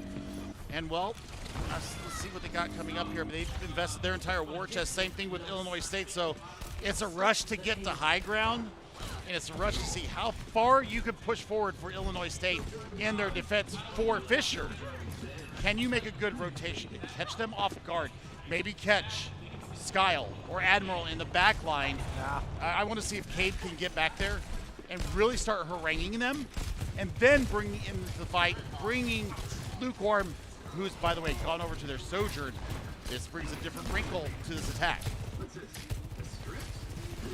Perhaps a little more pressure on that high ground. Just nobody really fighting for the high ground from Fisher at the moment. safely allowing Scout to sit up here and top off Kaffa. All attention from Fisher's been to try to bring the Winston down. But good bubble usage, comes back on the high ground. Cart continuing to inch forward. Bionade blocked by the bubble down low. Fisher don't seem to be too bothered. They're not sending anybody up to try to engage on this high ground.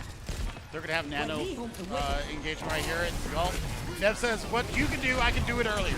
Yep, and there it is. That Nano will be the tool. Move up top. Riker just cleaving through a bunch, but eventually has to bail before they're able to get too much work done on that. Lazel still pouring down shots from above. Is tough on finding the Winthrop. Love it, love it, love it, love it. From Illinois State, now you're looking for, I mean, great available with the rally that should keep your Winston up when you get into it. But I mean, we really haven't moved that far through the streets phase here of Hollywood. Looking at our ultimate economy, I mean, Riker's going to have this primal reset for them. Maybe dislodge Goose or dislodge Cuff off the high ground. You're definitely looking for Skyle and Admiral in the back line. I mean, it looks to me like Fisher is still just trying to draw Kuffa in and see if they can kill the Winston first. Finally, they send Riker up top. I think it was a shield bash, kind of knocked him down low for a moment. Primer fading off. Final second, Primal get nothing, and now here comes the Nano Gate. The counter punch in response from the Birds. Rally force from Grace, but Riker falls, not able to benefit from any of that healing. People holding down court down low, Kuffa trying to go in up, slept out of the beginning of that Primal Rage, still fiercely able to move in and pick off Neb. Now it's to turn to the one last support still on their feet. Never mind, they were up in the air, sitting down low like a sack of potatoes. ISU have put Fisher into a corner and they're running out of time. I mean, we are now at 65 seconds and counting. You've got both your support, both your DPS ultimates, and you've got Neb available with another Nano, but you can see Riker going over to the Junker Queen. So they're just going to brawl it up in the face. They're just decided they have had enough of this. They're just going to take the fight to the ground. Oh, that bio gets 4! Skyle has been a game changer throughout this. Oh, both hold-ups land onto Honest, but it's Admiral the difference maker in, swinging through a pair, cleaving to get 2, making 3 final blows for Admiral. 35 seconds to go. The Estonian legend comes through again. Admiral is saying, I just had enough of your crap. I'm going through. I'm going to put the rally up there. I'm going to flail you away. And now 20 seconds left on the clock here. You do have the overclock. That should buy you at least some space.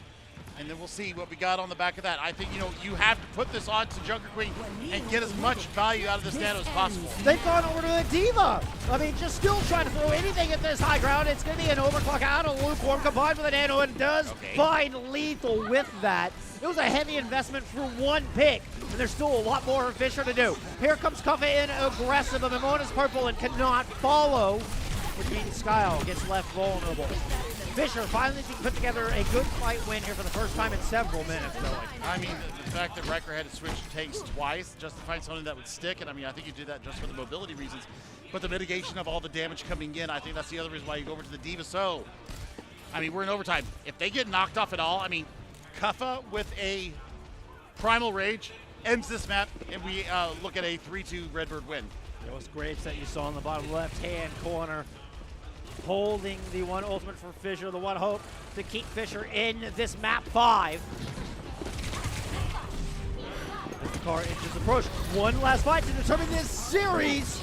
Mimone looking around, looking for a good opportunity to throw this pulse in. Self-destruct out from Riker is the rally is popped, and that's going to be the cart inches in.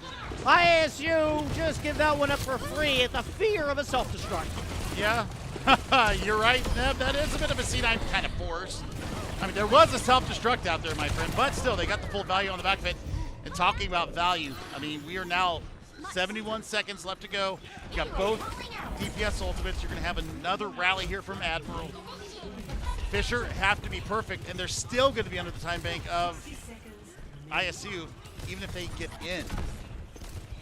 I'm really curious what our tanks do here. I don't think either tank is optimal here for this last stretch in the last 50 seconds. That landed onto the shield. Nicely done there from Grapes. Keep that one at bay.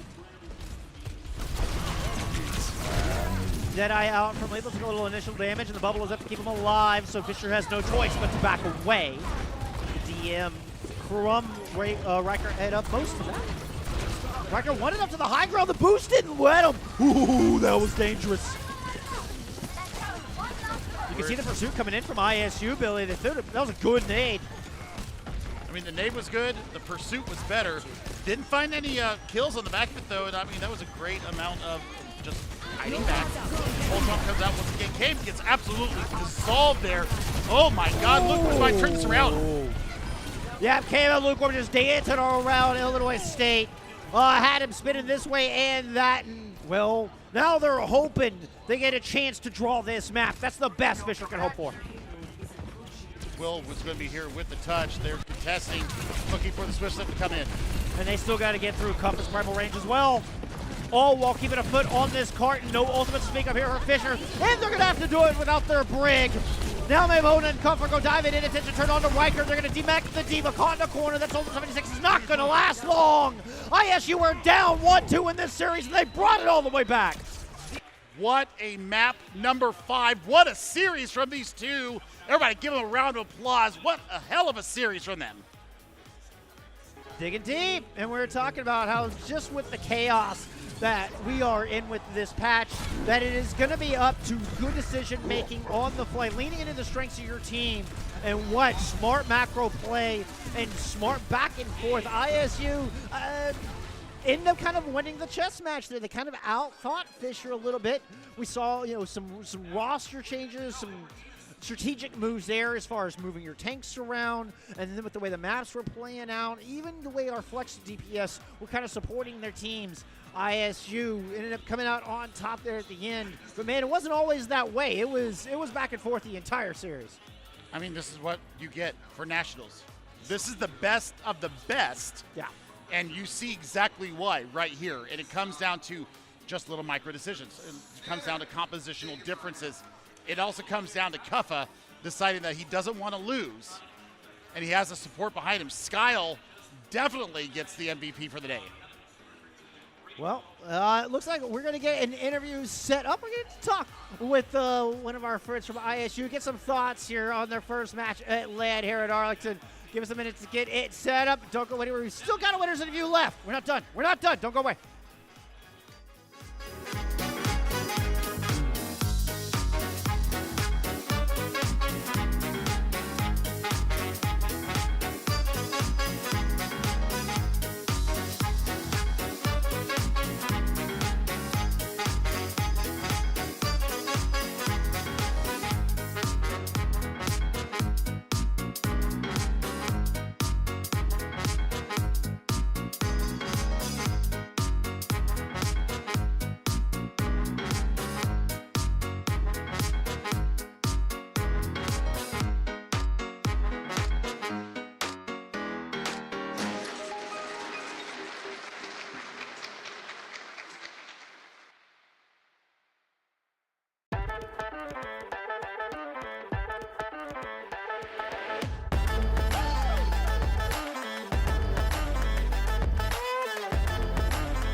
Welcome back, friends. I am joined by Mr. Worldwide himself, Tank from ISU. Hey, thank you for taking the time to come talk with us. Congrats on the dub here. First win at LAN. Yeah, I mean, it was good fun.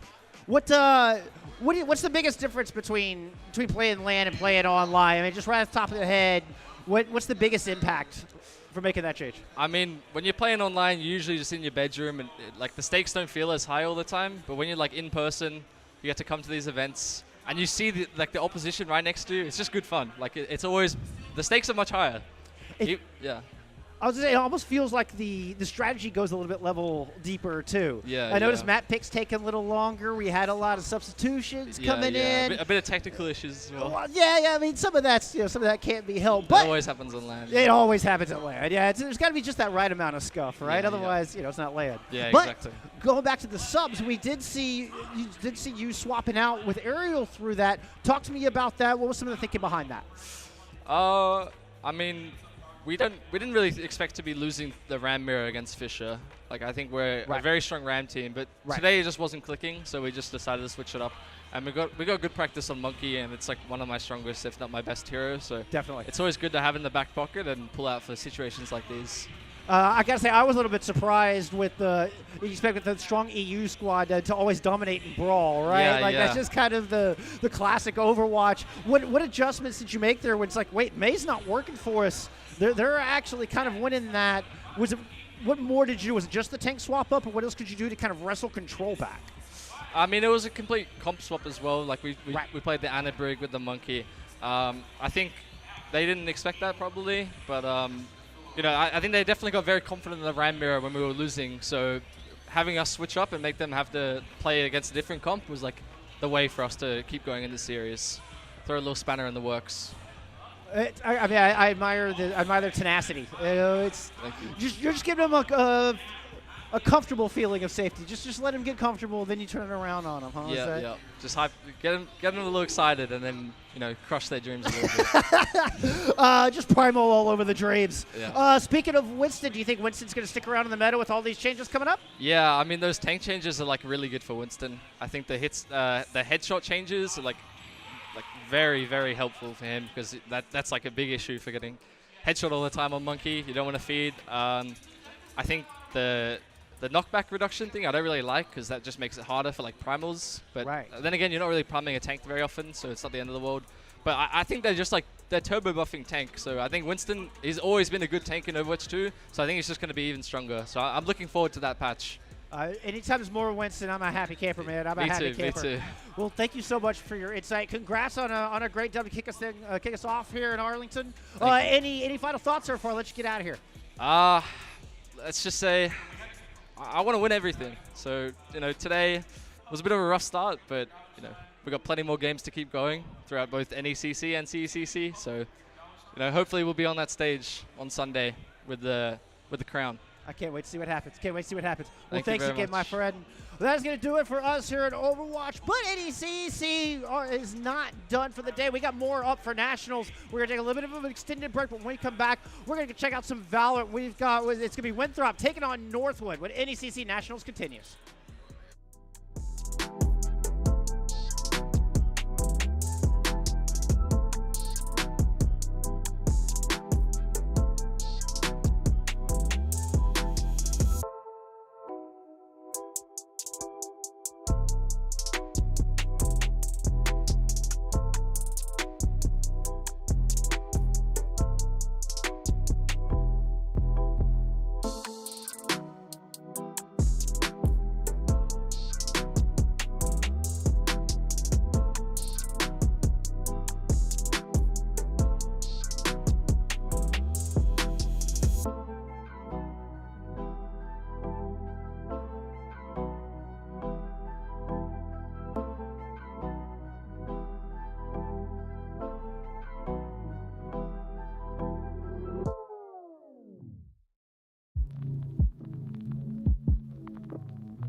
Hello, everyone, and welcome. It is a glorious evening for some NECC VALORANT semifinals here at the Esports Stadium in Arlington, Texas. My name is SamTalkz. Joining me is zhobiii, and what a semifinals matchup that we have tonight. Winthrop versus Northwood. We were going to get robbed of it potentially for our quarterfinals in CECC, but not tonight. Your impromptu casters have arrived. Thank you to the broadcast staff as well behind the scenes for sticking in the overtime after a very long Overwatch broadcast, I will say.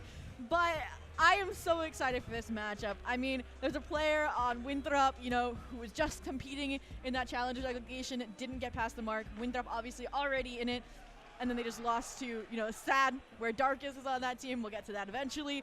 So there's so many overlapping, you know, mini fights within these teams, and they're just giants in their own respect. Absolutely. Giants that are ready to prove their worth here. And, of course, with it being the semifinals, a lot riding on the line. But let's go ahead and take a look at our lineups, starting off with none other than the challengers themselves. Winthrop, of course, Infiltrator, Gucci, Jerk, Moves, Nazi, and if you've been paying attention to anything VALORANT, these should be very recognizable names. They should. The only collegiate team, full collegiate team to make it into the Challengers League, even though there's been a lot in close contention. But let's meet their opponents. The, you know, outstanding collegiate champs, maybe on their fall from grace, maybe on their return to the throne. Ali, Darkest, Dip, Tyler, and a Rip Benji.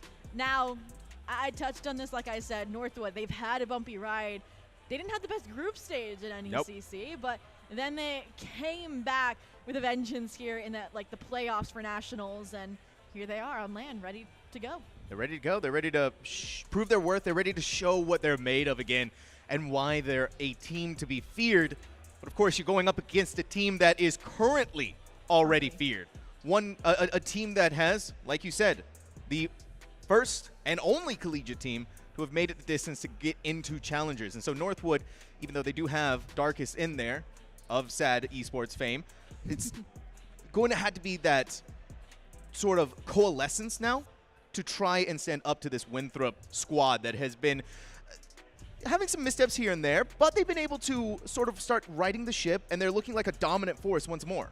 Yeah, they're excited to be back on LAN. That's the environment they thrive on. But we need to check out what this battleground for this best of 3 is going to be. And checking that out, here we go. I was so excited to see Winthrop ban out a set. You don't even know. I had a word with Nazi, and they're like, it's just boring to play. And I'm like, right back at you. It's boring to cast. So that does mean that our map pool is going to be Sunset coming in as Winthrop's pick, Bind as Northwoods. And if we make it all the way, which we have Leighton in the building, and I want to see a map 3, that would be on Lotus. That's a strong map pool. It's an exciting map pool, and to be able to start off on Sunset on top of that just makes this deal all the more sweeter. Oh, yeah. And I mean, you go back and look at the last time these two matched up against each other. I mean, you're going all the way back in the past. You're going all the way back to December. That may as well have been last year. Oh, yeah. Kind of different rosters as well, but it was a Northwood 3-0 victory. It was. This time around, though, I mean, Winthrop, completely different, totally different look, new players, fresh blood. Obviously, fresh blood that has done a lot of good for them. Yeah, no, I was looking at that as well, right? It was NECC Fall 2023 Sign Division Grand Finals, and yes, you have, you know, Jerk in for Renz and Tyler in for Logan, but it's just so interesting to see how the power has fluxed and how these teams have evolved. What stands out to me, though, is that out of that rematch, 2 out of the 3 maps are the same. From that, I guess it was a best of 5 since it's a 3-0, not a 2-0. So Lotus was a 13-3 and Bind was a 13-6. But I will say, I had the privilege of sitting in on Winthrop playing their CECC matchup against Tam and Maroon today.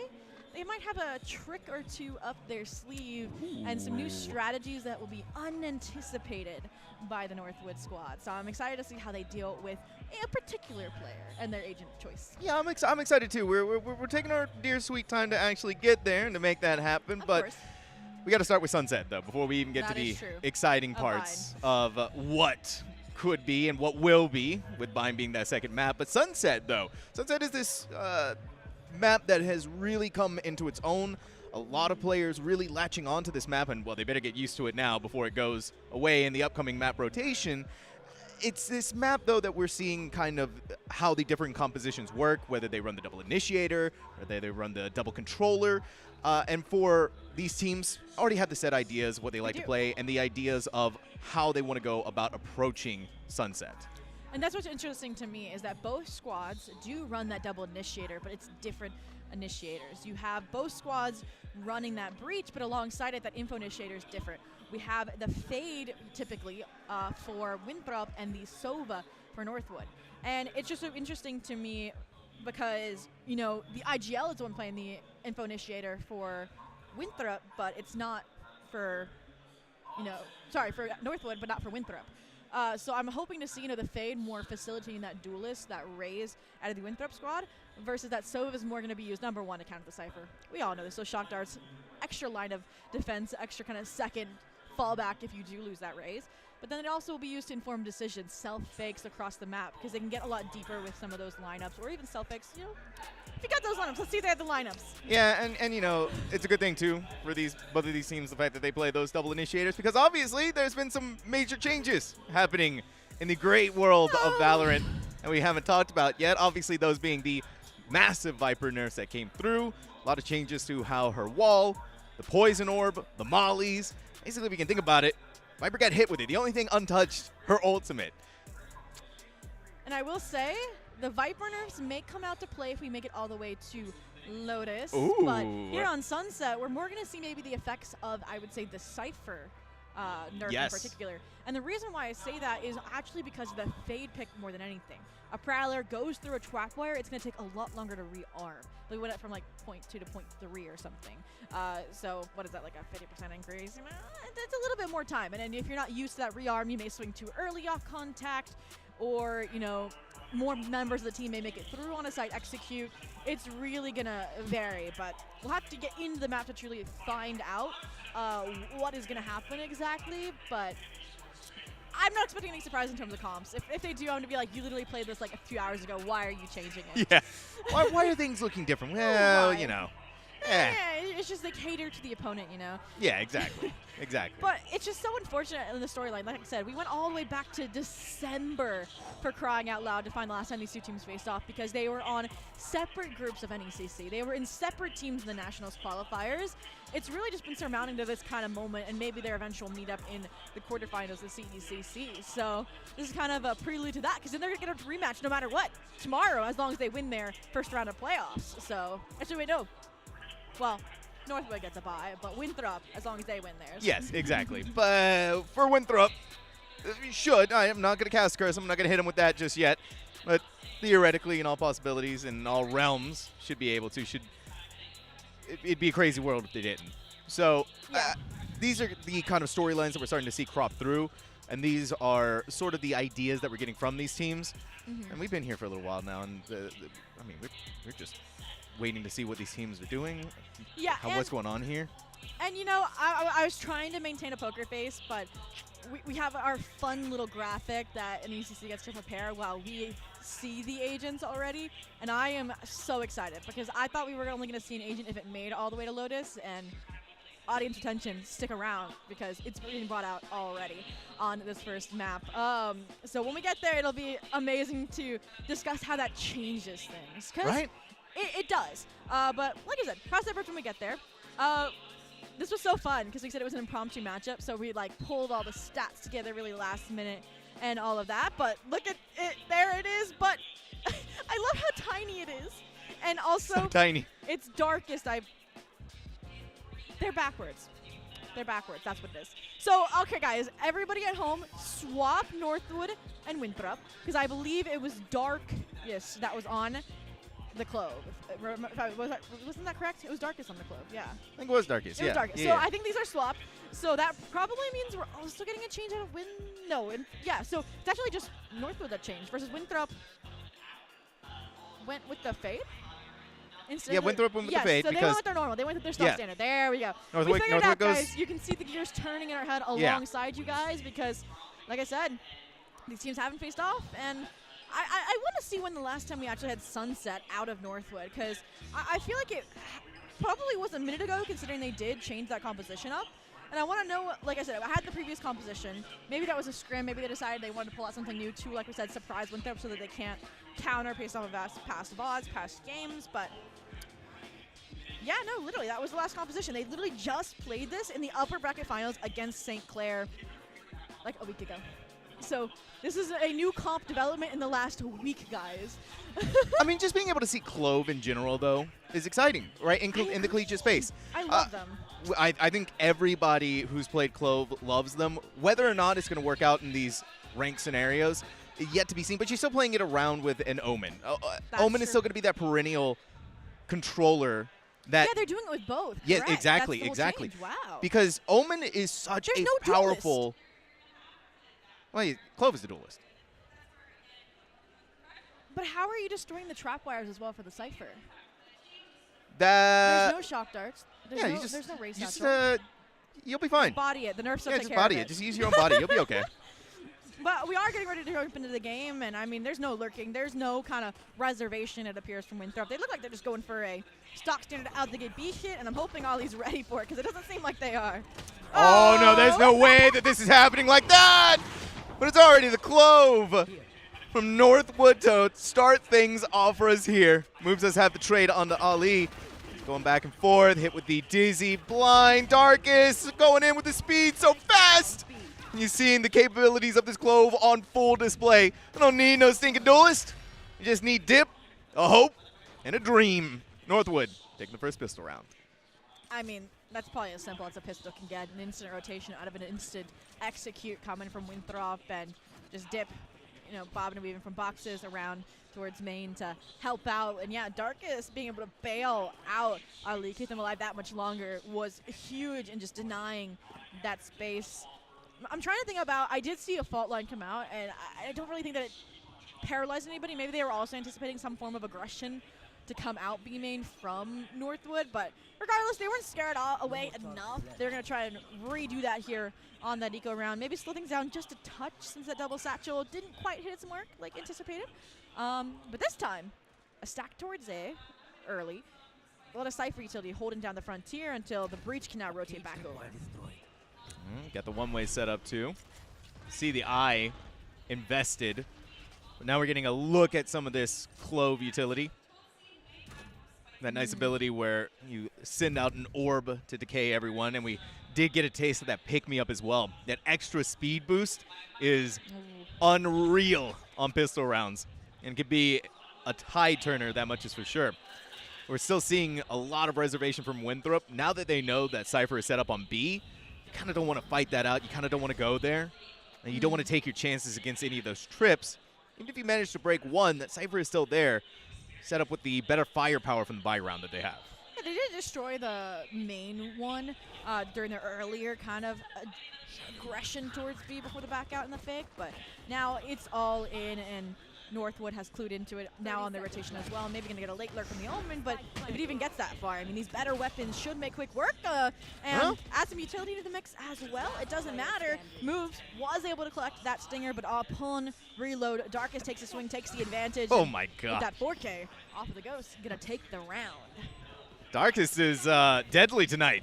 They are coming in to show off what they've been accomplishing here. Not only in Challengers, but what they've been accomplishing in Collegiate with Northwood. This Clove, like I said, what do you need a duelist for when Clove is just doing it all themselves? They pick me up, they get a speed boost, they have their health back, and they already have their ultimate.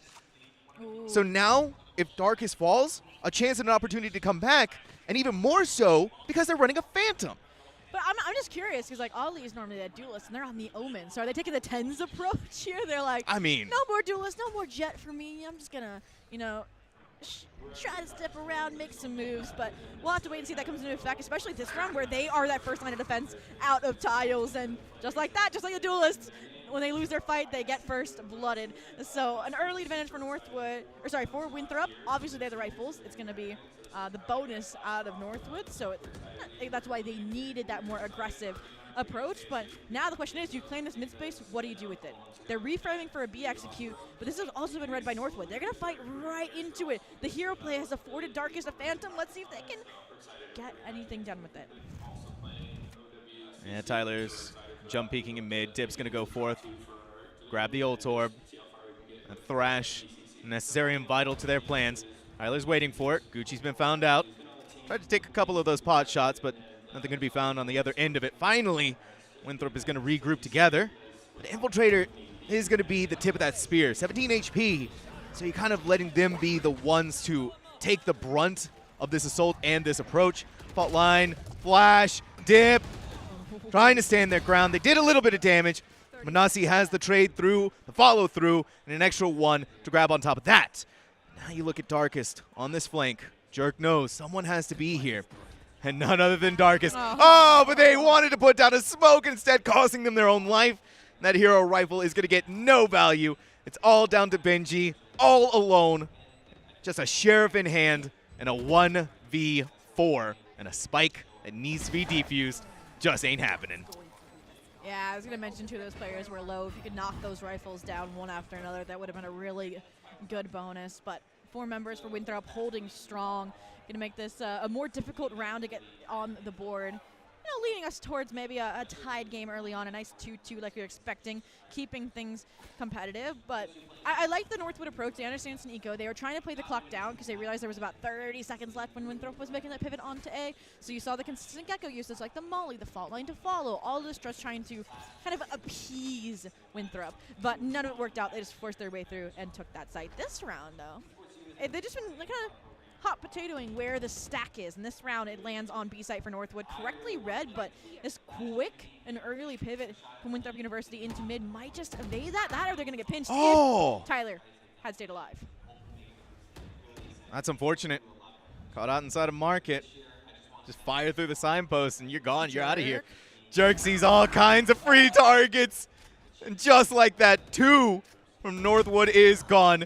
But Darkest is going to try and equalize the numbers once more. Blinded, flash, caught down all around. And then they're going to throw in the revive to go along with it. They vaulted. They still want more. But how much more can you be asking for? You have all of that in front of your face. Let's see. Benji, this time around, does have a Phantom instead of a Sheriff. And it's 3 players. Pretty decent in the health margins. Wait a minute, but no one's looking at Benji. Benji might be able to get this. Look back around. They've completed and accomplished the first task, but they wanted to put up the cage, and that's going to cost them their life. It's a tied series now, 2-2. Tied map, rather. You know, when I saw the Not Dead Yet get activated there by Darkest, I looked at the HP lines for 2 of the members for Winthrop, and I was like, they are so low. This will be the spray transfer lifetime. And then I realized it was the Tether's effects decay, making them go that low on HP, and it just was resolved before Darkest could take advantage of it, and that's what kind of robbed them of maintaining their life and providing that additional support to Benji on that clutch retake scenario. So, you know, nice awareness from the Cypher on Winthrop to shut down a huge power play from Northwood. And this round, again, deepening the playbook, really aggressive towards B main, and it's all out brawl that Winthrop's going to come out on top of. Yeah, it's just as easy as that. And now you're going to look and see how Dip is going to take this fight using only the Stinger. That's why they're this close. They're blind. They couldn't see it coming. They managed to land a headshot, but it wasn't enough of the follow-through. And again, it's Benji. But you spray through the smoke, and your prayers are answered. Winthrop University now in the lead, 3-2. And I loved Infiltrator. They were like, while they reloaded, they took a little left, and then they had to flick to where somebody was through smoke. So styling on them a little bit. But it definitely feels like all these just all-out brawls have been going in Winthrop's favor. That round, take it with a grain of salt. Obviously, it was a save for Northwood. But maybe showing how those extra reps from challengers maybe come into play here. I mean, Darkest, one of the challengers players, obviously, also top of the leaderboard. So maybe flexing that a little bit. But for now, mid-default this time for Winthrop University. They have so many ultimates. I'm surprised they're not going for a direct side hit. But that's exactly why Northwood's not going to expect it. I mean, also, trying to expect this fight in market, you never expect how deadly Gucci is going to be. And then Moobs doesn't want to leave their name out of the table either, leave their name out of the running. Winthrop University, complete domination inside of market, secures them that passageway into B. What are you going to do there with Dizzy? It was only Dip tried their best. Wanted to play off that. Moobs has it on lockdown. That spike with where it is. Northwood, they may be able to get Jerk here. They are. That's really all they're going to be looking forward towards. Try to save their weapons and try to scrounge together something in the upcoming rounds. I swear, these Cypher players, it's like they're in the animatics because they're just the victims of these rounds. I mean, Jerk just trying to, you know, take some eco frags. We saw consistently Benji having to clutch out these rounds and the victim of slaughter. So it's been devastating. But we see this sometimes. You win your pistol, you win your follow-up, and then it's hard to get those rifle rounds online. Yep. And so far, that is the fallout from Northwood. Nice pick from Tyler. Means that they're going to hold on to that weapon for now, but they're trying to flood it before the timer expires and not going to be able to find any additional dogs here. So.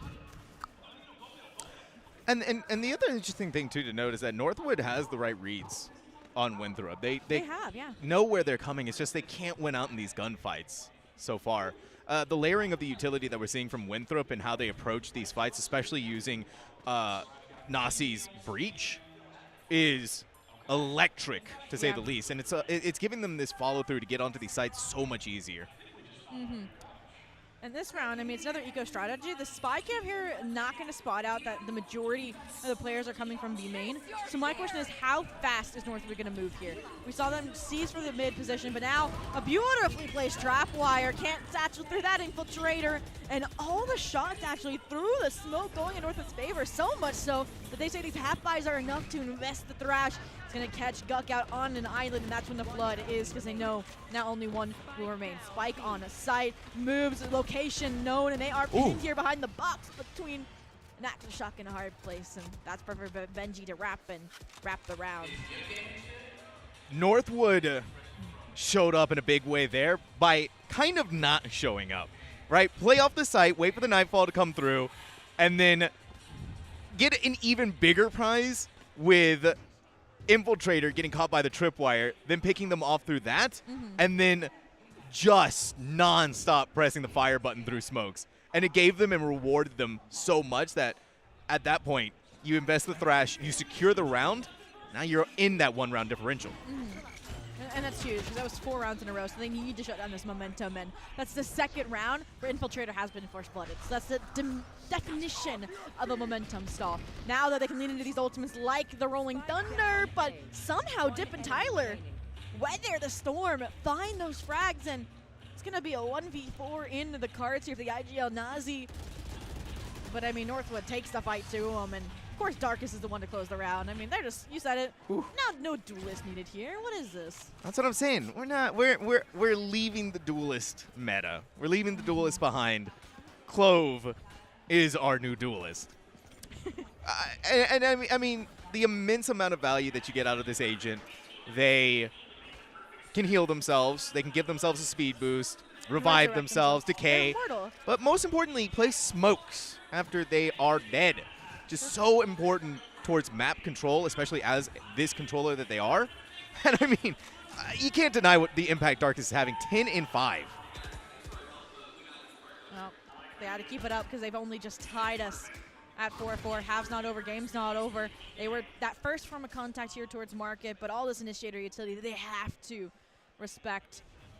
Interestingly enough, though, there's no flood from Winthrop University. They just hold their ground, which gives time for the recycling of smokes here. Trying to rob information from Northwood. Blue forcing their hand in to take the fight. A perfectly placed flash, but only one member again, Infiltrator at the end of a first blood. There is a small silver lining here that Gucci did get the trade-off, but you're losing your duelist so early on in these fights. They're the first blood every single time. Jerk is going to be able to use their neural theft, figure out where the weak spots are going to be, and that also kind of ruins the lurk that we're seeing from Ali. They're going to have to play it a little bit more carefully, but instead, Winthrop is going through CT, going through mid to get in there on the actual site itself. And if you weren't paying attention, right, if you were looking away for a second, you may think Northwood were the attackers, but no, it's the Winthrop University being able to plant down the spike. This is where you're going to have to be so careful, though, because they can't play in these ideal positions. They're going to be struck on both sides. Hip is going to be the initial point of contact here. As the smoke start to fade away, time is going to start ticking away with it. Brilliant fault line, concusses them out of their mind. Kenji looking towards the high ground, flicking a wrist. It's right back over. A 1v1, Ollie had to bring out their weapon, and they did it just in the nick of time, saving the day for Northwood, but most importantly, putting them back in the lead. I was concerned when you mentioned those players that were to be coming out of main from Northwood because number one, Winthrop, yes, you saw it on the neural theft, but there's no way to pinpoint what that timing is going to be. Second, I always see a big punish, I feel like, from too many players being in Boba or CT when you're in a post-plant scenario. And I think they tried to remedy that by having Gut play on site in their dark covers, but once those expired, they were on an island. And the pinch play as well coming through when you have all these angles to worry about. They were appeasing the flood from spawn from Boba, but Market, main, both exploited, and suddenly they were surrounded and taken care of. Yes, 1v1 falls, unfortunate, but it does keep things close in contention. You're only walking away with one rifle, so similar economies for both squads, even with the, rounds so close. Oh my gosh. Ali, how many times can you keep doing this? You just bully Infiltrator over and over. And how many times can Infiltrator give their life to this cause? That was the fourth, I think, first blood in a row that Infiltrator has found themselves at the receiving end of, I should say. And it's just so Ali unfortunate. picked up another one before this demon finally got brought to heel. It's so funny because I think we were talking about another Omen on this map that was, consistently aggressive and playing with fire. Yeah. And Ollie just isn't getting punished, which finally they meet their end. But at this point, the round should be over. A 4v2.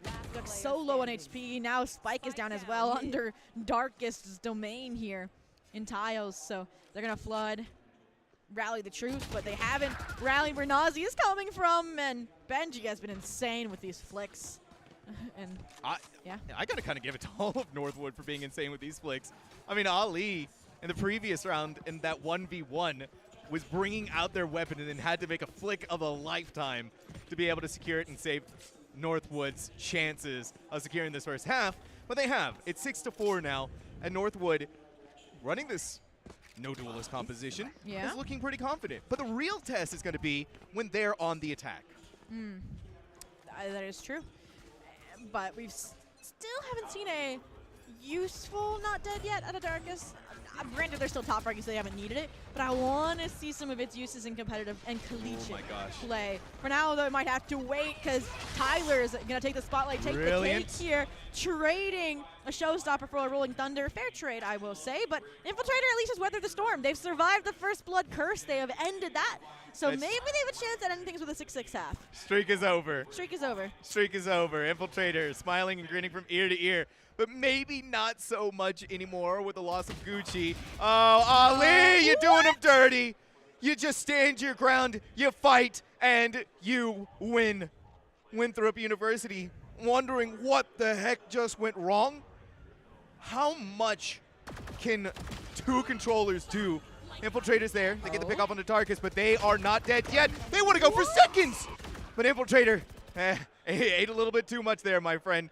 And Moobs only has the stinker once more. Going to be attacked on all ends. At the very least, Dark is going to say, hey, they're right here. Just start swarming them. That may be a bit of a deadly idea. And the Classic is not going to be good enough to stop Benji. 7-4 now, Northwood. That looked pretty convincing from them. Even if Benji didn't get the frag, I mean, you would not have expected Tyler to be on the flank there. But I said it, I wanted a good use of the not dead yet, and there it is. A round could have been, salvageable by Winthrop, but I feel like Infiltrator was just the victim of muscle memory. You're like, oh, I killed them. I can flick now to clear out where the trade is likely to be coming from, which would be Market. And nope, they're not dead yet. Nope, not dead yet. Not dead yet. But you got to give it to Darkest, too, to have that kind of nerves of steel to pop the not dead yet. And they're still vulnerable, yeah. They're still vulnerable. They still had to bring out their weapon. But instead of seeking cover, they go right out into the open. It's like you said, excuse me?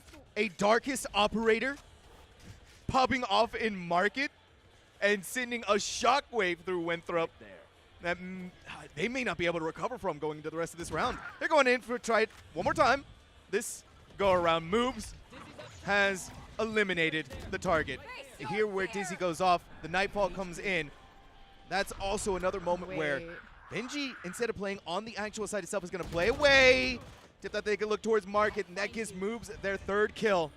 Winthrop University ready to strike back against Northwood. They kind of may be approaching this attack from Ali. They get the pick off there, and they didn't lose too much in that attempt. And it's so interesting, this play from Benji. They popped both cages, so it seems like they were playing from sight, but because they were playing for this backside position, they still anticipated somebody being made. No boxes left unchecked, and now Ollie, you know, they've been stepping up alongside Darkus to close out the strong showing on this defensive half, but a 1v3 clutch, too many angles to clear, and with moves on a tear, they come away with the 4K in the round to end things here with a 7-5 half. So I said it, they had that 4-round momentum in their favor, and somehow they just return in kind with a 5-round streak. So this shows us that it's really going to be a battle of how many rounds can you tie together instead of that back and forth that we maybe were expecting when we had a 2-2 tied game. I'm just looking at Northwood right now. I'm looking at Darkus and Ali especially. 13-10, 12-7. You think typically you look at the controllers, they're kind of having a quiet game. They're doing their own thing, but this is a horrifying score line for most people when you look at that for any team that dares to oppose you. This is where I was talking about the real test for Northwood. How is their attack going to look like? Not that duelist. Darkus, of course, is going to be the first one to show us what it is. And again, we don't need no stinking duelist. We just need Darkest, a Clove, a pick-me-up, and a nice little speed boost to be given as well. This is actually going to force Winthrop to rotate away, and that may lean into the hands of what Northwood is looking for here. Yeah, I'm curious how many First Bloods they're going to have after this game is ended, but they're not done causing terror. They're using these ruses to sell a fake altogether, fake pressure towards topside mid, while they're really seasoned for this B take, and while the timing is missed by Benji at the expense of their life, it's still going to be a 4-on-4, but they've given so much information to Winthrop that they're going to be in position for this reflood in here potentially, and it's actually going to be the proactivity from Northwood into Boba to grant them one frag, but aware, ready for the fight. Infiltrator, good for the trade, keeps things close in contention as the post-fight begins. Oh, here it is. Darkus, the bulwark of defense! But now it's all down to the Omens. Gucci bleeding, hemorrhaging, 43 HP. Ollie has the spike at their feet. Can play off the tap if they need to, but instead using that dark cover to mask their presence. And it's on the other side. Gucci had no other choice but to meet them. And 13 HP sees Winthrop into a pistol round. 1-for-1, both sides. Whew, I mean, strong start to the round, but unfortunately, when they decided to not follow through on pushing into top mid and instead go for that B hit, they had no information about who was on the B side. They had no double-pronged approach, and all that presence towards mid already drew the rotations from Winthrop from A to make it an early re-aggress into B. So that just panned out in the late round for Winthrop University. And now an opportunity to tie things up right out the gate here, and with a full save other than Darkest, like you said, acting as that duelist with that Deagle bought up. We'll have to see what they can find here. Yeah, this is going to go out early and pings through the target knowing that someone has to be inside of elbow. Flashbang stops him here. The Bulldog, no bark, no bite in this bark. The Classic's going to win out here. The numbers especially are going to win out. This is the first step in a long road for Northwood to win this round. It's not easy, but you did something. And this may cause Winthrop to be a little shaky. Silence for now as Northwood prepares to execute into this B site, but Jerk is there and prepared to challenge this, and that's the difficulty with sending Wingman is first, is you have no confirmation, but a well-placed fault line means, ooh. Ollie got another one. Can't give it away with this. There's no possible way. All right, Jerk grabs their one. Location revealed with the tripwire. Dip is putting this Classic to work. Northwood putting this Classics to work. It's a 3v1. Moves has a Bulldog, but at this stage of the game, Northwood picking up some new things. It doesn't matter. It doesn't need weapon upgrades. All you need is Dip landing every single possible headshot in the world and thrifting Northwood to an 8th-round victory. Whew, and like I said, that would have been a huge round for Winthrop. A needed round to get back on track here before those rifle rounds begin, so it wouldn't even have been a finished job. So that round lost means that you know, Winthrop needs to take a time to rethink, but for now, I mean, you're still only a few rounds in, so you're still collecting information on what this new composition, this new-looking Northwood is bringing to the table, this matchup on Sunset. I feel like a good indication of what side they're going to may be where Darkest is. I mean, like we mentioned, they're kind of serving as that duelist at entry, and looks like this round on this B exec is going to be no different. Let's go around, though, knowing the buy of Winthrop, unconcerned about any tripwires. They may see some of that aggression from Northwood to perhaps push out of the smoke, and of course they are. It's still going to be punishing kind. The Infiltrator double kill may send things reeling all over the place. It's still a Northwood victory at the end of the day, scraping through with the final 2 remaining players. I mean, makes sense. They were the ones on to save that second round for this rifle buy versus Winthrop. I mean, losing that round is unfortunate. And I said before that it would be nice to have a break. I didn't mean in the form of a tech pause necessarily, but we'll have to see what is really occurring here. That's getting us stalled out just a bit, but it's so hard to troubleshoot what could be going wrong, you know, for Winthrop since the half's just started. The big round that swung things into a massive difference maker was obviously that Thrifty that they lost out on.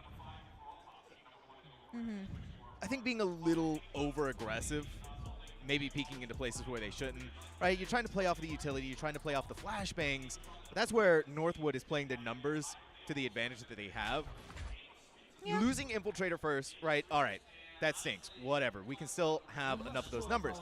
But Ali picking up another one, that kind of created that snowball effect that Winthrop never really recovered from. And so going into this next round, after you lose a Thrifty, it's just been a domino effect that it's feeling like Winthrop isn't able to recover from. And this is all the more even impressive when you consider Northwood operating without that duelist. That's just going to be that early initial point. You're actually using Ali! You just play off of the Thrash. You don't care about getting caught by the tripwire. It's going to be broken. Someone is still going to fall through it because of that extra player there from Winthrop. This is brilliant tactics we're getting out of this team. And Darkest has to go in. They get the pick off there. Unbelievable showstopper for the double kill. This may give Winthrop their fight back. Wait, the timing? The look here. Benji! The Benji! The triple kill! The clutch! The flank of a lifetime! Northwood in the double digits. 10-6. Infiltrator opens up the round, and Benji says, I am going to close it right back into a double digits for Northwood. And I really thought for a second that Infiltrator was going to be wasting that ultimate on Darkest, who was trying to get a frag before the Not Dead Yet took them to the Shadow Realm. But that didn't really happen either. It got the double kill, and I was like, ooh, Winthrop might have a chance here. But that timing was just unrivaled there. And now that we're starting to get to see the inner workings maybe a little bit more of Winthrop, they feel a little bit chaotic on the retake. I think they're hoping that Jerk can hold on a little bit longer maybe on these sites, and it's just unfortunate because of the cycling of these ultimates. I mean, you already kind of have this Gecko ultimate, this Thrash that comes online so much more frequently than a Nightfall or a Rolling Thunder, that you have to kind of respect that. And maybe even take an approach of playing like off-site, deeper in market, so you can play for that retake, because they're not bad at it. I mean, that route was only disrupted by Benji getting the timing through market. So what do you think's going wrong? I mean, what was it, 10-6 before we went to our beautiful faces? Yeah, listen, I got to talk about Darkest here. I got to talk about this Clove for a second before we go even further. Because Clove, right, the way that they've been using their ultimate, I'm not dead yet, or not dead yet, it has been a work of art. It didn't work out the first time they used it, but every subsequent time they've used it, they've been able to get some value out of it. Yeah. And for those who don't know, the way that it works, you come back, you had to get a pick, you had to get a kill. for Clove to be able to stay permanently alive. That's why you saw Darkest running it down in Market or at Boba. It's because they're a little crazy, right? But they are doing it for a reason. But they get the value out of it still with a pick off of their own before they finally get taken down. So you're kind of trading your life again to be able to pick up another. It almost worked out for Winthrop, but I think them kind of getting distracted by a little bit of what Northwood is doing, some of these unconventional approaches that we're seeing from them. This is a team that simultaneously will push into a site and then hold back for a second. And you're thinking to yourself, all right, they don't have a duelist, this should be okay. That's when they send in things like Thrash to hunt down the Cypher. And then you just run into the trip and get rid of it immediately. So they're not concerned about things like that. They've already thought about how we need to deal with that. And also the point of contact being Ali, right? They TP over the trip to be the one to push in there to try and take out the Cypher initially off the back of that Thrash. So Northwood knows what they need to do to get past these trips, and they know how it needs to be done. Yeah, and I'm glad you brought up the benefits of the Not Dead Yet, and in particular of how they used it into that market pressure, like you said, being that tradable body, because if they hadn't fought the Showstar for Winthrop, very, very different outcome. I mean, yes, Darkest got the kill. They would have stayed alive regardless because of the swing that came out from Nazi, but then you have 2 more players in market that are actively fighting you. And those were eliminated instantaneously. So at the end of the day, Benji, yes, salvages around, but you might have had more rifles moving on forward. But, I mean, can't look at the past too much. The game's not over. 10-6, that's very conceivable to come back from. I mean, you just had 4 rounds together in the first half. Northwood did 5. It's as easy as that. I'm trying to think what else we can see from these squads to counter. Because, I don't know.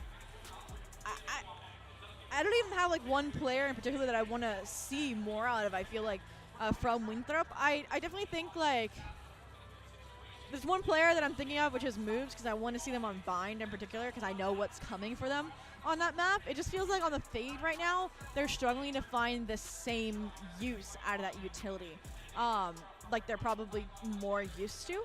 And I'm trying to think about how they can change that, particularly on the defense, because they are on the island a lot, and Fade's utility, like I said, requires somebody to punish off of it. Whether it's a Prowler where someone's swinging, whether it's a C's nade combination, or a C's aftershock combination. I need to see that coordination because, as you mentioned, it's just been kind of solo plays with hoping your aim is enough. And don't get me wrong, when Northwood was aggressing on their defense, it was, but Northwood's getting warmed up again. Northwood is getting warmed up again, but unfortunately we have tech pauses galore. So instead of hearing us yap, we're going to take a small break while we get that sorted out. Don't go anywhere because these exciting NECC Champions semifinals here live at the Esports Stadium in Arlington, Texas. We'll be right back.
players were more eager than us. We still had a minute left on the timer, and they went ahead and got the rounds over and done with before we could even cover a second of it. Northwood was on 10-6, and now they're on 11-6. They're just like, we're going to close this out. I mean, we just went through a tech pause where a PC decided to restart. We've had blue screens, we've had restarts randomly. It's a LAN moment, I guess, but last round, it was just so fast. Like, literally, like, it was less than 20 seconds. So you didn't miss much, guys, other than just Northwood domination. Again, darkest moment. But it's just the opposite now. Everybody's taking it slow. I mean, you're on the verge of match point. On Winthrop's pick, too. You got to. I mean, at this point of the game, if you're Winthrop, you've got to try and figure out a different strategy. Oh, Infiltrator, nowhere to go. Stuck in the corner. They're being bullied. It's like high school all over again. And Jerk wants to beat it out here. Darkest has the shorty on pull, and it is firing on all cylinders. And that's what it feels like Northwood is firing on right now. Spike is still taking its merry time to make its way onto this A site. Ali missing the shot onto Nasi, the headshot. We're still seeing very broken breach. 33 HP. Darkest walks through, cleans up, moves. It's that 1v1 though. The reload with the shorty, but Nasi had just enough range. Darkest wanting to go for one of those cool plays, try to jump out of there. I mean, it's a 50-50. They're either in the close angle or the far angle after tapping the spike behind Generator. They hoped it was the close and they didn't have enough bullets, and it was the far. But regardless, I feel like, again, we're falling back to Winthrop's eagerness. Like, yes, you invested, you know, a lot of utility there into that tiles pressure. Yes, you had positions confirmed by some of those tethers, or those trails, I should say. But then you kind of lost the numbers advantage, and it really leaned into maybe some hero plays. You know, Nazi with a great read that it was ending on A after that tiles pressure failed. So you stopped the train of rounds, but your economy is still kind of all over the place. Light shields versus that string of rounds means Northwood just has another opportunity to strike, another opportunity to lock in that map point. So 11-7, again, a little bit slower, but now they're readdressing with this mid default. They're seasoned and positioned for a potential B with that Cypher looking towards B main. We'll have to see if the follow through is met. Having mid is so important on Sunset. Everything that can be accomplished usually runs through mid. At the very least for Northwood anyways. Looks like it could be on either one of the main sites that we've seen from them so far. But no ultimates to work with here. They need to be so much more cautious about the Cypher trips themselves. And the way that they're set up in this layered way makes it very difficult. Good start off though. Infiltrator has the pickoff and the first blood. Something that we don't typically get to see very often, a slight misstep from Ali. Now you're looking towards the slight rotation in mid. No one really there to try and cover it either, so Dip is able to slip through. They have Spike though, and they're alone. If Spike goes down here, it's going to be very difficult, and you're going to have to invest that Rolling Thunder just to get it back. But for now, they think they have the timing, and that ult's going to pave the way for Dip to get into sight, get that wingman for the plant down. And the issue is, Winthrop is playing very passive, so they can seize a similar retake attempt with their own Rolling Thunder. If they even need it, moves. Both find a frag here, and with flawless numbers still intact in a 5v2, you got to take a gamble. You got to go all in for CT. Both players, but you put your chips on the wrong side. All the players were in market, and they walk away with the round and the defuse. And this is massive for Winthrop because of how that economy has been shaking out. It's been hurting, and so now because of this win, they're looking so much more steady. And that ship that was being rocked, they've weathered the storm. They get to make some of those buy-ups. Still a little bit all over the place, especially if you're Gucci, but not really that big of a deal. Buy a Phantom, Light Shields, has some teammate investment, and you're all good to go. So this is actually a pivotal round for both of our teams. Obviously still more so for Winthrop, but if Winthrop can win out here, then Northwood is going to be broken. They are. That secures potentially another round for them.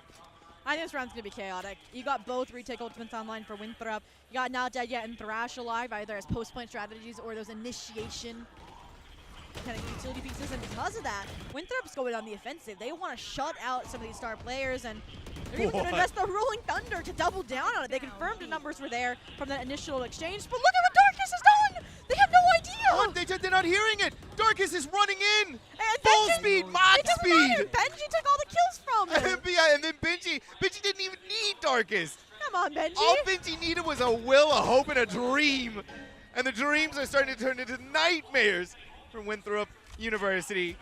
Gucci looking all over the place, stuck inside a market, has to walk their way in through two of these smokes. Try to fake them out with the TP. Maybe overcooking here a little bit. The high-low. Oh, my word.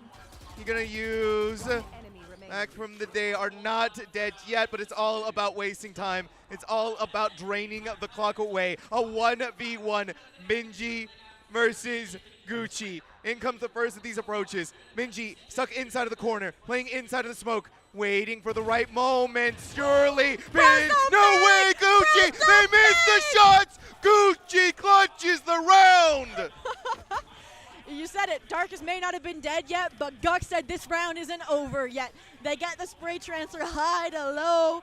They get the clutch out, even with all the information, all the time on Northwood, on Benji's side. You know, Benji, you may have opened up the round with a hero play, but you couldn't have ended it. That's not the fairy tale ending we were hoping there for Benji. Nope. My word. It was a nightmare, like I said, but nightmare gave way to the perfect ending for Winthrop. It's getting closer and closer. It was 11-6 just a few moments ago after we came back from this tech pause. But now it is 11-9. 2 more rounds. That's all it takes. And Winthrop is more than capable. And you said it. That round not only will break the spirit a little bit, but it breaks the bank. So this is a save round for Northwood and an opportunity to get to double digits for Winthrop University. So this round is the easy part. Next round is what you're concerned about. And we actually, I think, saw a force up out of Northwood. They were supposed to be broke when we looked at the economy last round. So you see some of these players with hero rifles, some of them with those buy for next stingers. We'll have to see what they can do with this, you know, fragmented purchase. You're also just seeing how much they can get away with. What amount of space that Northwood is going to be able to capture. But it's all eyes in all of the appropriate spaces that needs to happen here. You break the market door, you send in Thrash, you start going all over the place. But Winthrop isn't leaving their Cypher alone, no. Look at how many players are already here because they know that Northwood is hungry to get towards this. Little man is broken, and G gets off their first pick, trying to right the wrongs of what happened in the previous round. The wrongs are continuing to mount for Northwood. Winthrop is fighting back. Winthrop is looking to devastate. One more round to tie up this map. And Guk saw Ollie's performance in the last half and took that as I need to step up and deliver a similar performance on this Omen. Now that they're on the defense, they have just been racking up 3K after 3K, and it has definitely mounted into success for this team. And then just perfectly placed ultimates as well. Like I said, Nazi realizing they needed that extra ounce of pressure on the B main hit. That round moves, recognizing they needed that extra assistance to shut out as aggressive of a site execute. And this round, Infiltrator also thinking they need to go aggressive, but they have Jerk on their side to get the trades. They had Jerk on their side. This is what we needed to see from Winthrop. They found their confidence, they found their footing, and they're ready to show it off in the face of Northwood. Only 3 players left standing, and the loss of Infiltrator not felt too hard by Winthrop. Northwood trying to decide where the right strategy and the right approach is going to be. It's leaning towards trying to take this mid space and go through their spawn. Those could have somewhat of that read if they want to try and fight into market, but out goes first of the Prowlers, fights through their target, and now you're distracting them with a utility. Gucci gets theirs, and it's going to continue to push Northwood to these horrific positions that Tyler just can't win against, and even taking a chip of damage from the Aftershock. So they're hurting, and they're in nowhere near good position they want to be in. Yeah, I mean, Northwood, you know, they expected players to be there because of how heavy they fought in the mid. But as soon as they won those fights, they backed out completely. They were preparing to flood to whichever site Spike was going to leverage that numbers advantage. But Darkus, like you said, being the tip of that spear, maybe didn't realize they had Spike after the initial carrier, that Gecko dip had fallen. They hand delivered it here. So now with 15 seconds left, even if you get the spike, it wouldn't have mattered. So they go for that full save because they recognize that they might be playing all the way towards that overtime, towards that 12-12 conclusion to just map 1. It's a best of 3, Sam. It's map 1. Oh, but Benji's not even going to be able to take a weapon with them. Northwood. Oh, this is not what they were expecting when you were 11-6. It was like you said, zhobiii. It was like you said. In the previous half, Northwood strung together 5 rounds in a row. And what does Winthrop do here? The exact same thing. Burn me for witchcraft. My predictions just are insane. I'm like, you know, they can do it, and they just did it. Oh my goodness. And I love this timeout because I mentioned last round. The reason why they had those Vandals was it still was a like half investment. You saw those stingers, maybe didn't hit their mark, and then they realized, all right, we didn't full save, so we need to take what we can out of this, which was those 2 rifles. So now that they don't have those anymore, they gotta fall back on some other plans, some other alternatives. I think getting this nice close-up look of Breach. Wasn't ready for that one. Okay, we're panning away now. We get yeah, we'll go to Gecko. And I feel like I haven't really. I'm trying to pinpoint how Dip has been playing the Gecko because I don't know why, but it doesn't feel the same as Geckos or other Geckos I've seen on Sunset. Like they're doing all the standard utility usage. I guess just. It's just not working out for them. Yeah, maybe just the people problem aren't fighting is because into the Gecko. But also Winthrop, it may be like a slight desync in what's happening between the Breach and the Gecko. Yeah. Maybe some overzealous usage of that utility rather than being a bit more patient in it. Which is interesting because the Sova and the Breach require so much coordination as a duo in my mind to work together because that's what I saw the first time I experienced that Initiator duo. But timeout over, we get to the inklings of what Northwood has been cooking up. And hopefully it'll get them that little edge to go towards the finish line, towards that 12. It's 11-11. Northwood versus Winthrop, map 1 of Sunset. The only way that this can possibly end, if you look at both sides, you have 2 players who are hurting massively.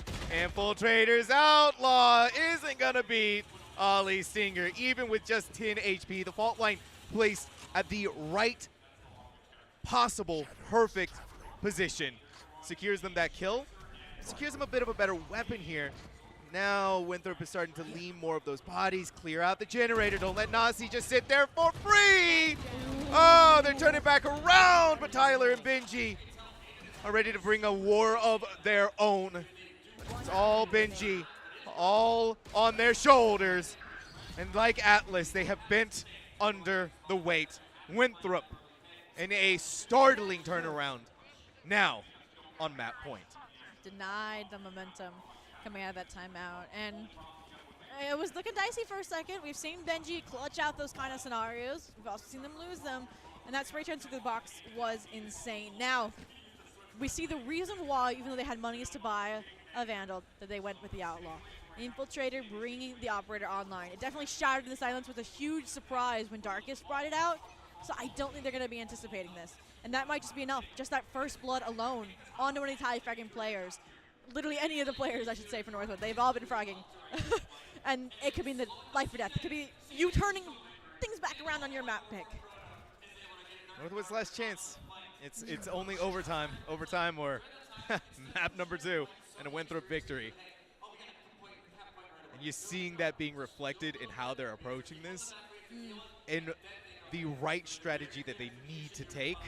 And I'm wondering if Northwood realizing that, okay, there was that Outlaw, and they had just enough to be able to get an Operator. So we need to play this as carefully as we possibly can. Find and pinpoint where that Operator is because we cannot afford any of these picks to happen. It's a trade, a pick for a pick. On the flip side, though, it is Darkest to have fallen, so you still have access to those smokes. And they've called the all-in, the audible, from the shadows used, got reinforcing this A position, but now the sirens are going off, the alarm bells are ringing because of that lurk play from Benji. They're all headed towards B, and it's the wrong call. The ground has been held temporarily by Northwood. They recognize this, but they haven't been able to flood back in because it's been a relay race with the spike, and now your Rolling Thunder's been invested, but nobody's home. Paranoid gets to catch the edge of a player, just appease this front, but they're still going to have all the time in the world versus you are getting overwhelmed with the utility. And is this how it ends down? There's less than 10 seconds. Someone please plant the spike. Ali fighting for their freaking life right now. Gucci is going to end that reign when the damage has been done in momentous occasions, and you even get the neural depth being used. Flush them out with the aftershock, and we are in overtime. How do you just expel a breath that I was holding and refrain from yelling out, spray through the box? I mean, the neural theft exposing both of those players, and they had other plans. They didn't want just one, they wanted both. And that aftershock combination with the swing from Dip is the exact coordination between those initiators we wanted to see. And it's what's gotten them now into overtime. I mean, 6 rounds in a row by Winthrop, and it could all be thrown away in a matter of 2 here, now that we are out of relegation. So now, arguably back to Northwood's stronger half on this map, back the defense. But do we ever see a straight out the gate A attempt from Winthrop? Because I think that's what we're about to see. It's been a long time. I think that was the start of the Infiltrator curse, right? With them getting first blooded. Let's Yeah. hope that doesn't happen again. Ali, you can't keep getting away with this. Not in OT. No, surely not. Fault line. Dizzy, Ali does it again, but it wasn't an Infiltrator first blood, but it was still an Ali getting their first blood. Gucci has the pick off on their mirror matchup here. They're feeling a little bit more confident. Infiltrator not caught out by the flashbang. Dizzy goes up in the air, but shot down just as quickly as it came out. You're going to try and push them away, try and delay and stall the approach using an aftershock of your own. The end goal of all of this, spike being planted. The fact that many players survived all of that utility getting dumped is insane. The 1-for-1 trade means that at least you had an edge, but Tyler, they've been quiet this map. They've been working from the background, and suddenly they might be what gets Northwood back into the saddle here. Quiet no longer. You just run in like you own the place. For Northwood, they absolutely do.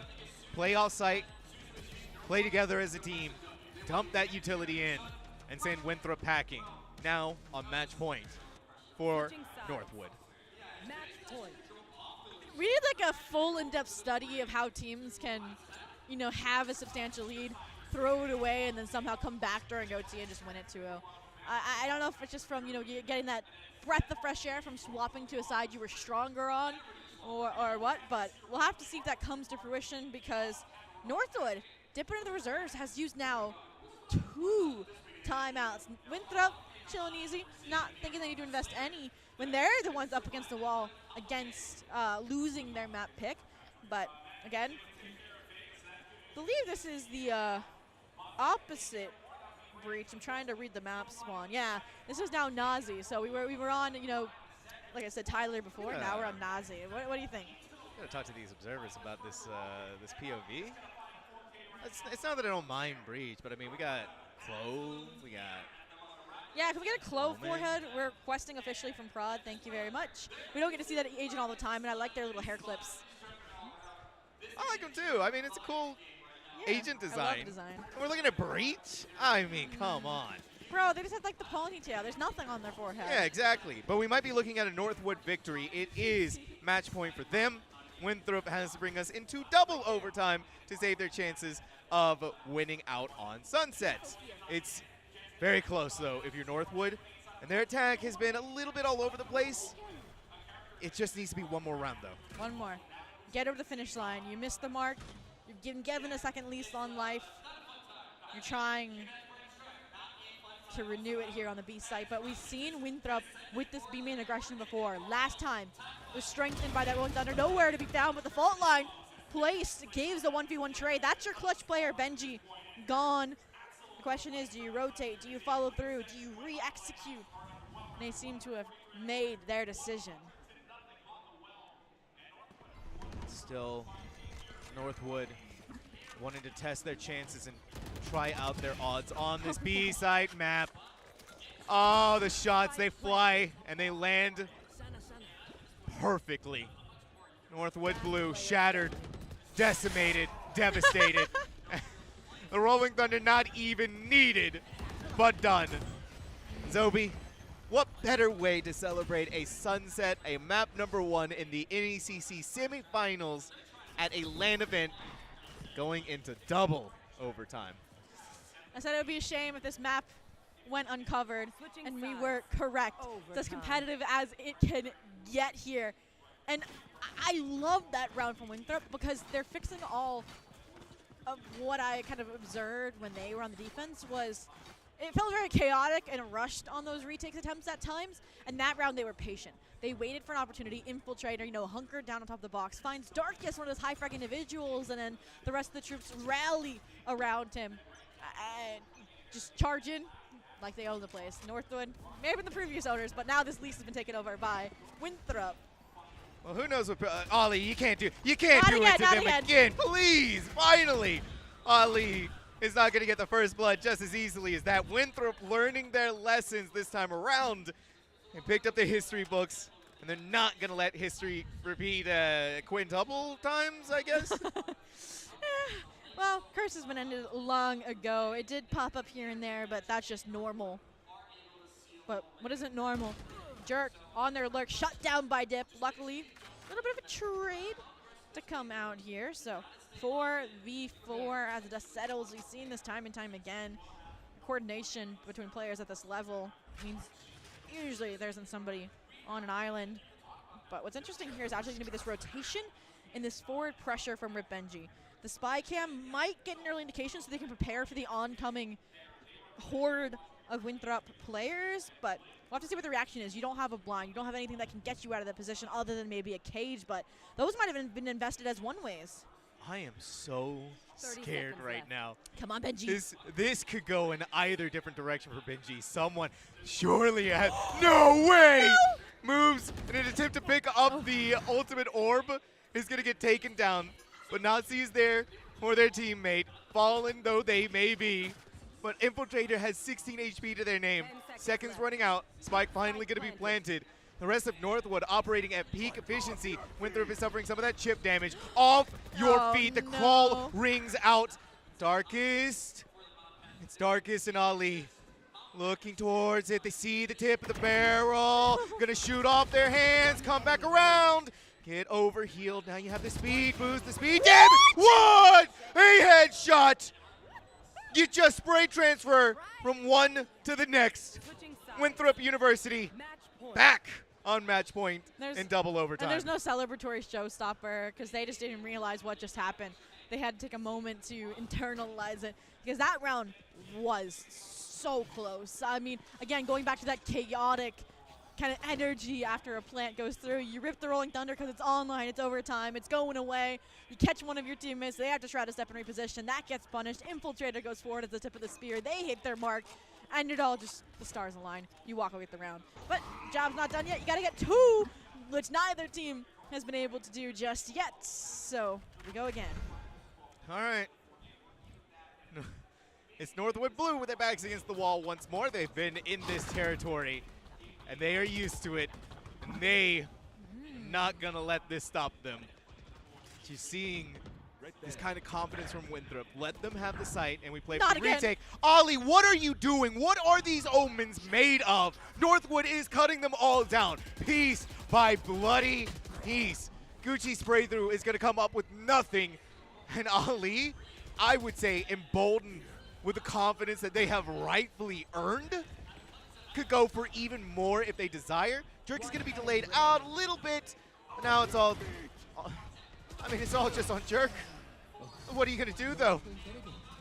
Hey, I hope you like double overtime because triple overtime is a sequel we've all been dying for. We have now been promised a 30-round game. Whether that is with a team ending it, 16, 14, or if we go again, we'll have to wait and find out. But I mean, it's just, this is the back and forth I expected to see during the game, not the 4 straight for 5 straight trades that got us here. But these teams are constantly innovating. That was like the first 5-on-5 retake we saw in a while, and now look at how many members for Northwood are in market ready to heed the call to Winthrop University's plans. But what are they going to do here with top mid control? Yep. Oh, but it's on the wrong side of the wall. Dip is going to go for even more and come up with massive value. off of the back of this one play alone. You really kind of delaying the push out here.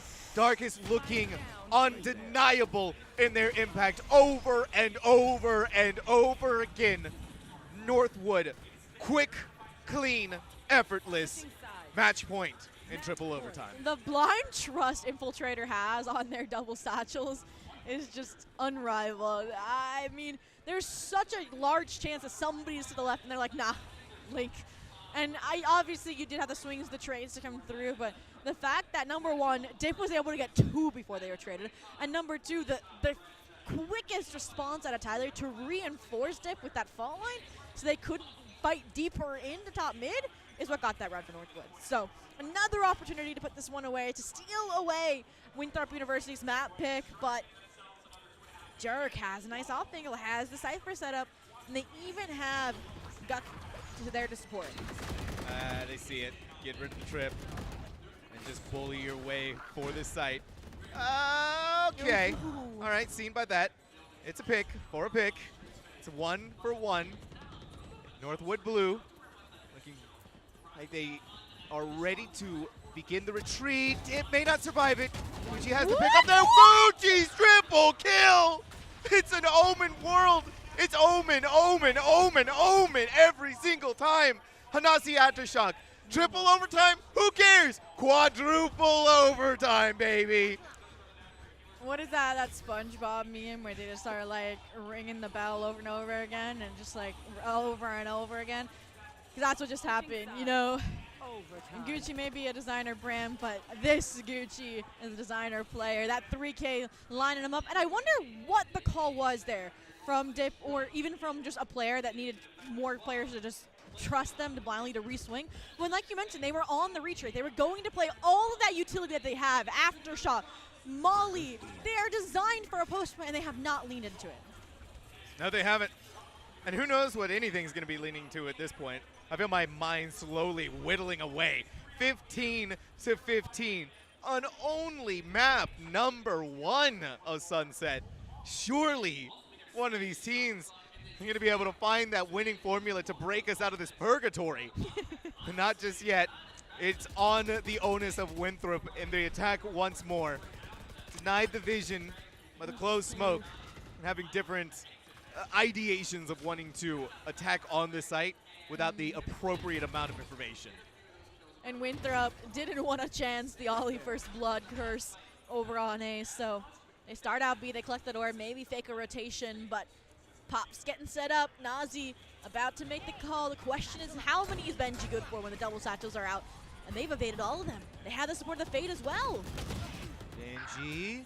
Infiltrator pushed all the way in there, but Benji's still on the They have site. the traps too. They don't see them. They could play off of it, Oh, or they great could just bait. play to get every single pick that they possibly can. A 2v2. Dip walks in for the trade, for the pick. An Ali inside of the Nightfall, but ulted out of their freaking mind. Northwood rather, pulls through. What's scary, the Ollie First Blood curse or Ollie alive late into the round? I think we just found out maybe. Ultimate what? Hey, we got a peek at Ascent, by the way. Huh? Yeah. Northwood is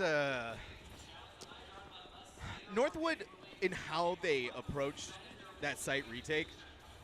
It was equal parts insanity to me, but also just equal parts we win these gunfights. I mean, they didn't really give time to Winthrop to reposition, mainly because of the pressure from Benji, right? That double trap wire, showing why it's there. It's more as a distraction, break that crosshair placement while you're destroying it. That's when they swing. They got the spray transfer on to the breach. It would have been even more appalling, but for now, again, Northwood, they've been leading the charge. They're the ones that keep squeaking through with that first round, and Winthrop battles it back. This round, because of that, Winthrop trying to take things in their own hand, going for the defensive approach, and Infiltrator rewarded handsomely for it. No punish from the fault line, no punish from the Dizzy, because they have satchels, they have prowlers, they have paint shells, and they've now walked away with a 2-person man advantage. That's the first time we've seen something like that from Infiltrator. That decisive approach, that execution of brilliance, giving them that 2K, and they even managed to get away with their life. They may be hurting for it, but you'll take those kind of odds any day of the week because the rest of Winthrop gets to whistle a happy tune. Benji walking inside the cage. Jerk. Oh, Jerk. This timing couldn't have been done any more perfectly. And it's over on the other side. Jerk may not have won that battle, but Gucci wins the war on that approach. And there it is. You mentioned it. The ruse, being able to smoke beyond the grave. And they've robbed all information that they are in fact pushing through Ling. Not executing on Day, but with 30 seconds left, they have to make a move sooner rather than later. They were searching for frag. What they're going to get is delaying utility and Duck on the other side. And suddenly, to 1v2, Tyler has gotten these hero plays through before, but with time against them and the players for Winthrop now divided, there's no way they get both of these frags. I mean, somebody's going to tuck or somebody's going to get the timing and moves. Nitz hits the nail on the head. 32 rounds and we are going again. Give it up. Quintuple overtime. Thank you for completing the meme. Quintuple overtime. Oh my goodness. I am so glad I took off the heels like halfway through that matchup because I knew I was not going to be able to stand for this long. I hope that we've all cleared our evening, we cleared our schedules, because we're going to be on Sunset for the next, at the very least, 5 hours, it feels like. I think. You know what's sadder is that we would have been robbed of this matchup from CECC if NECC didn't decide to cover it. What's the matchup going to be like tomorrow if they repeat Sunset? I don't want to think about that. Oh my gosh. We're not going to get to tomorrow. We're trapped here forever. Yeah, exactly. CECC is going to hire some new VALORANT casters because we're still going to be here on Sunset. All right. We've seen Winthrop. We've seen them attack many times this evening. But this time it has to be set up by them. This time the difference has to be made. This overtime hell that we found ourselves in. One of these teams, I can only imagine the pressure that Northwood and Winthrop are both feeling.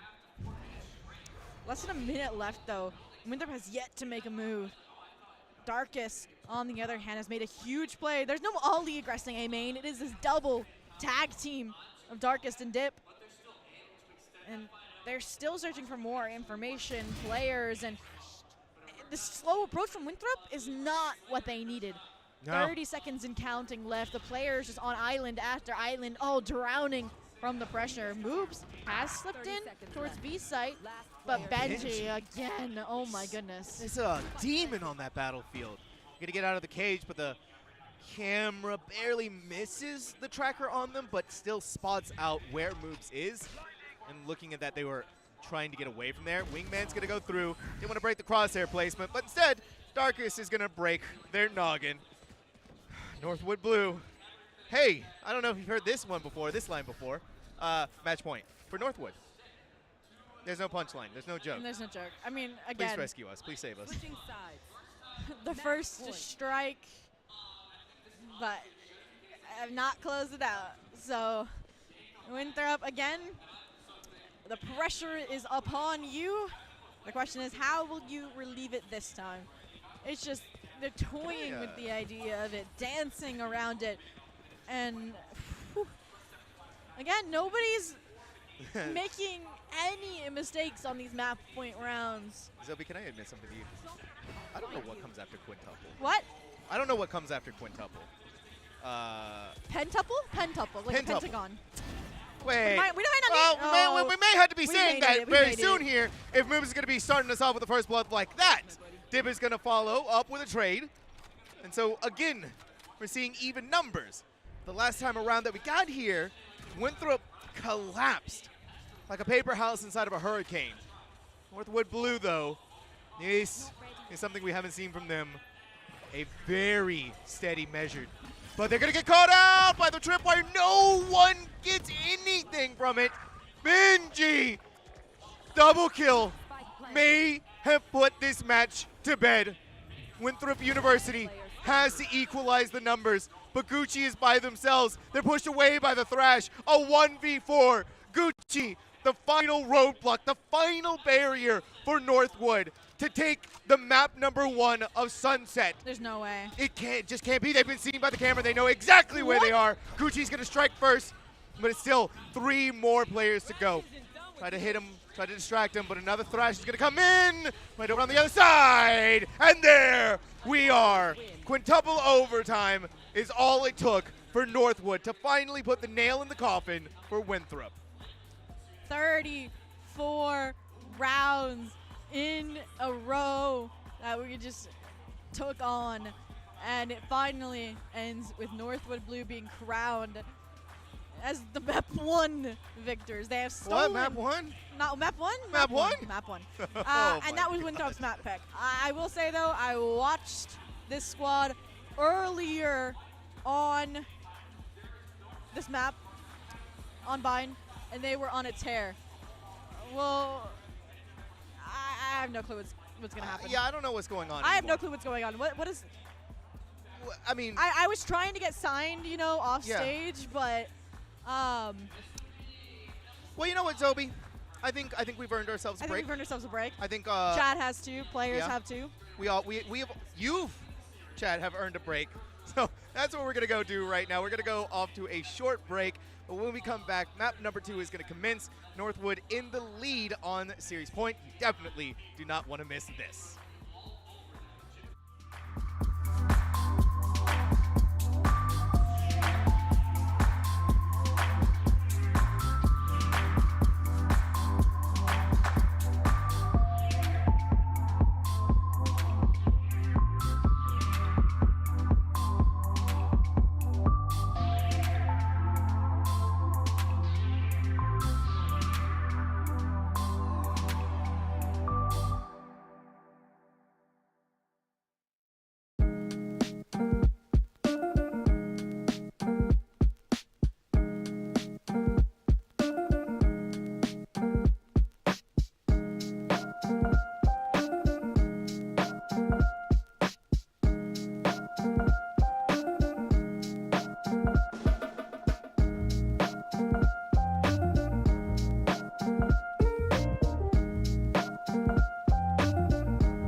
Come cast Winthrop versus Northwood. Adam, the director of digital media at NECC, said, come cast Winthrop versus Northwood. It'll be fun.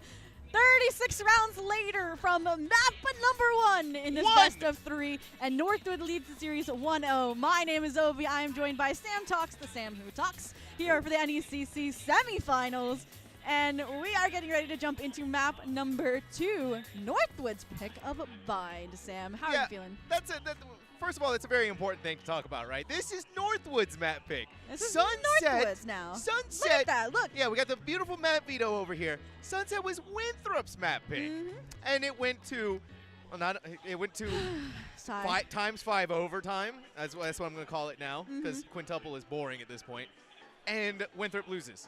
So now they have to make up that difference here on a map pick that isn't theirs, just so that way we can tie it up and go to Lotus. Otherwise, it's a one-way ticket back home. Well, not home, but at least done with NECC. For NECC. But what is interesting to me is I cannot pin down Winthrop on this map because they have a very creative strategy that I will not leak just yet, because I now see the agent picks and I know that they're probably going to be leaning into it again. But it worked really, really well in my mind. I don't know how Northwood's going to counter it. But also, Tam and Maroon still took them to 11-13 today. Yes, granted, Northwood still won 13-11. Or sorry, Winthrop still won 13-11. But the fact that it was that close means there is a chance for Northwood to just, I don't know, close things out 2-0 maybe. Give us a little bit earlier of a departure here tonight. I don't want to throw any shade to Tamu. No, of course. But Northwood is a little more seasoned. A little more seasoned. There you go. That's a good term. That's a good word. Northwood understands the game a little bit better, and they also have a buffer now. They have a map buffer. True. So it's freedom. Yeah, they get a little bit more wiggle room on their own map choice. But here we are, the surprise that we've been teased for so long. A double breach. And there it is. A double breach. We got 2 breaches. 2 breaches. 2 breaches. We're playing replication. No. Let me see. I want to say it's probably Darkest on the breach. I'm like 99% sure because that is their agent. I will say the normal go-to is for Tyler. For Tyler, it's usually Cypher. Yeah, we have a double Cypher, by the way. We have a double we have breach. a double Cypher, too. We have a double breach and a double Cypher. Okay, guys, the comp that you normally run for Northwood is Brim, Cypher, Raze, Breach, Sova, with a dip on Sova, Tyler on Brim, and Benji on Cypher. So take that as you will. Maybe that's not what we're going to see, but that's what I'm hoping we see. But, you know, all of the Northwood choices were obscuring the Winthrop one, which is that Reyna, that double duelist. Okay, we have it right here. Was it what I said? It's what I said. Yeah. I got it. Don't worry, guys. I am the agent select. You are the agent select. Moves Reyna, though. Moves Reyna. Thank you. They are like a perma-lurk on the attack. Obviously, they'll have to wait since they're starting on the defense, but I cannot wait to see how they handle that. For now, though, getting ready to start out in the first round, and even though we just got through 36, energy anticipation here is high in the NECC main area. I hope you guys are happy and excited because we might have an all-out duel right to start things out. We really are. Nazi is going to be the one to kick off this battle. Tyler's going to leave behind a Molly, a parting gift of their own. It deals it burns their toes. Benji's double kill is sending them reeling. And you're trying to fight a war on 2 fronts. This war is being lost. Northwood is ready to take the momentum that they had inside of Sunset and transplant it onto Bind. But whatever momentum they were looking for has been ripped clean out of their hands. Darkest jumping back into the TP just for the chance to be able to plant down this spike. With 22 HP, whatever they're going to try and cobble together, it's going to be paid for in blood. I mean, just that plant alone may get a deagle or 2 on the table for Northwood next round if Darkest can't clutch it out, but that's a big if. Darkest on Breach is their domain. Yes, we got to see them on a new agent, but now we're back to their bread and butter. Fault line, the first frag, and the second. What did I say? What did I say? They know how to play the situations to a T. This is their domain. That fault line was everything. You could have asked for it more. They had it's the internal clock was ticking, and they knew. They just knew. But it was also a chance at the same time.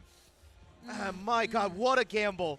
They won the actual lottery. And even for a pistol round, it's still crazy to see that kind of work.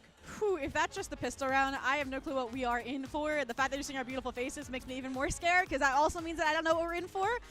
That 1-0 both represents, you know, the score on the series and the score now for Northwood in bind, you know? So, coincidence? I think not. But it gives us time to talk about these agents comps a little bit more, since it was a little goofy, a little fun, and I rushed through it, my notes and predictions. But, I mean, what do you think of this? Like I said, the double duelist for moves and the raise from from Infiltrator versus, you know, the double initiator composition that you normally don't see. So, I mean, no Viper. Obviously, Nerf's hitting Northwood. They've been taking them, like, pretty well, I'll say. I mean, they swapped, you know, to the Clove on a lot of Viper maps, and now this map, they don't even use it in the first place. So, they're, like, swimming.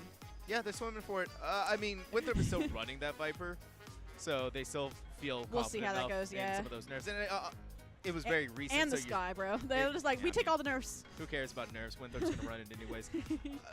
To be fair, though, for Viper, it was very recent, so you're not going to try and change up too many things that you're comfortable with, even if the agent has been hit pretty hard.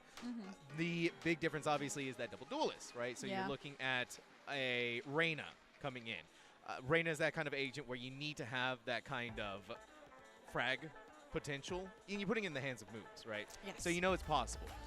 The big crux of the issue is that they're starting off on defense. But you may be thinking to yourself, all right, well, it's Reyna. Feast or famine, right? You can make them a solo and Chronocyte instead of maybe your Cypher if you need that extra utility elsewhere. Exactly. But and also, you know, if you wanted to be that aggressive Reyna, if you wanted to go out there. Showers pressure. Yeah, exactly. You have showers pressure. You have your get out of jail free card. You get your pick. And that was actually something that was hurting Winthrop a lot. Is that they would take these engagements in Sunset, but they would always get traded out almost immediately. So the duelists never really got a chance to be able to escape. We saw that a lot happen with Infiltrator, right? And really, Infiltrator was only able to do it one time, maybe twice, where they actually got impact value. And so you're looking towards moves to sort of fill in that gap on this Reyna. Now you're talking about the other side, though, with the double initiator. You're trading that frag potential for information, right? Because Dip's home is back on Sova. We saw them on the get-go, but they're back in the territory where they know best. That is true. So they're going to have a lot more information to work with instead of being that, you know, all in on the spike plant. Then again, maybe that gives them a sense of liberation. They're like, tunnel vision in, get spike down. I can now look at the big picture of these rounds. And I will say, how do you think the post plant differs for a Sova versus a Gecko? So the Sova, you're playing, you're using shock darts. You're looking towards that recon dart to throw that extra bit of chaos, so you're not able to grab Wingman to be that difference maker to try and stall things out or to go for the spike defuse. Sova, but of course you also look at Sova's ultimate. Gecko's that kind of agent right now where they have such massive value and such massive impact that seeing Sova on maps that aren't Ascent, right, or Breeze is kind of a special treat. Oh, you talked about stalling things out, and we are going to do that no longer. Tech pause drawn to a close. Aggressive position with this TikTok, I'll call it, toxic screen here, but with some proactivity with that Sova drone, they are forced to dip, take the jet out of jail free card out of the teleporter. What's interesting to me is how much information Winthrop has gained, right? 2 players, a double duelist, mind you, went through showers to clear out all of A main, so they know there's no lurk. They've destroyed the spy cam. So this is a confirmed B site plant. And now the question is, how do you piece into it, especially when Darkest, coming out of the clutch, has a hero Vandal?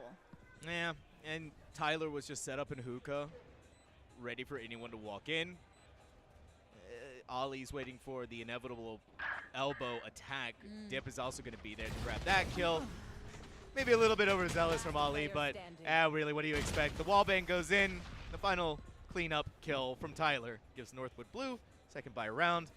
Really not unexpected from them, though, and they did it with just suffering only one loss. And they just did that on Sunset, too. Yep. The issue comes that this is the point where we saw Winthrop win, I believe, a streak of 4 rounds. So the question is, can they do it again? They're starting off on different sides, opposite sides of Sunset, but it is their map pick. So now they have rifles back online. But then again, I mean, 2 rifles. Ollie, Darkest, High Fragger, Duelist for Northwood.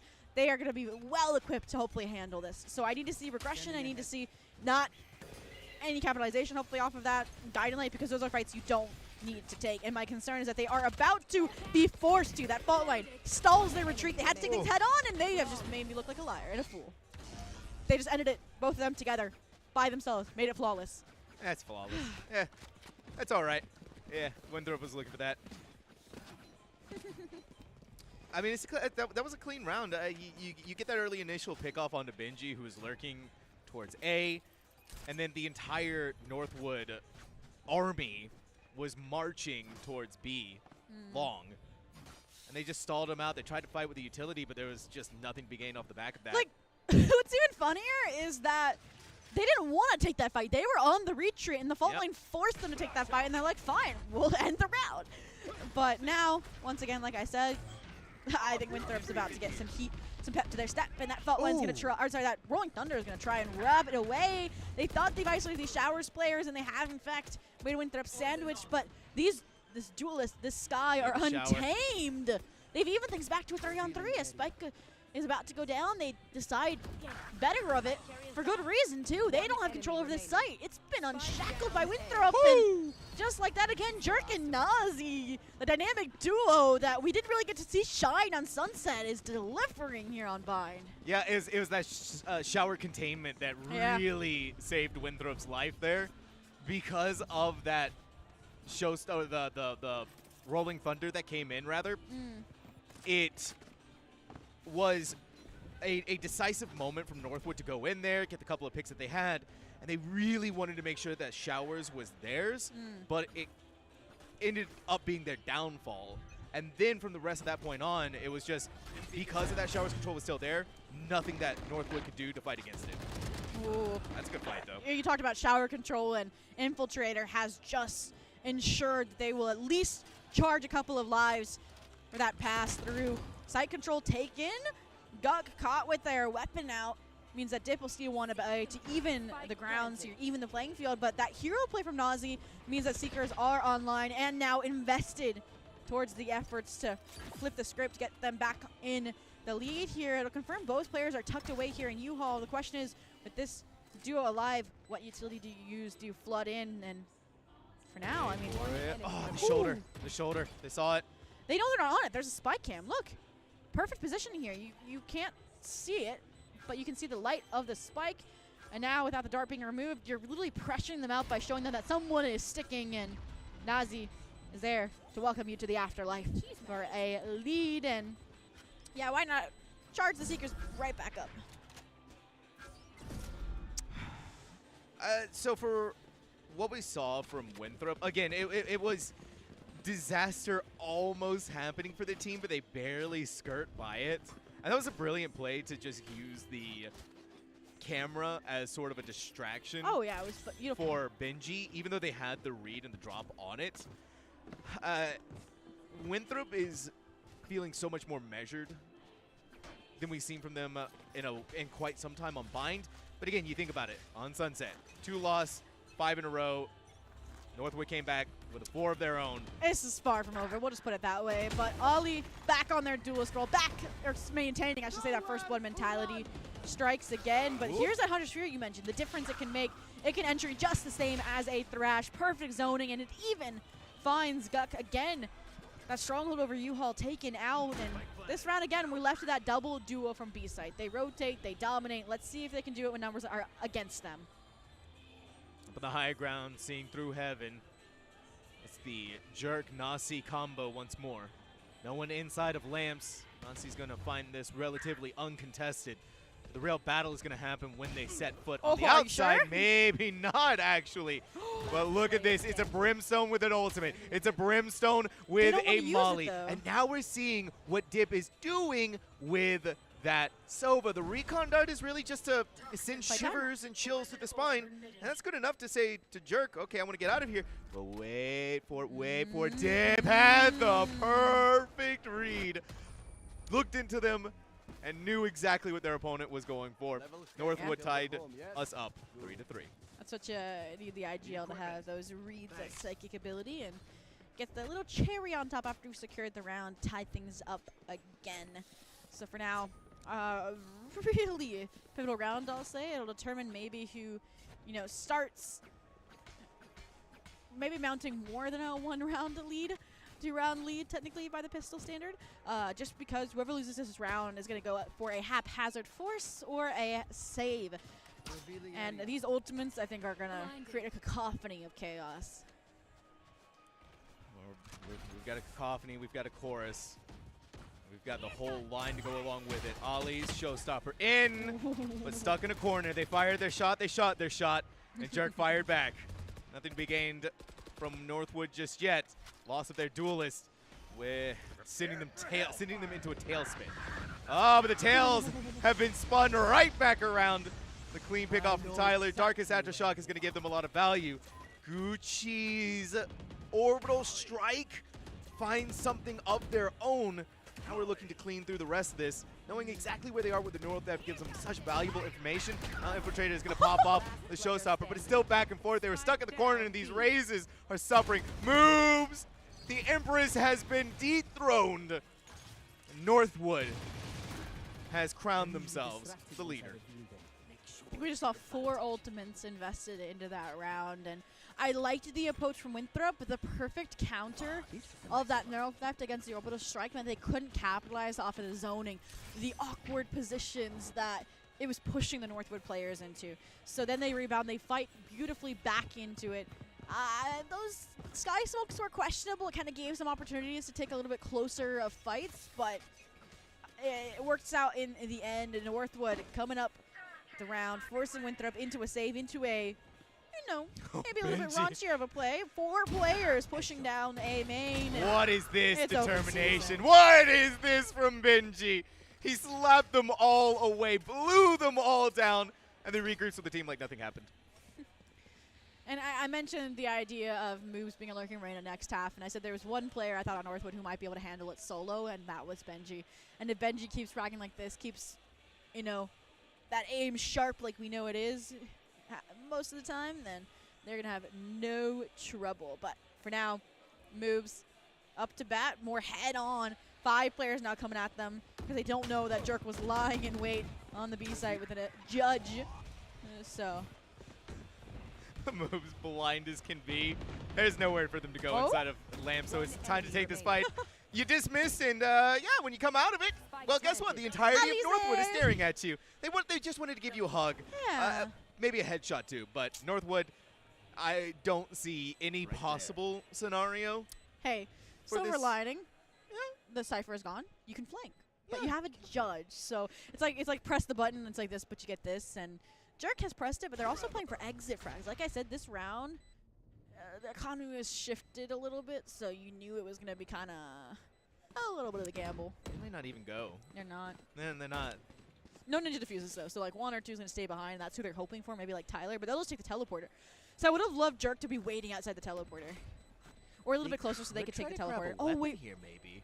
Yeah, they grab the Vandal and then go inside of the TP. So nice. You get a nice little gift from the 1 pick that your team was able to grab off of Benji, and a clean weapon upgrade to go along with it. This, though, from Northwood is looking all eyes on Benji in that previous round. Just being able to get a 3K. Winthrop was so ready to take that fight after the first pick happened because they were so desperate for that trade. But Benji, this is Benji. This is a player that if you're needing to take a fight against them, you got to kind of have that firepower to back it up. Because this player just felt like they are not missing. Well, now take players that aren't missing. Add a showers confrontation that, like you mentioned before, moves can insert themselves into and find a frag, dismiss out, and they are good to go. We're not good to go for Infiltrator. Oh, neither for moves. This Winthrop University squad is just suffering. Any strategy, any hope is being put out to pasture by Northwood. Jerk may want to peek outside of that smoke again in this heaven position, and this time supported by Gucci. But the IGL could just be calling right now, zhobiii, to say, save the weapons. It's something that we can't really go for. Maybe play for these exit frags. Gucci was almost there, but talked off that cliff. And they're backing off and letting Northwood have this one. 2 rounds in a row. The saves have been called here by Winthrop University. We may see the dawning of a new age where it's not round for round, and instead Northwood might be able to tie a streak, deny Winthrop a shift in momentum. And I mean, 6-3. They might spare us early, but Jerk making sure they keep hold of that weapon. They are shut down at the last possible millisecond, though. Winthrop University. They got that first pick off, but Northwood. If you're not seeing exactly what's happening, it may almost seem miraculous what this team is doing against a storied team like Winthrop University. But over and over, they continue to prove themselves, and in each and every single one of these engagements, they're coming out on the other side, the victor, now 6-3. So completely different looks. Infiltrator far overstaying their welcome. You just spray down Ollie, bit of a higher ground. Jerk wants to go out there. It's over on the other side. The spray from the Vandal is going to let them know that they're there. But once the smoke dissipates, you're going to see Jerk, you're going to see Gucci to get out and try to get some of that regrowth healing from Nazi. Winthrop again. Victim of a first blood. Northwood rebounding, heading towards this B site. But Nazi and this Viper, they've had a stronghold on this site. Jerk leaning into that pseudo sentinel role here very nicely. Now Gulk on the rotation as well. With that investment of the neural theft, you're going to be pretty sure this is a B exit. The question is, how many can you find? Especially when Ollie just straight shoots you, beamed through the sky smoke. So Northwood expand the numbers advantage. I don't expect to see Seekers invested when Moves only has a Deagle in hand, and now you have Incendiary at your feet, so you can't push early.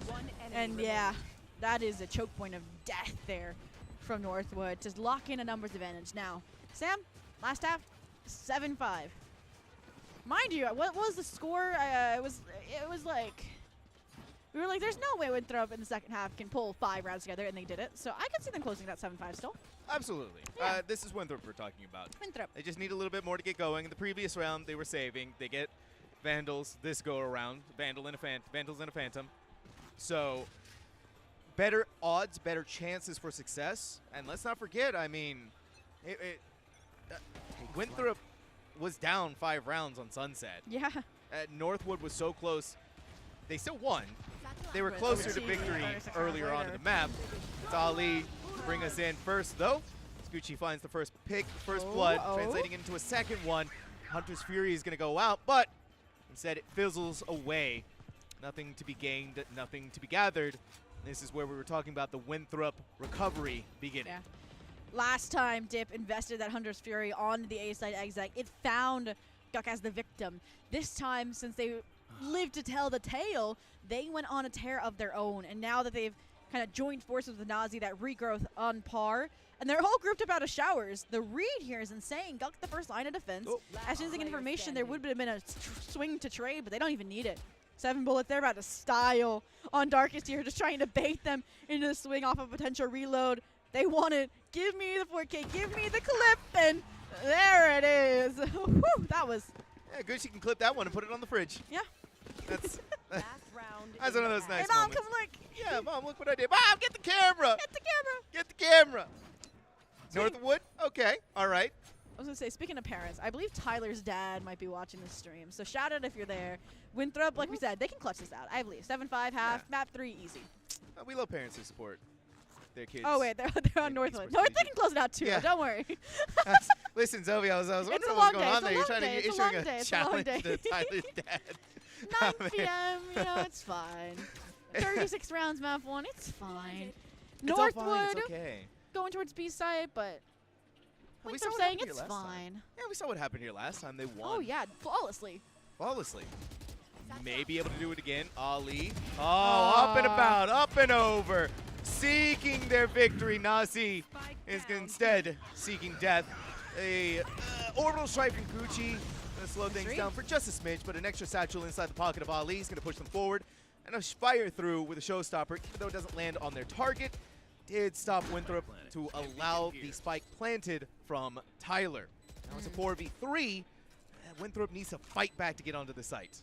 Yeah, Showstopper was more of a precaution so that there wasn't a flood-style retake off the orbital strike from Guk, but now that's just giving them more time to reposition, to generate this war on two fronts, but the Aftershock limits one of those avenues, forces Guk onto an island where they do not want to learn how to swim. So they fall back for now. They wait for their players, CT, to hopefully find something, but nothing will be the outcome. Now they're just in a 1v4. Even worse for where the potential swing out. Whoop. Jiggle peek into Ali, and that's a 4K for them in turn. Covering Northwood. Are the Collegiate back, Sam? Well, it's looking a little bit as opposed to what we saw from Sunset. I got a smidge of a frozen feed on our end, so waiting to see what the technical issues just keep abounding. This time it's going to be for us. But, all right, we got it back. We're back. We're okay. We're okay. An 8-4 first half for Northwood. Oh, I mean, yeah. This... Our feed was taking a halftime break. Yeah, it was... yeah. Hey, nothing wrong with a halftime break. Nothing wrong with a halftime break. And nothing wrong with what Northwood has been doing here either. I mean, 8-4. That is sending, once again, letting Winthrop know, we beat you on your map, you ain't beating us on our map. No way that's going to happen. This is a much more dominant half. Sure, you may think, 7-5 is just whatever. It's only a one-round differential, but you're 8-4. And if Northwood wins out in these next two pistol rounds, that puts them into the double digits. It does. And that continues that train even further. Though, for Northwood, Spike planted. they don't have a team anymore. It's just Benji. Our feed froze for a second, and Northwood's just gone. They got Thanos snapped, bro. Benji, the only survivor. Granted, if anybody's going to survive, make it your clutch master. But, I mean, a pistol round, two players swinging into CT. You got to take your ones, and unfortunately, Nazi is going to win theirs out. Robbed with a flawless, but a pistol, nonetheless, means that we are 1 for 1, and meaning that each team has taken their pistols where they can and where they desperately need them. You mentioned it. They would have set themselves up for double digits, that success story, and it has been denied.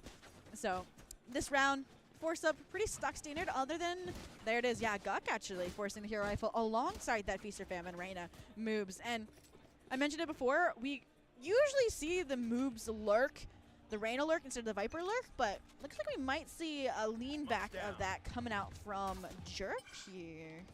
I think it's just because in this round you have the better weapons, get more value out of the Reyna from them not lurking, rather being able to push onto the site with the rest of the team.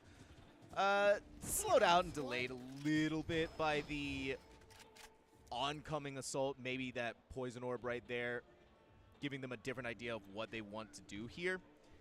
And instead you're going to lean back towards A. But Winthrop's taking their dear sweet time to figure out what exactly they want to do, because they have learned their lesson on Sunset. They don't want to repeat here for Northwood to take the Thrifty. Well, speaking of learning, I think this map is actually just a trial run for Winthrop. I've realized that Jerk was actually on the Cypher in the matchup we saw on Bind earlier today with this Reyna composition. So you now have this lurking Viper or the lurking Reyna. You can swap between the two instead of a Cypher that's typically more just for a lockdown of the flank. And that gives you plays like this. Moves can still be that entry without worrying. Yeah. And that means that they're on par for a flawless. And that's why moves also wasn't on the flank, wasn't on the lurk, because they had that Vandal. If they had fallen in the lurk, then you would have given Northwood a Vandal. Different approaches, different looks, different ways that they go about this, but it all feels like it's going to end up in a Winthrop victory. Tyler, the last man standing, not for long. A flawless second round. Winthrop, 6-8. Closer, closer, and closer. Trust each other and we'll Yeah, this next round is the true testament to see if they can Thrifty. We've seen Northwood Thrifty on a second round pistol. That was kind of insane in its own right. But now, I mean, they have a lot to lean into. Look, they're even forcing into it. One player buying an additional Vandal, an additional rifle here. The rest carrying over their trophies from that semi-flawless round last.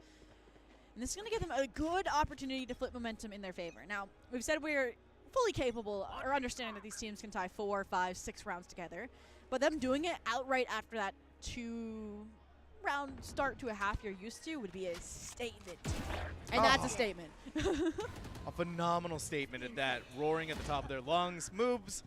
Wants to try and take their chances for a second fight. Not winning it against Darkest. Winthrop University, Northwood Blue. Evened out the odds across both avenues. Jerk could go for a nice new weapon, leave that dingy old Spectre behind. Might be able to accomplish that. Even more is being accomplished with Infiltrators. Slap down, smack down onto Darkest.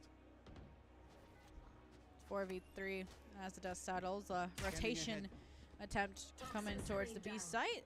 But the Sova Dart not seeing anything. It means these players think that they are free to rotate, maybe head back towards A, but the call's been made. Benji says there's nobody here either. Stay where you are. And Tyler, can I maybe go for the wraparound here? The question is, are they going to be fast enough, because Dip's getting heavily pressured here down through Hut, Incendiary and Default.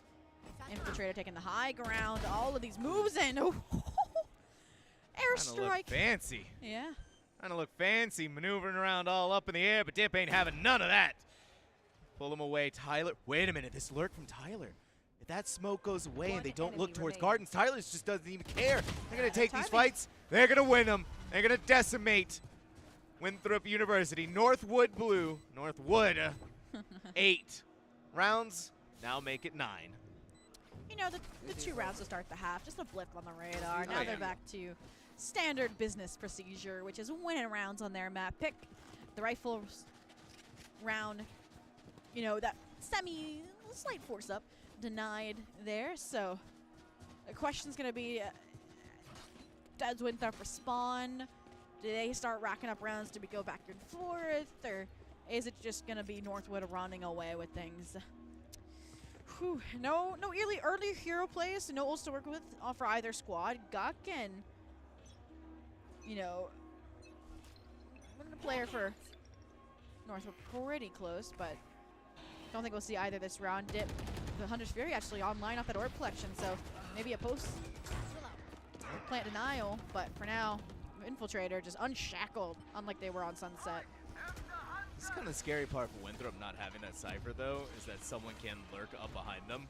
Yeah. Hunter Fury going to be popped. It's going to stop the plant of the spike. Pakuchi is eventually going to be able to accomplish that mission. Darkest is accomplishing big missions of their own. That Guardian hitting hard right now, and there goes in the Molly on the ground.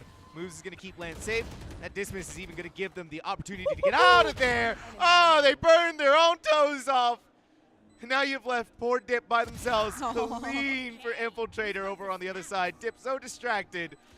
Winthrop University focused on winning. It's 7-9. It's 7-9. It's 7-9. And Winthrop has set Northwood into a save, into an eco round. So we're probably going to see an 8-9, and then maybe even a 9-9. And then maybe a few rounds later, we'll be at 36 rounds and an overtime. Please. Well, for now, it's that future has not been granted. We'll have to see what happens. Northwood has thrifted before. They can do it again.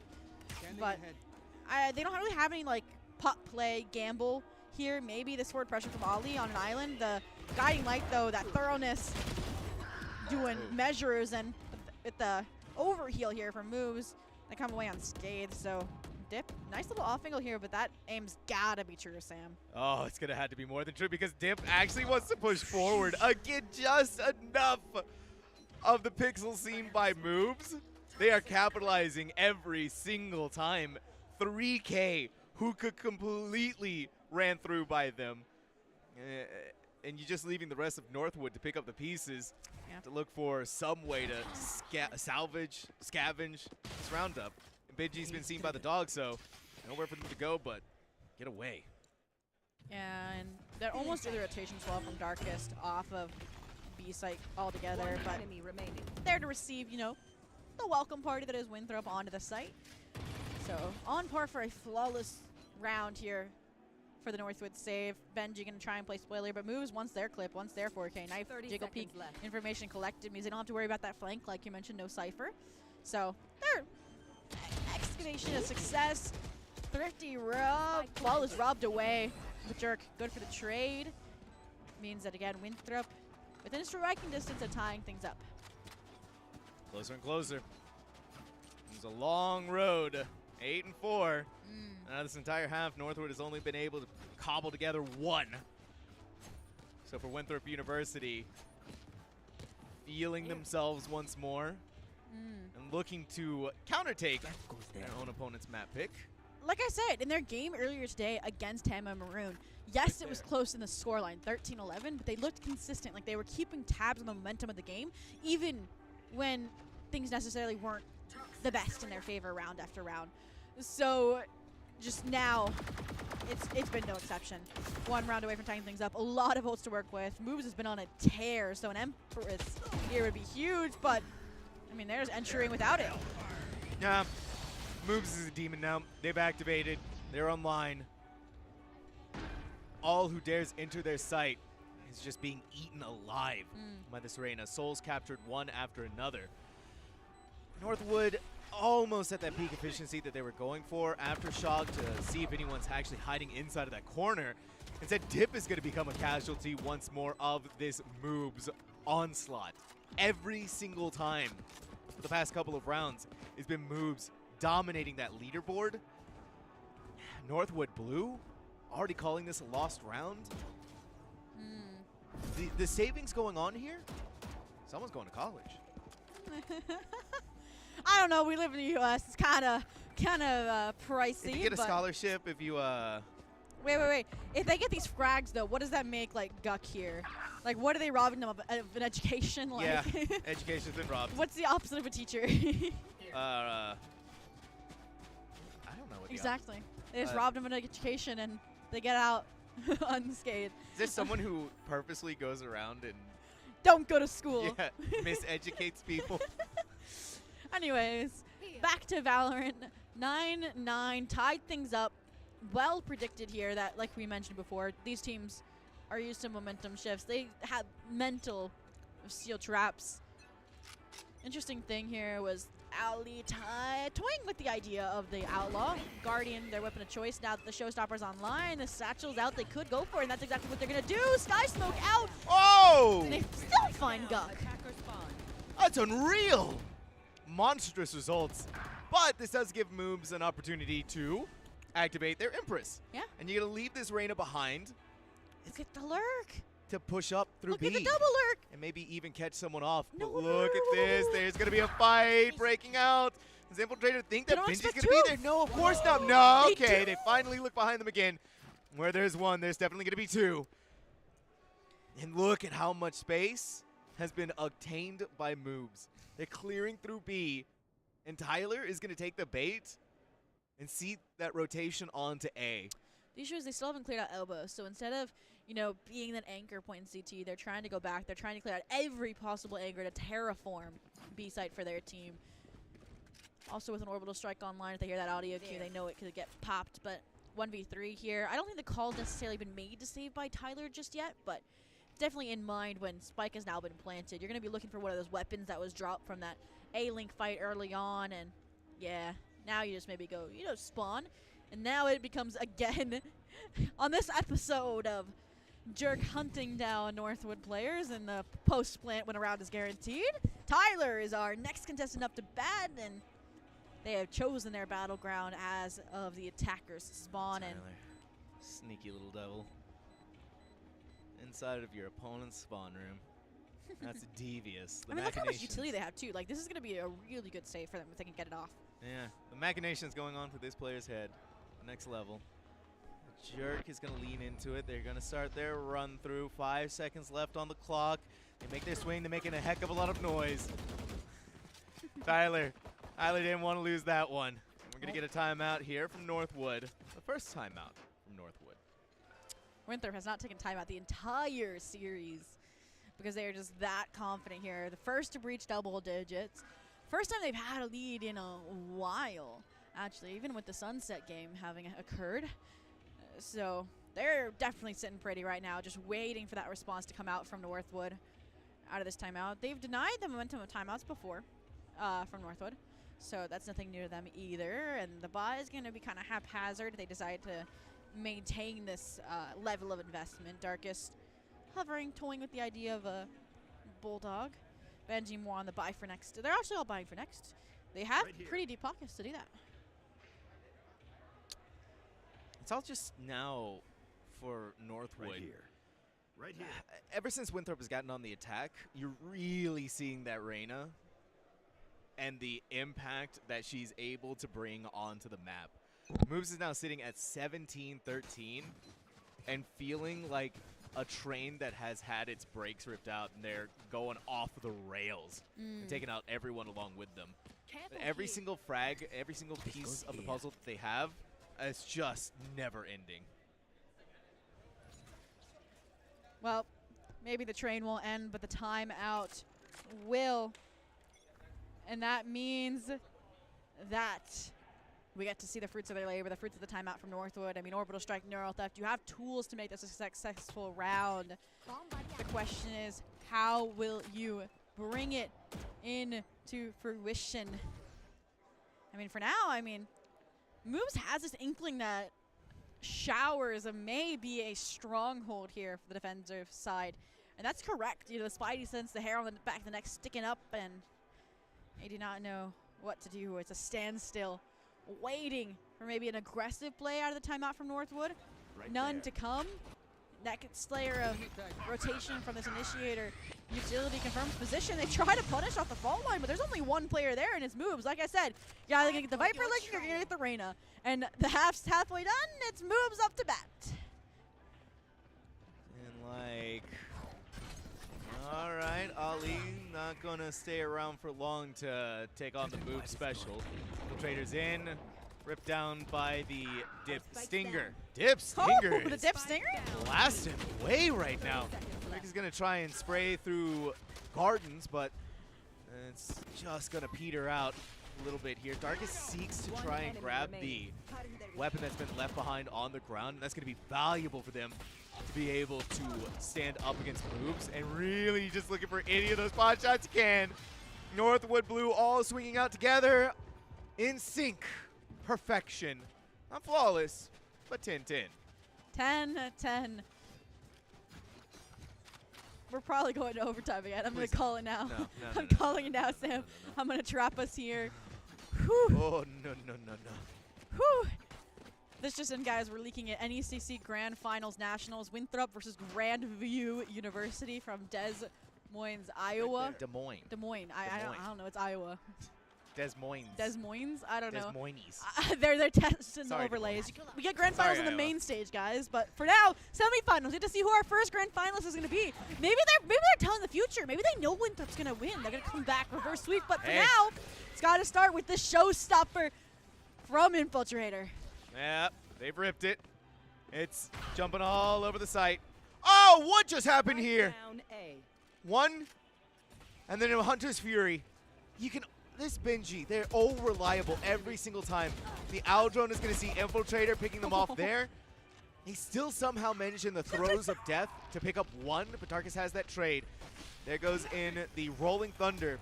And here's the whole crux of this zhobiii, is that this spike has not been planted yet. They haven't even gone to try and pick it up because of how dangerous it is. Nasi, pushed back by the paint shells from Ali. In comes the Satchel to throw off their aim for just the moment. Left alone by themselves in a 1v4. Jerk looking all over in the 20 different directions that they had to fight. Pinged out by the spy cam once more. Darkus jumping right on in to style them down with a shorty. Northwood back. Shorty making the reprise there.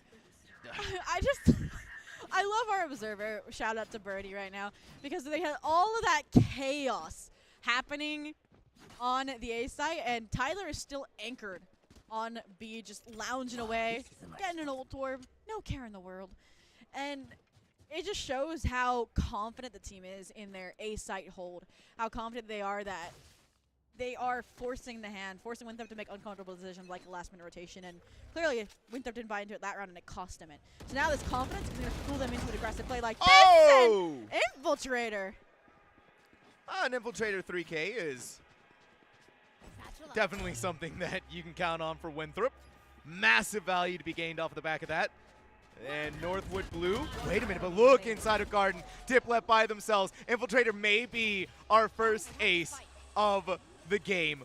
One more to go. Spike is going to be planted, and Benji is the last domino to fall. If Infiltrator can do it here, an ace extraordinaire. And what a way to tie up this game, this map of Bind once more. Dust settles 3v1 here now. Viper's been taken care of. Benji again, the clutch master for Northwood. Silence and Master is at work, but Infiltrator's trying to play spoiler here. Just needs it. Final kill. The ace right there in front of them. An Infiltrator ace. That is putting your foot down in the ground and issuing the statement and the command to Northwood. Come at me, bro. And I love how not only was Guk able to still play for the post plant, keep their game plan on, but that allowed Infiltrator to go for their star moment, go for their ace. And tying things up here 11-11 is wild. Whew. I mean, just for now, we're just hanging out, chilling out, waiting to see what'll come out of this round. And my concern is that ace turned things around. Has turned things around for teams on the maps, and that might just be the case here. Showstopper pop, they're trying to aggress. Benji on the aggressive as well with the support from their teammate, could shut it down, but Spike has been cleared out. They're trying to plant. They're trying to plant. The odds are in favor of Northwood right now. Inside of Showers, they still need to try and fight it out here. Darkest with a quick readjust, saves their life, and not only that, but gives them so much more value on the back end of that. They've won the assault onto A, but now Tyler is going to be seeing so much being thrown at them. No one cleared the corner. Tyler's holding on here. A couple of shots to try and put down Gucci. But now Gucci, seen by the Owl drone. Location revealed by this recon bolt. You fire through the crate, and now Northwood. Match and series point. I won't say it. I won't say it, Sam. I won't say it, Sam. I'm not going to say it. Just know there is a history on Sunset that we just witnessed, and it's getting very familiar here. But I suffer from selective memory. I see. Interesting as a caster, but for now, memory might serve you just enough because the buy isn't the greatest. Some light shields, a stinger for Nazi as well. They understand that this round could be the last, so they need to buy up some semblance of effort. Moves here going for that solo shower pressure that we spoke of before, but this is a change Northwood's made recently that works for them. This double aggression, but now he's been punished. Line him up, knock him down. Moves, draws, first blood, and with that blood in the water, that is a sign to strike back for Northwood. They get the trade, but this is to be a double pressure out of Showers, and with the repositions here for Winthrop, they are all in position to handle this. Minus Guk, who's playing for their life, playing for that post plant, playing for that orbital strike that they have online. They look like they're about to go the distance on the time and in this map. Darkest knows though, and so does Gucci. Look at the two of them. They're about to meet in a battle of wills. And with the loss of Gucci, that orbital strike and that molly is going to go along with it. But they're so low. Shower has been saved, and now it's the Darkest in a 1v3 with like no HP left. It was a good attempt. It was a good try. But I hope you didn't miss overtime because it's back, baby. Overtime. Hopefully just the overtime strikes back. Hopefully it's just the first of only one.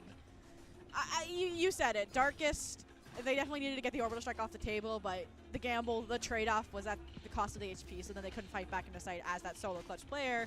The rest of the team had to force the issue elsewhere as well. So now this round, this OT starting off strong, starting off spicy.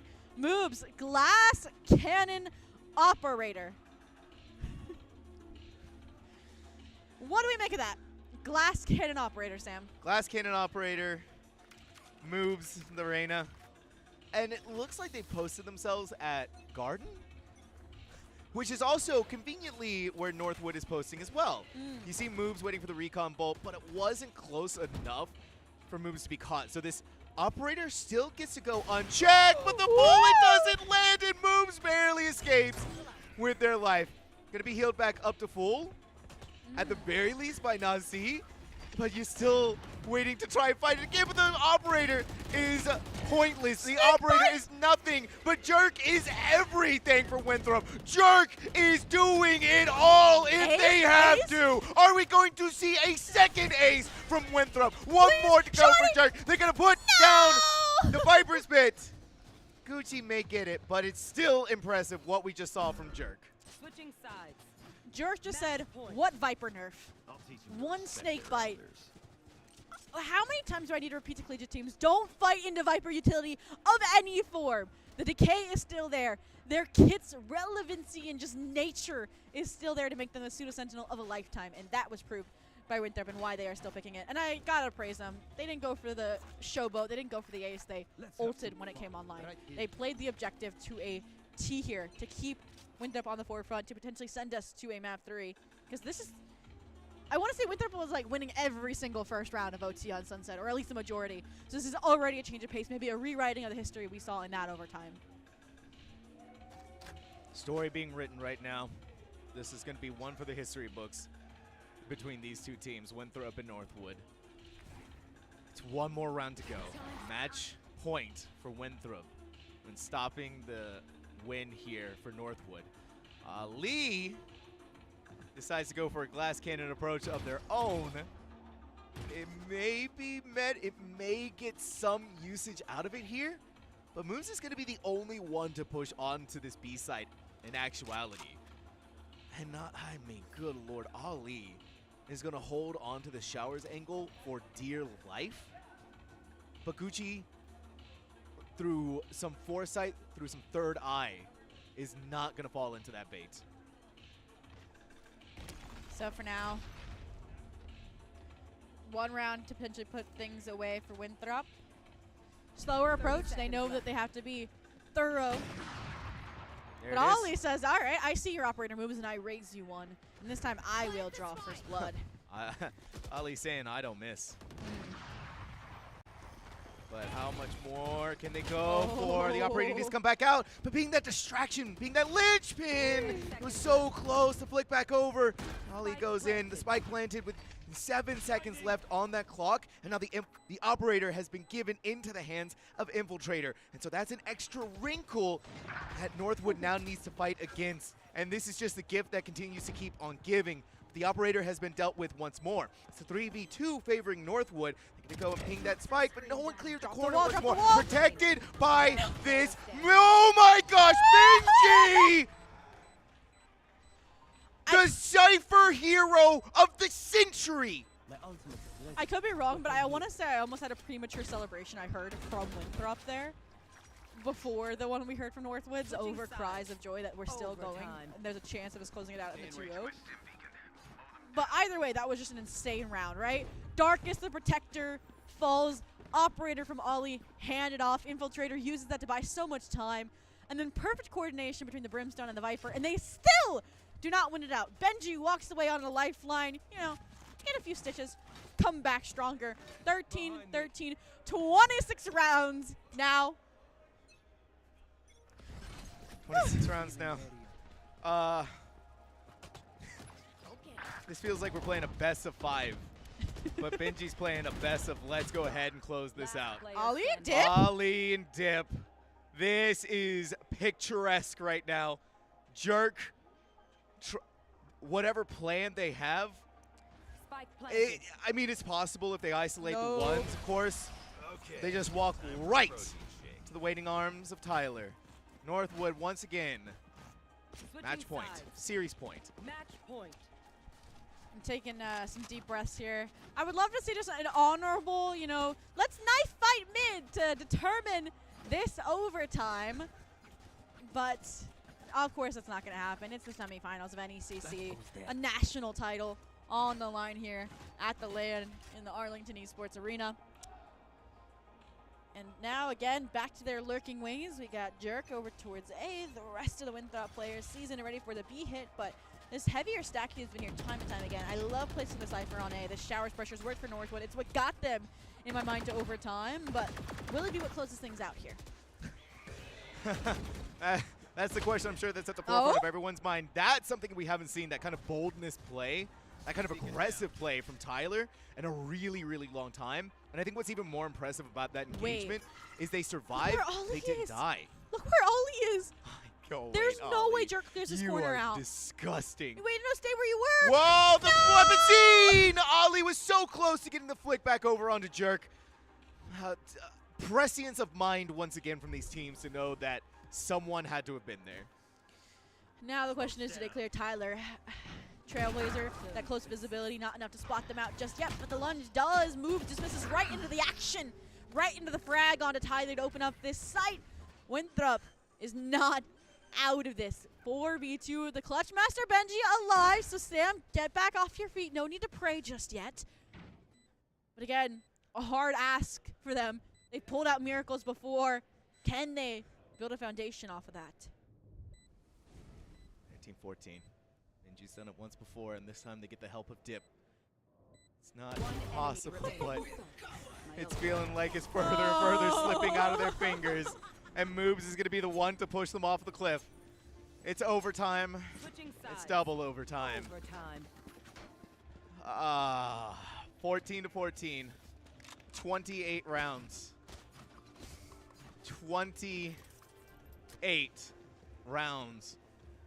And that's not even counting the numbers from Sunset. How these two teams are still standing? They're sitting. We're standing. Sam. Oh, we are? I forgot. But yes, I see your point. Quick maths right now. Wait. 34. Wait, it was 34, right? 18 to 16. 34 plus 28.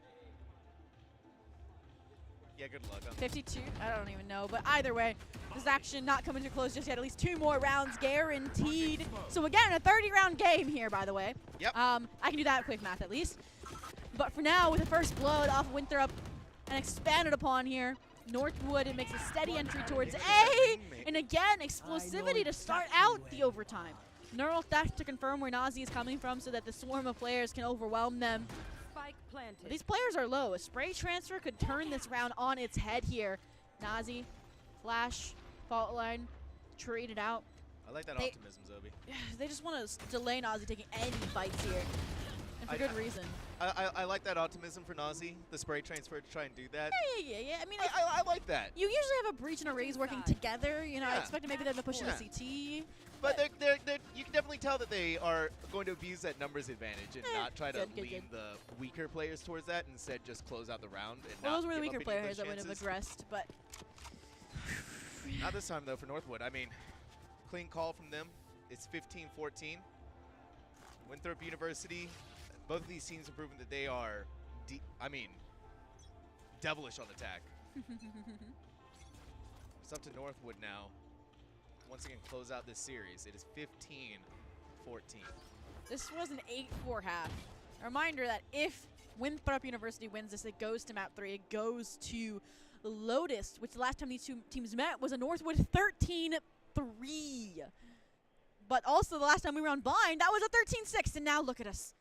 15-14. About to hit round number. This is round number 30.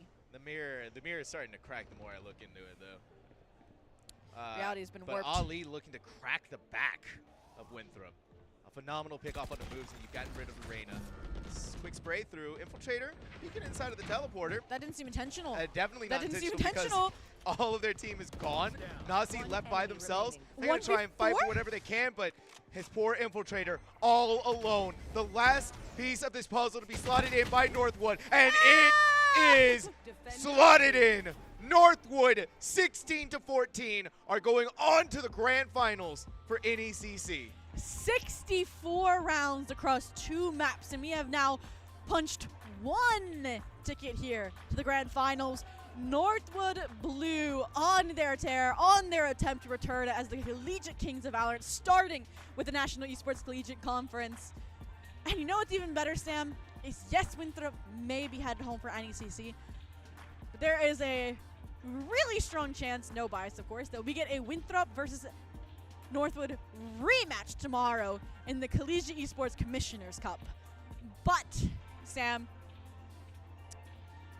I am both so happy that we were here to witness this, and also just insanely fascinated that it went to overtime for both of those maps. For both of those maps, the whole distance and then some.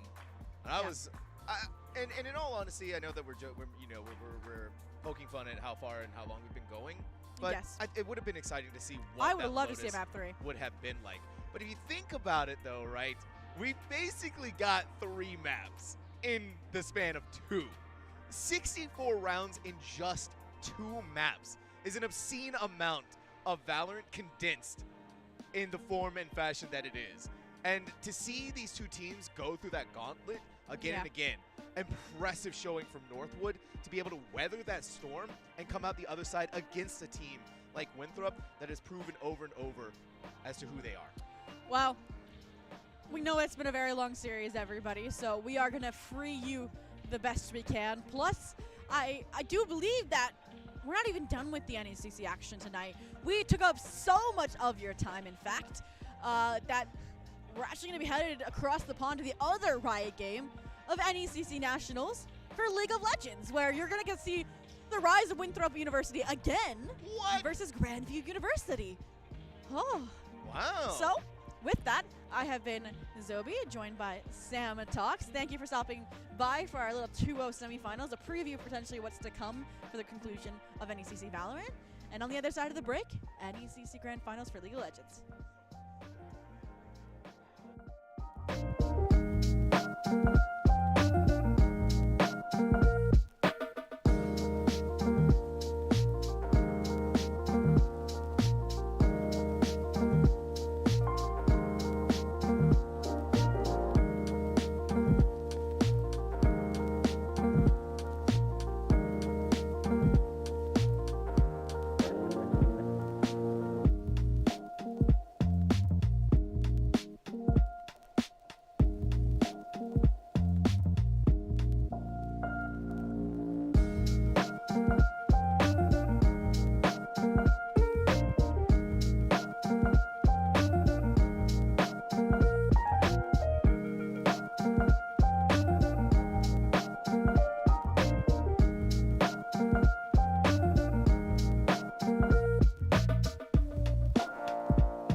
Welcome in, everybody, to the NECC League of Legends Finals. We have finally made it here, Shibby. It has been a super long day here at the CECC May Madness.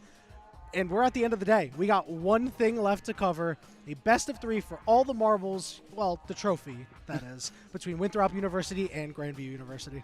I mean, they might throw some marbles. I know that there's also a cash prize involved. So we've got a trophy, a cash prize. I think this is a very important match, not just for the prize, but also for these two teams, right? These guys are going to square off once again on Sunday. This is maybe a feeler, a warm-up match to see how heavy these guys are hitting. Yeah, the implications, right? Because you give something away in draft, potentially. You go and you smash your opponent, right? And you maybe demoralize them going into Sunday. Those are really, really big things to talk about. And these teams, with the level that they're both playing at, it really could go toward either direction.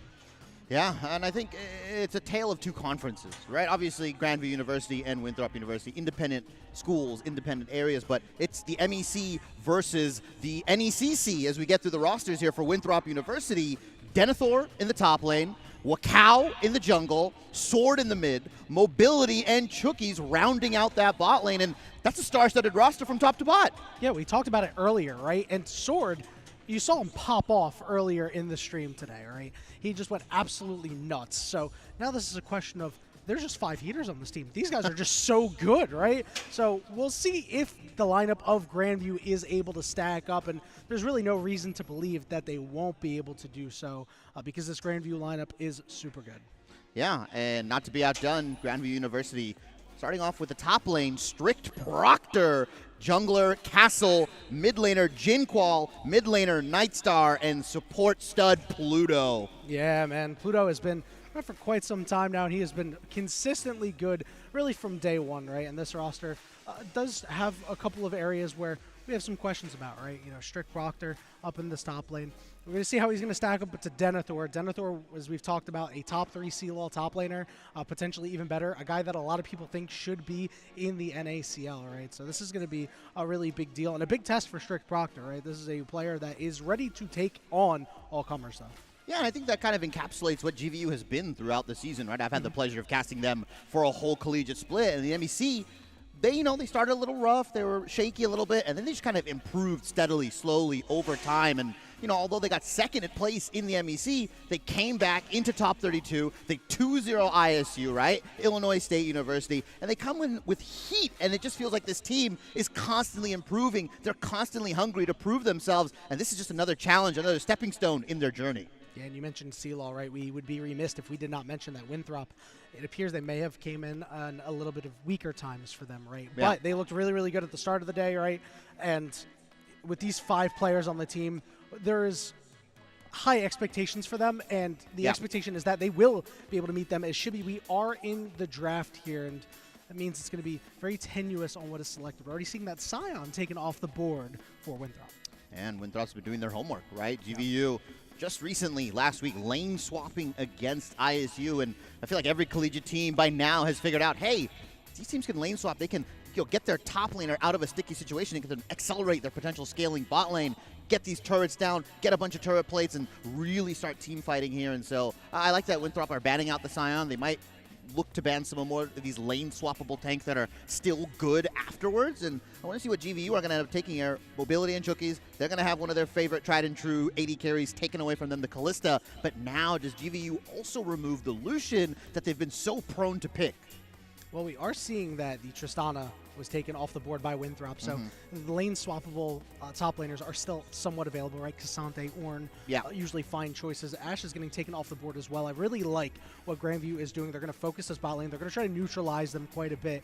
And if you can neutralize one part of Winthrop and make it not as dangerous, you can then work around the rest of the team. So it looks like that's what Grandview is at least aiming for here. Skarner, the final bandit champion that I mean, on stream we haven't seen get through. I mean, that champion is nuts, to be quite honest with you. It's broken. It's a triflex potential, right, if you are dabbling in the support Skarner skills, but it really is just in the top and the jungle. And I like what GVU is doing, right? Nightstar and Pluto, a very good bot lane. Nightstar, one of the best team fighters we had in the MEC. Front to back, this guy just kills it, right? Whether it's the Xayah, the Zeri, the Jinx, whatever. You give him these late game AD carries that can scale into 30, 35 minutes. Even the Kog'Maw, this guy is just going to win you a fight. And layer that on top with Jincall, who plays these late game 5v5 team fight kind of mid laners, and that's a recipe for success. Yeah, and as you mentioned, you would think that maybe the Lucian is taken off the board by Grandview, and it is. So 80 carries going to be traded here. Jinx over for Winthrop. We did see mobility on that earlier. Had a really good game, really impressive kiting to seal the final fight in that game. Yeah. And on the other side, we are seeing the Varus come through, as well as the Lee Sin for the jungler over on Grandview Castle.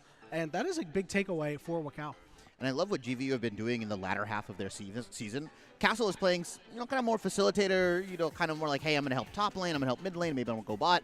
Now he's playing more aggressive stuff, the Lee Sin, the Xin Zhao, the stuff where he can really be proactive, even the Viego that he's been able to bust out. And I think this better suits him as a player and allows him to get active, allows him to get some early kills, and really get GVU in a comfortable position to where they're not down 2,000, 3,000 gold at the 15, 20-minute mark. This gets them into a position to team fight around third dragon, around maybe second set of grubs or even the Herald, and I'm all for this.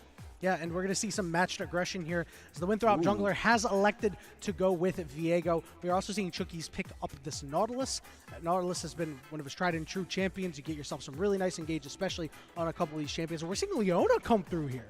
Yeah, a champion that has fallen to the wayside, right? It's usually Nautilus, then you get Thresh, then you maybe get the Alistar. Leona gets picked as like that, second tier of engaged support. Still really good. The layering of CC. I'm going to assume mobility has to take cleanse here, or he's a dead man every single time.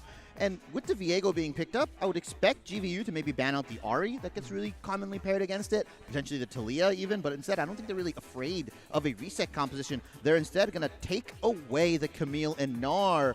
I feel like Denethor it's 100% ban rate against him. Yeah, and it has to be, right? This guy is nuts on this champion. Yeah. Started his career as a Camille one-trick and has been one of the rare players to branch out and really grow his champion pool as a whole to become the impressive top laner he is today. We are seeing Akali and Aatrox both gone. So this does mean that there's a couple of openings here. You mentioned earlier that Jincall really likes to play Akali into some matchups. Yeah, respect given where it's earned. I think Jincall has a really solid Akali. He's hard carried on it. As we do see the Ornn being locked in here, pretty standard, strict Proctor champion. So they're going to save their counter pick for their mid laner. But I'm expecting Winthrop to slam the Ahri or even the Talia here. I mean, it's a really bread and butter combo for them. They love to execute on these high mobile numbers advantage champions, and Talia is the one individual or one of few that can really kind of overload side lanes and just play Winthrop's game to a T. Yeah, and there's something to be said for being able to play meta champions and meta combinations, but then to the level that Winthrop does, that is certainly massive. We are seeing a Sejuani get locked in here. Is that Sejuani top lane? I mean, it has to be, right? That's the only thing I can think of as... I haven't seen Viego out of a lane in my life. Yeah, I don't think he can be out of lane, so that is going to be a Sejuani top for Denethor. Winthrop showing me something new here. Throwback. Yeah, a little bit, as the Corki does get locked in for GVU. So standard kind of double 80 carry composition. You've got late game insurance with the ornaments. This is most likely going to be lethal Tempo Varus. This is a GVU comp through and through. Yeah, you get that little curveball in with the Corki and that team fight control, right? Now you have Ornn, you've got Leona, you've got Varus, right? You've got impactful ultimates, impactful abilities to be able to out-team fight Winthrop. Now the question is, does Winthrop have the coordination? Obviously, we know that it's very likely that they do, but this isn't as easy of a team comp to play as the side of GVU, and that's not a knock on anybody. Easy to execute compositions tend to do really, really well because you have more room for error. I feel like this composition, or I feel like this top side that Winthrop picked, it's the Bully Proctor, right? I mean, the Sejuani still gets the permafrost stacks. It's just going to be from the Viego coming in at the jungle. He gets going, Wakao gets a bunch of kills, reset City, and you've got the Jinx Viego reset composition. You know, not the Jinx, or not the Ahri vibe, or maybe like the Jinx Aatrox that we're used to seeing. Just a little bit of a mishmash between the resets. But I think once they get a team fight going, once they get that first initial kill, the Sejuani lockdown into the CC, into the Legos from Talia, the team fight's over. Winthrop can just start steamrolling through with the numbers advantage, with all the resets, and GVU kind of have to turn tail and run. yeah, there's not a whole lot that they can do, especially with Denethor leading the charge on this Sejuani, Oh, right? Sejuani, when you get her in a lane, can get super tanky, becomes super problematic because you're farming all of these lane minions. You're getting more of this solo EXP, and all of a sudden the Sejuani is at a higher level, stronger. Also, has lane kill threat at times. We've seen Sejuanis in the past teleport Ignite, right? And if you're going into a tank like this Ornn, there's still opportunity to get kills. Yeah, and Sejuani recently got some buffs, I believe, in 14.9, which is the live patch you're playing on. Got some much-needed extra damage onto her W. I'm a big Sejuani fan. I love her in the jungle. I love her in support, even in top lane, and that's going to give you a little bit of extra trading power. So Winthrop doing their due diligence, reading the patch notes, whether it's Artemis, Denethor, whoever, they're on it. They are on top of things here, as to be expected with one of the best collegiate teams in the nation. But Grandview, certainly a very good team in their own right. We have made it onto Summoner's Rift here for Game 1 of this best of 3. And now there's a pause. Oh, never mind. There's an unpause. We are good to go. Yeah, and we're going to see Winthrop look for a deep invade here. Let's see if they're either looking for the lane swap or potential scouting out of GVU's lane swap here. As Lean and Proctor should be able to see this. Just some vision down and nothing other than that. GVU spot everything out, and Winthrop are able to just kind of get a little bit of scouting done. You see that red ward dropped in onto the red side of Winthrop University. There was a small pause, so we're going to get that slight spectator pause. We'll be back into this very shortly. And yep, GVU get some vision down. They trade red buff vision, and other than that, they should have a pretty good inkling of where each jungler is starting, where Wakao is and where Castle is. If that was Strict Proctor, he wouldn't have let him in there, but because he was lenient, he was like, all right, I'll let you in. It's like the bouncer at the club. That one meme where it's just like, if you, tell me your favorite band, and if I give you the okay, you're in the club, right? Well, they just let him in the club. They said, my favorite band is warding the red buff. Yeah. He's like, oh, word? You're in. Thank you. It's Pluto and Nightstar are just going to start on this bot side. Yeah, by process of elimination. All right, I like what Castle's doing, starting on the Raptors, maybe potentially letting the ward run out, or he might just go Raptors straight into blue side clear.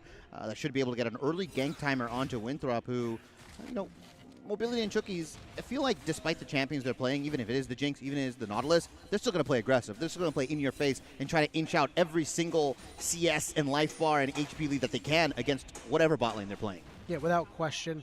Now, even with this lane assignment, right, and the way it is going into a Varus can be very strong, especially at level 2, because of this W passive, increasing the damage on every auto attack. Shibby, that can go a long way.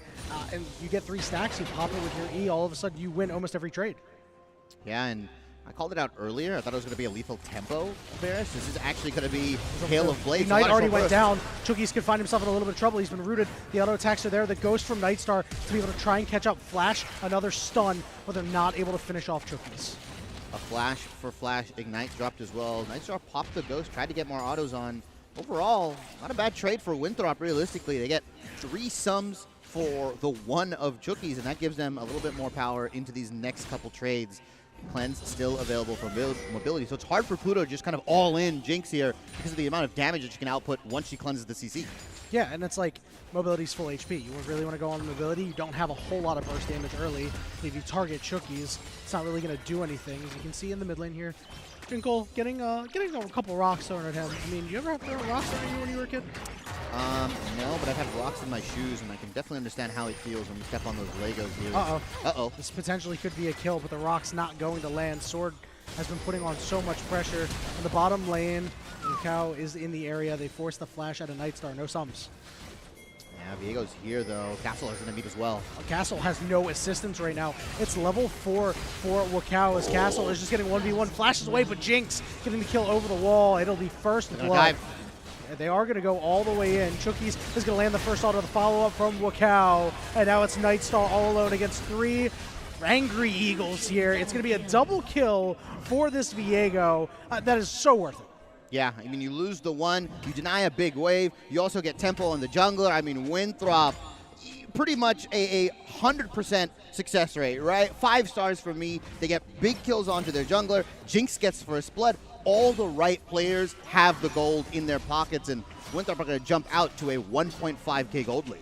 Is it 5 stars? Is it like 4.5? They did give a kill to Nightstar. Yeah, I think it's inconsequential, right? You push the wave in, it's fine. It's fine, right? I'm not too nitpicky. I'm a very lenient professor, just like lenient Proctor in the top lane. He's not being very lenient right now. He's getting a nice push in here.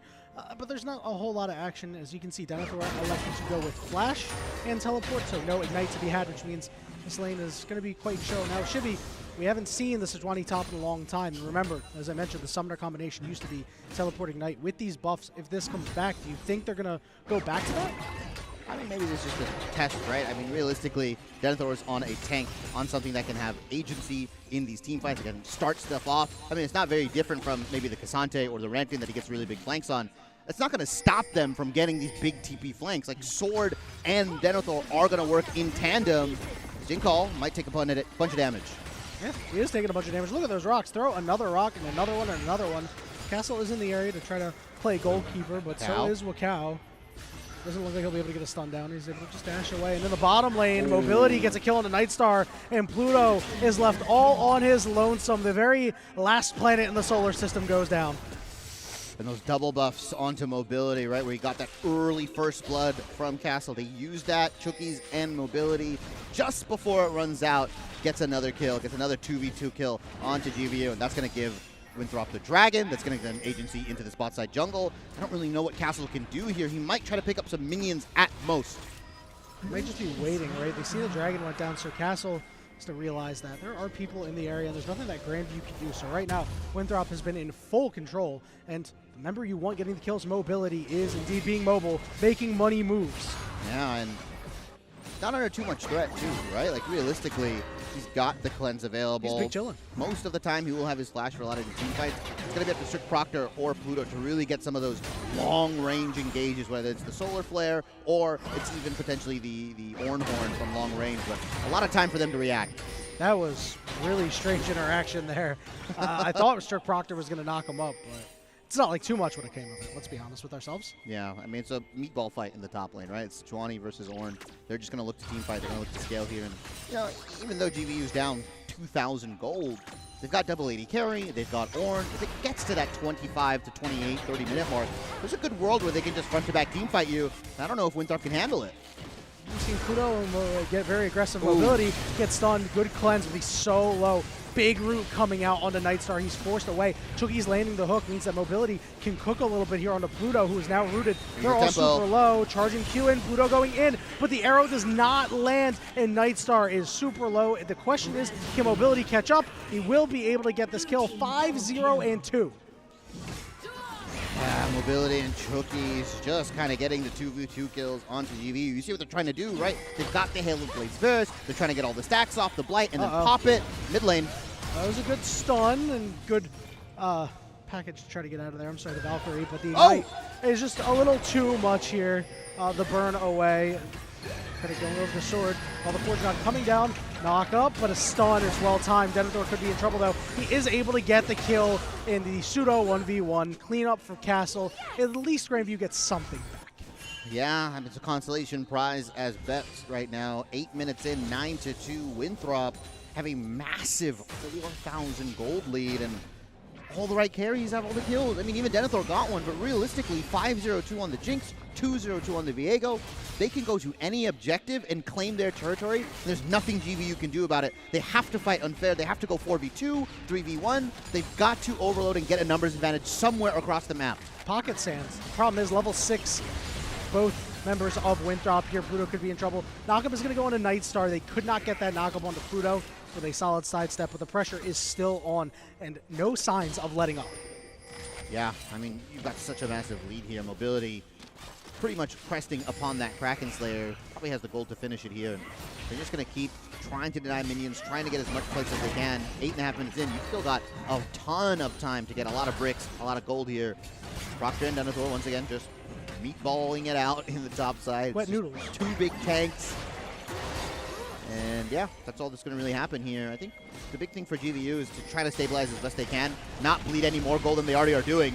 This is very unstable here in the bot lane. Nightstar has fallen. Pluto could be in trouble. Castle is here to cover, but it does not matter. Sword with a great roam with that Weaver's Wall are able to pick up more kills. Yeah, now the question is Winthrop going to start moving their bot lane into mid, right? Are they going to start shifting them around to pick up more gold across the map? Objectives coming up. You need Proctor. He's just going to pick up all these waves. Look at the wardage. Look at the the vision that Winthrop tried to do after that double kill in that bot side, right? They went into the blue side jungle, they tried to invade, and with the reset being hit, Mobility's going to back off Kraken Slayer and Berserker Greaves, arguably the single strongest member for Winthrop right now. Yeah, he is just on fire. He is going to be moving super fast, dealing a lot of damage. He does have the most gold, I would presume, right? He's 6-0-3, and you know, you're like, all right, well, when there's Jinx in the game, we're on a timer. Shibby, I don't know if this timer might be up. They are going to try to make a play here. Moving down with the rest of his team, so nothing to be had. Grandview snuffing that out nicely, but not getting anything off.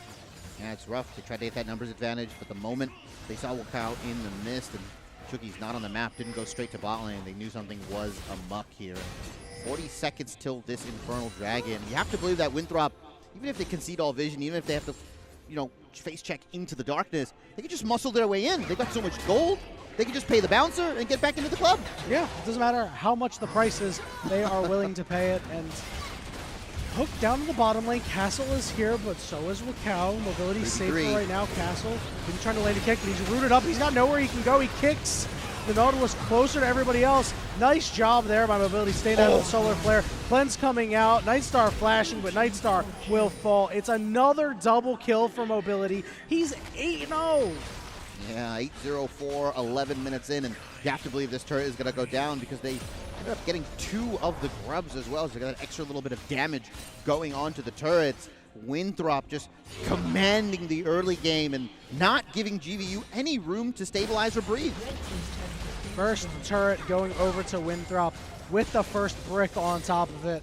I mean, this is just... His gold spilleth over. His cup runneth over in the bot lane here for Mobility. I mean, this is getting out of hand, right? And I don't know if they have the capability to be able to answer this. There's no point and click, right? You have to hope that you land something here with Pluto, CC Mobility, and have enough damage to burst him.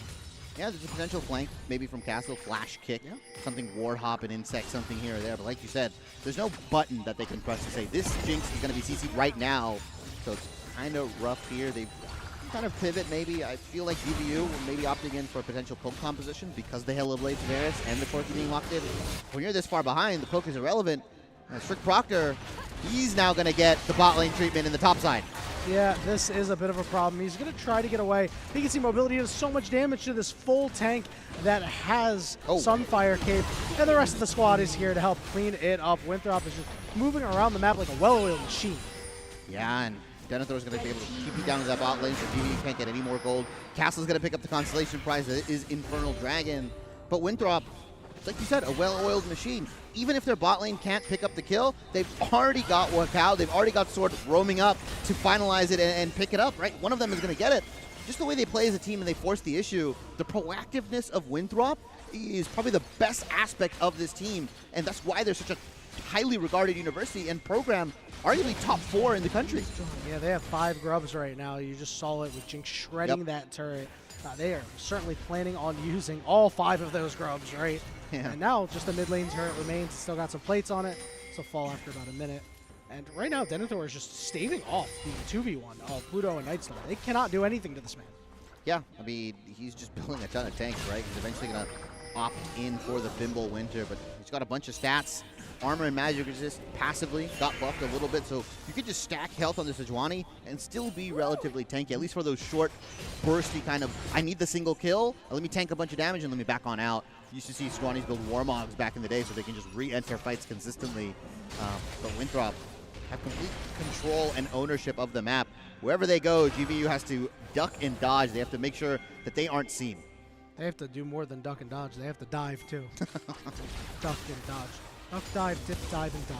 Yes, those are all 5. Yeah, wise words here is GVU going to be relegated to just catching waves here. Their jungle is going to be plundered. Pluto is in so much trouble, man. He's going to get slowed. He's slowed for about a year. He will be able to flash the hook. Is there going to be a response here? Shibby, is it even worth it? I mean, how do you respond, right? None of your crucial carries on GVU's side are even close to the itemization that they need to be to answer back, as Castle might look for an insect. Q has landed, but you look at Winthrop, they're more than ready to potentially tank it here. And yeah, we've got Sundered Sky on the Lee Sin. Manamune just finished up for Jinkall, but realistically, they're not ready to fight. They want 2 items before they can really poke you out. And by that time, Winthrop's going to be ahead on the tank curve. Oh, Pluto was just dead. And now the follow-up hook coming down. Knockups are there. Oh, my. Nightstar evaporates, and Castle is going to go down too. They do get Chookies on the way out. Big package coming in for Jinkle, but Jinkle is not going to be able to do anything here. It is a triple kill for Wakao. Call the Forge God. Yeah, it's a knockup on the sword, but Strict Proctor just not able to impact this fight whatsoever. This turret is going to burn. Mobility, just going to get that Jink passive going. Plus the 5 grubs, just rifling down these turrets. Look at the top, look at the bot side too, tier 2. That's almost done as well. Wakao and Denethor are just going to walk this wave in, get that, and they're going to get another big paycheck.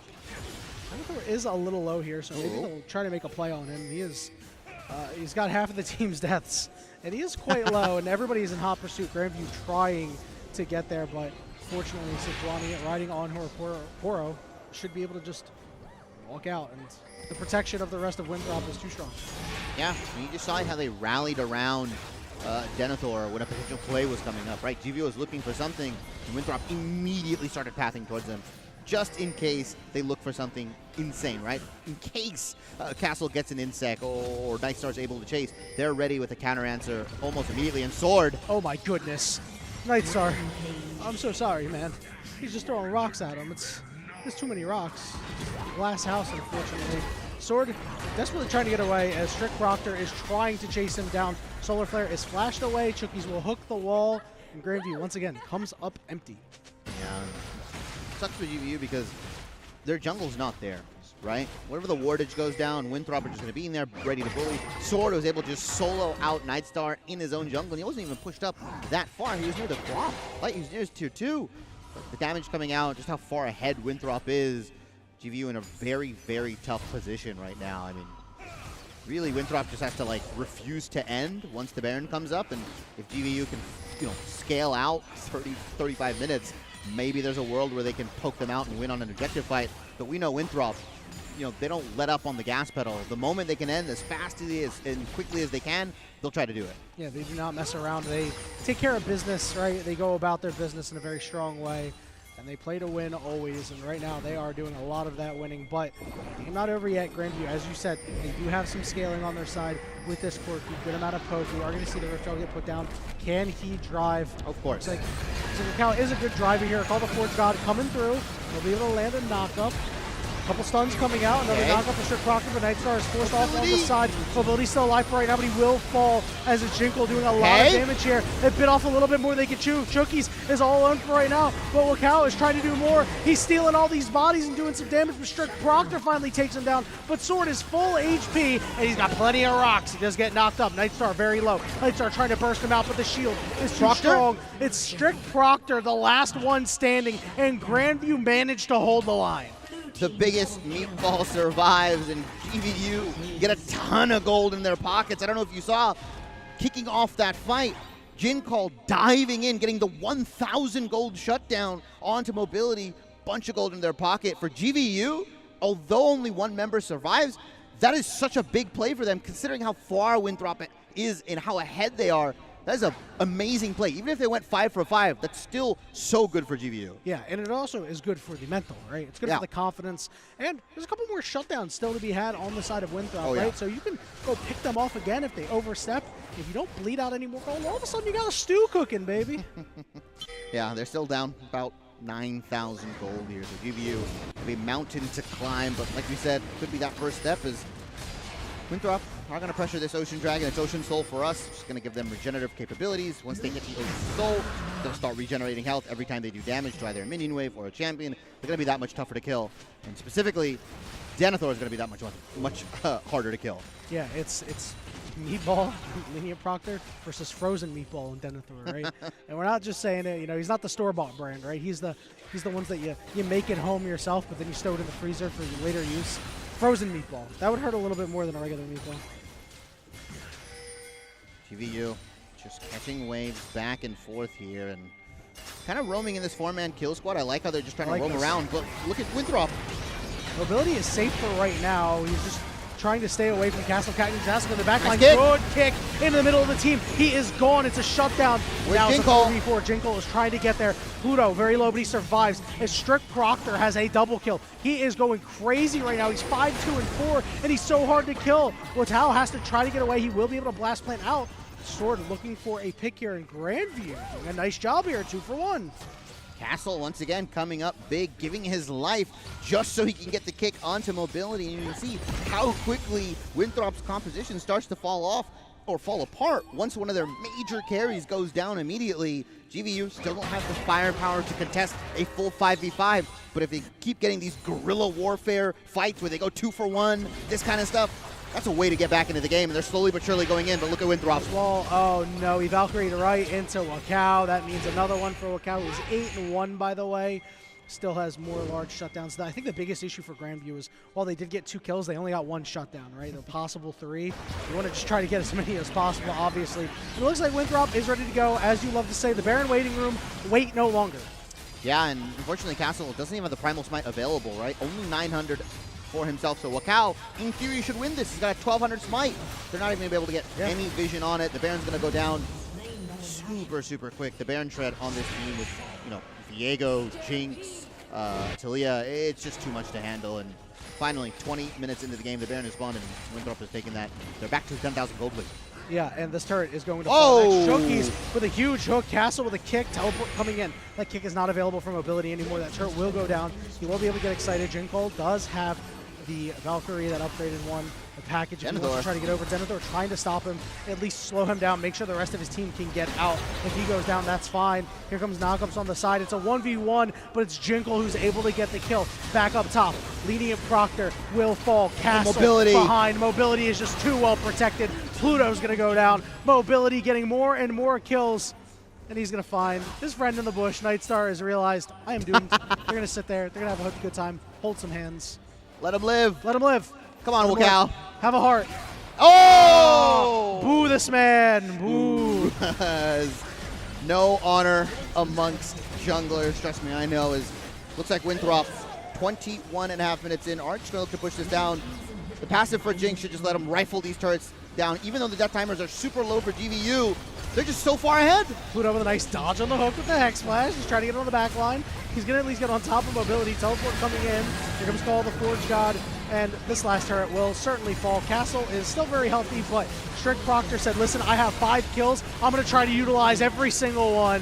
And unfortunately, he will be the one go down. Winthrop coming out huge in this first game. Really punching GVU in the mouth, Shibby. Lights out, right? Yeah. Lights out, they came in. And going to go farm a couple more kills. 15.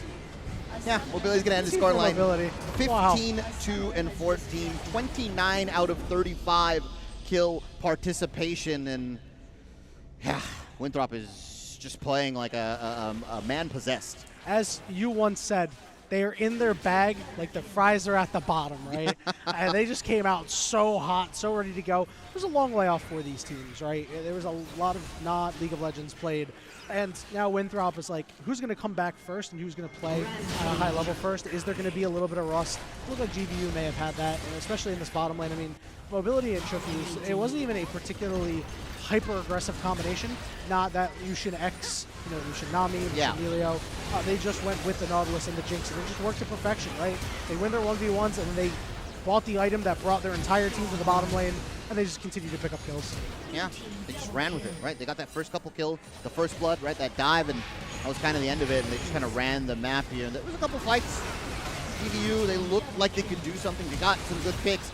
But the issue with that, when you're playing so far behind, is if you execute on that consistently every single time, the margin of error for GVU when they're that far down, they've got to win fight after fight after fight after fight after fight.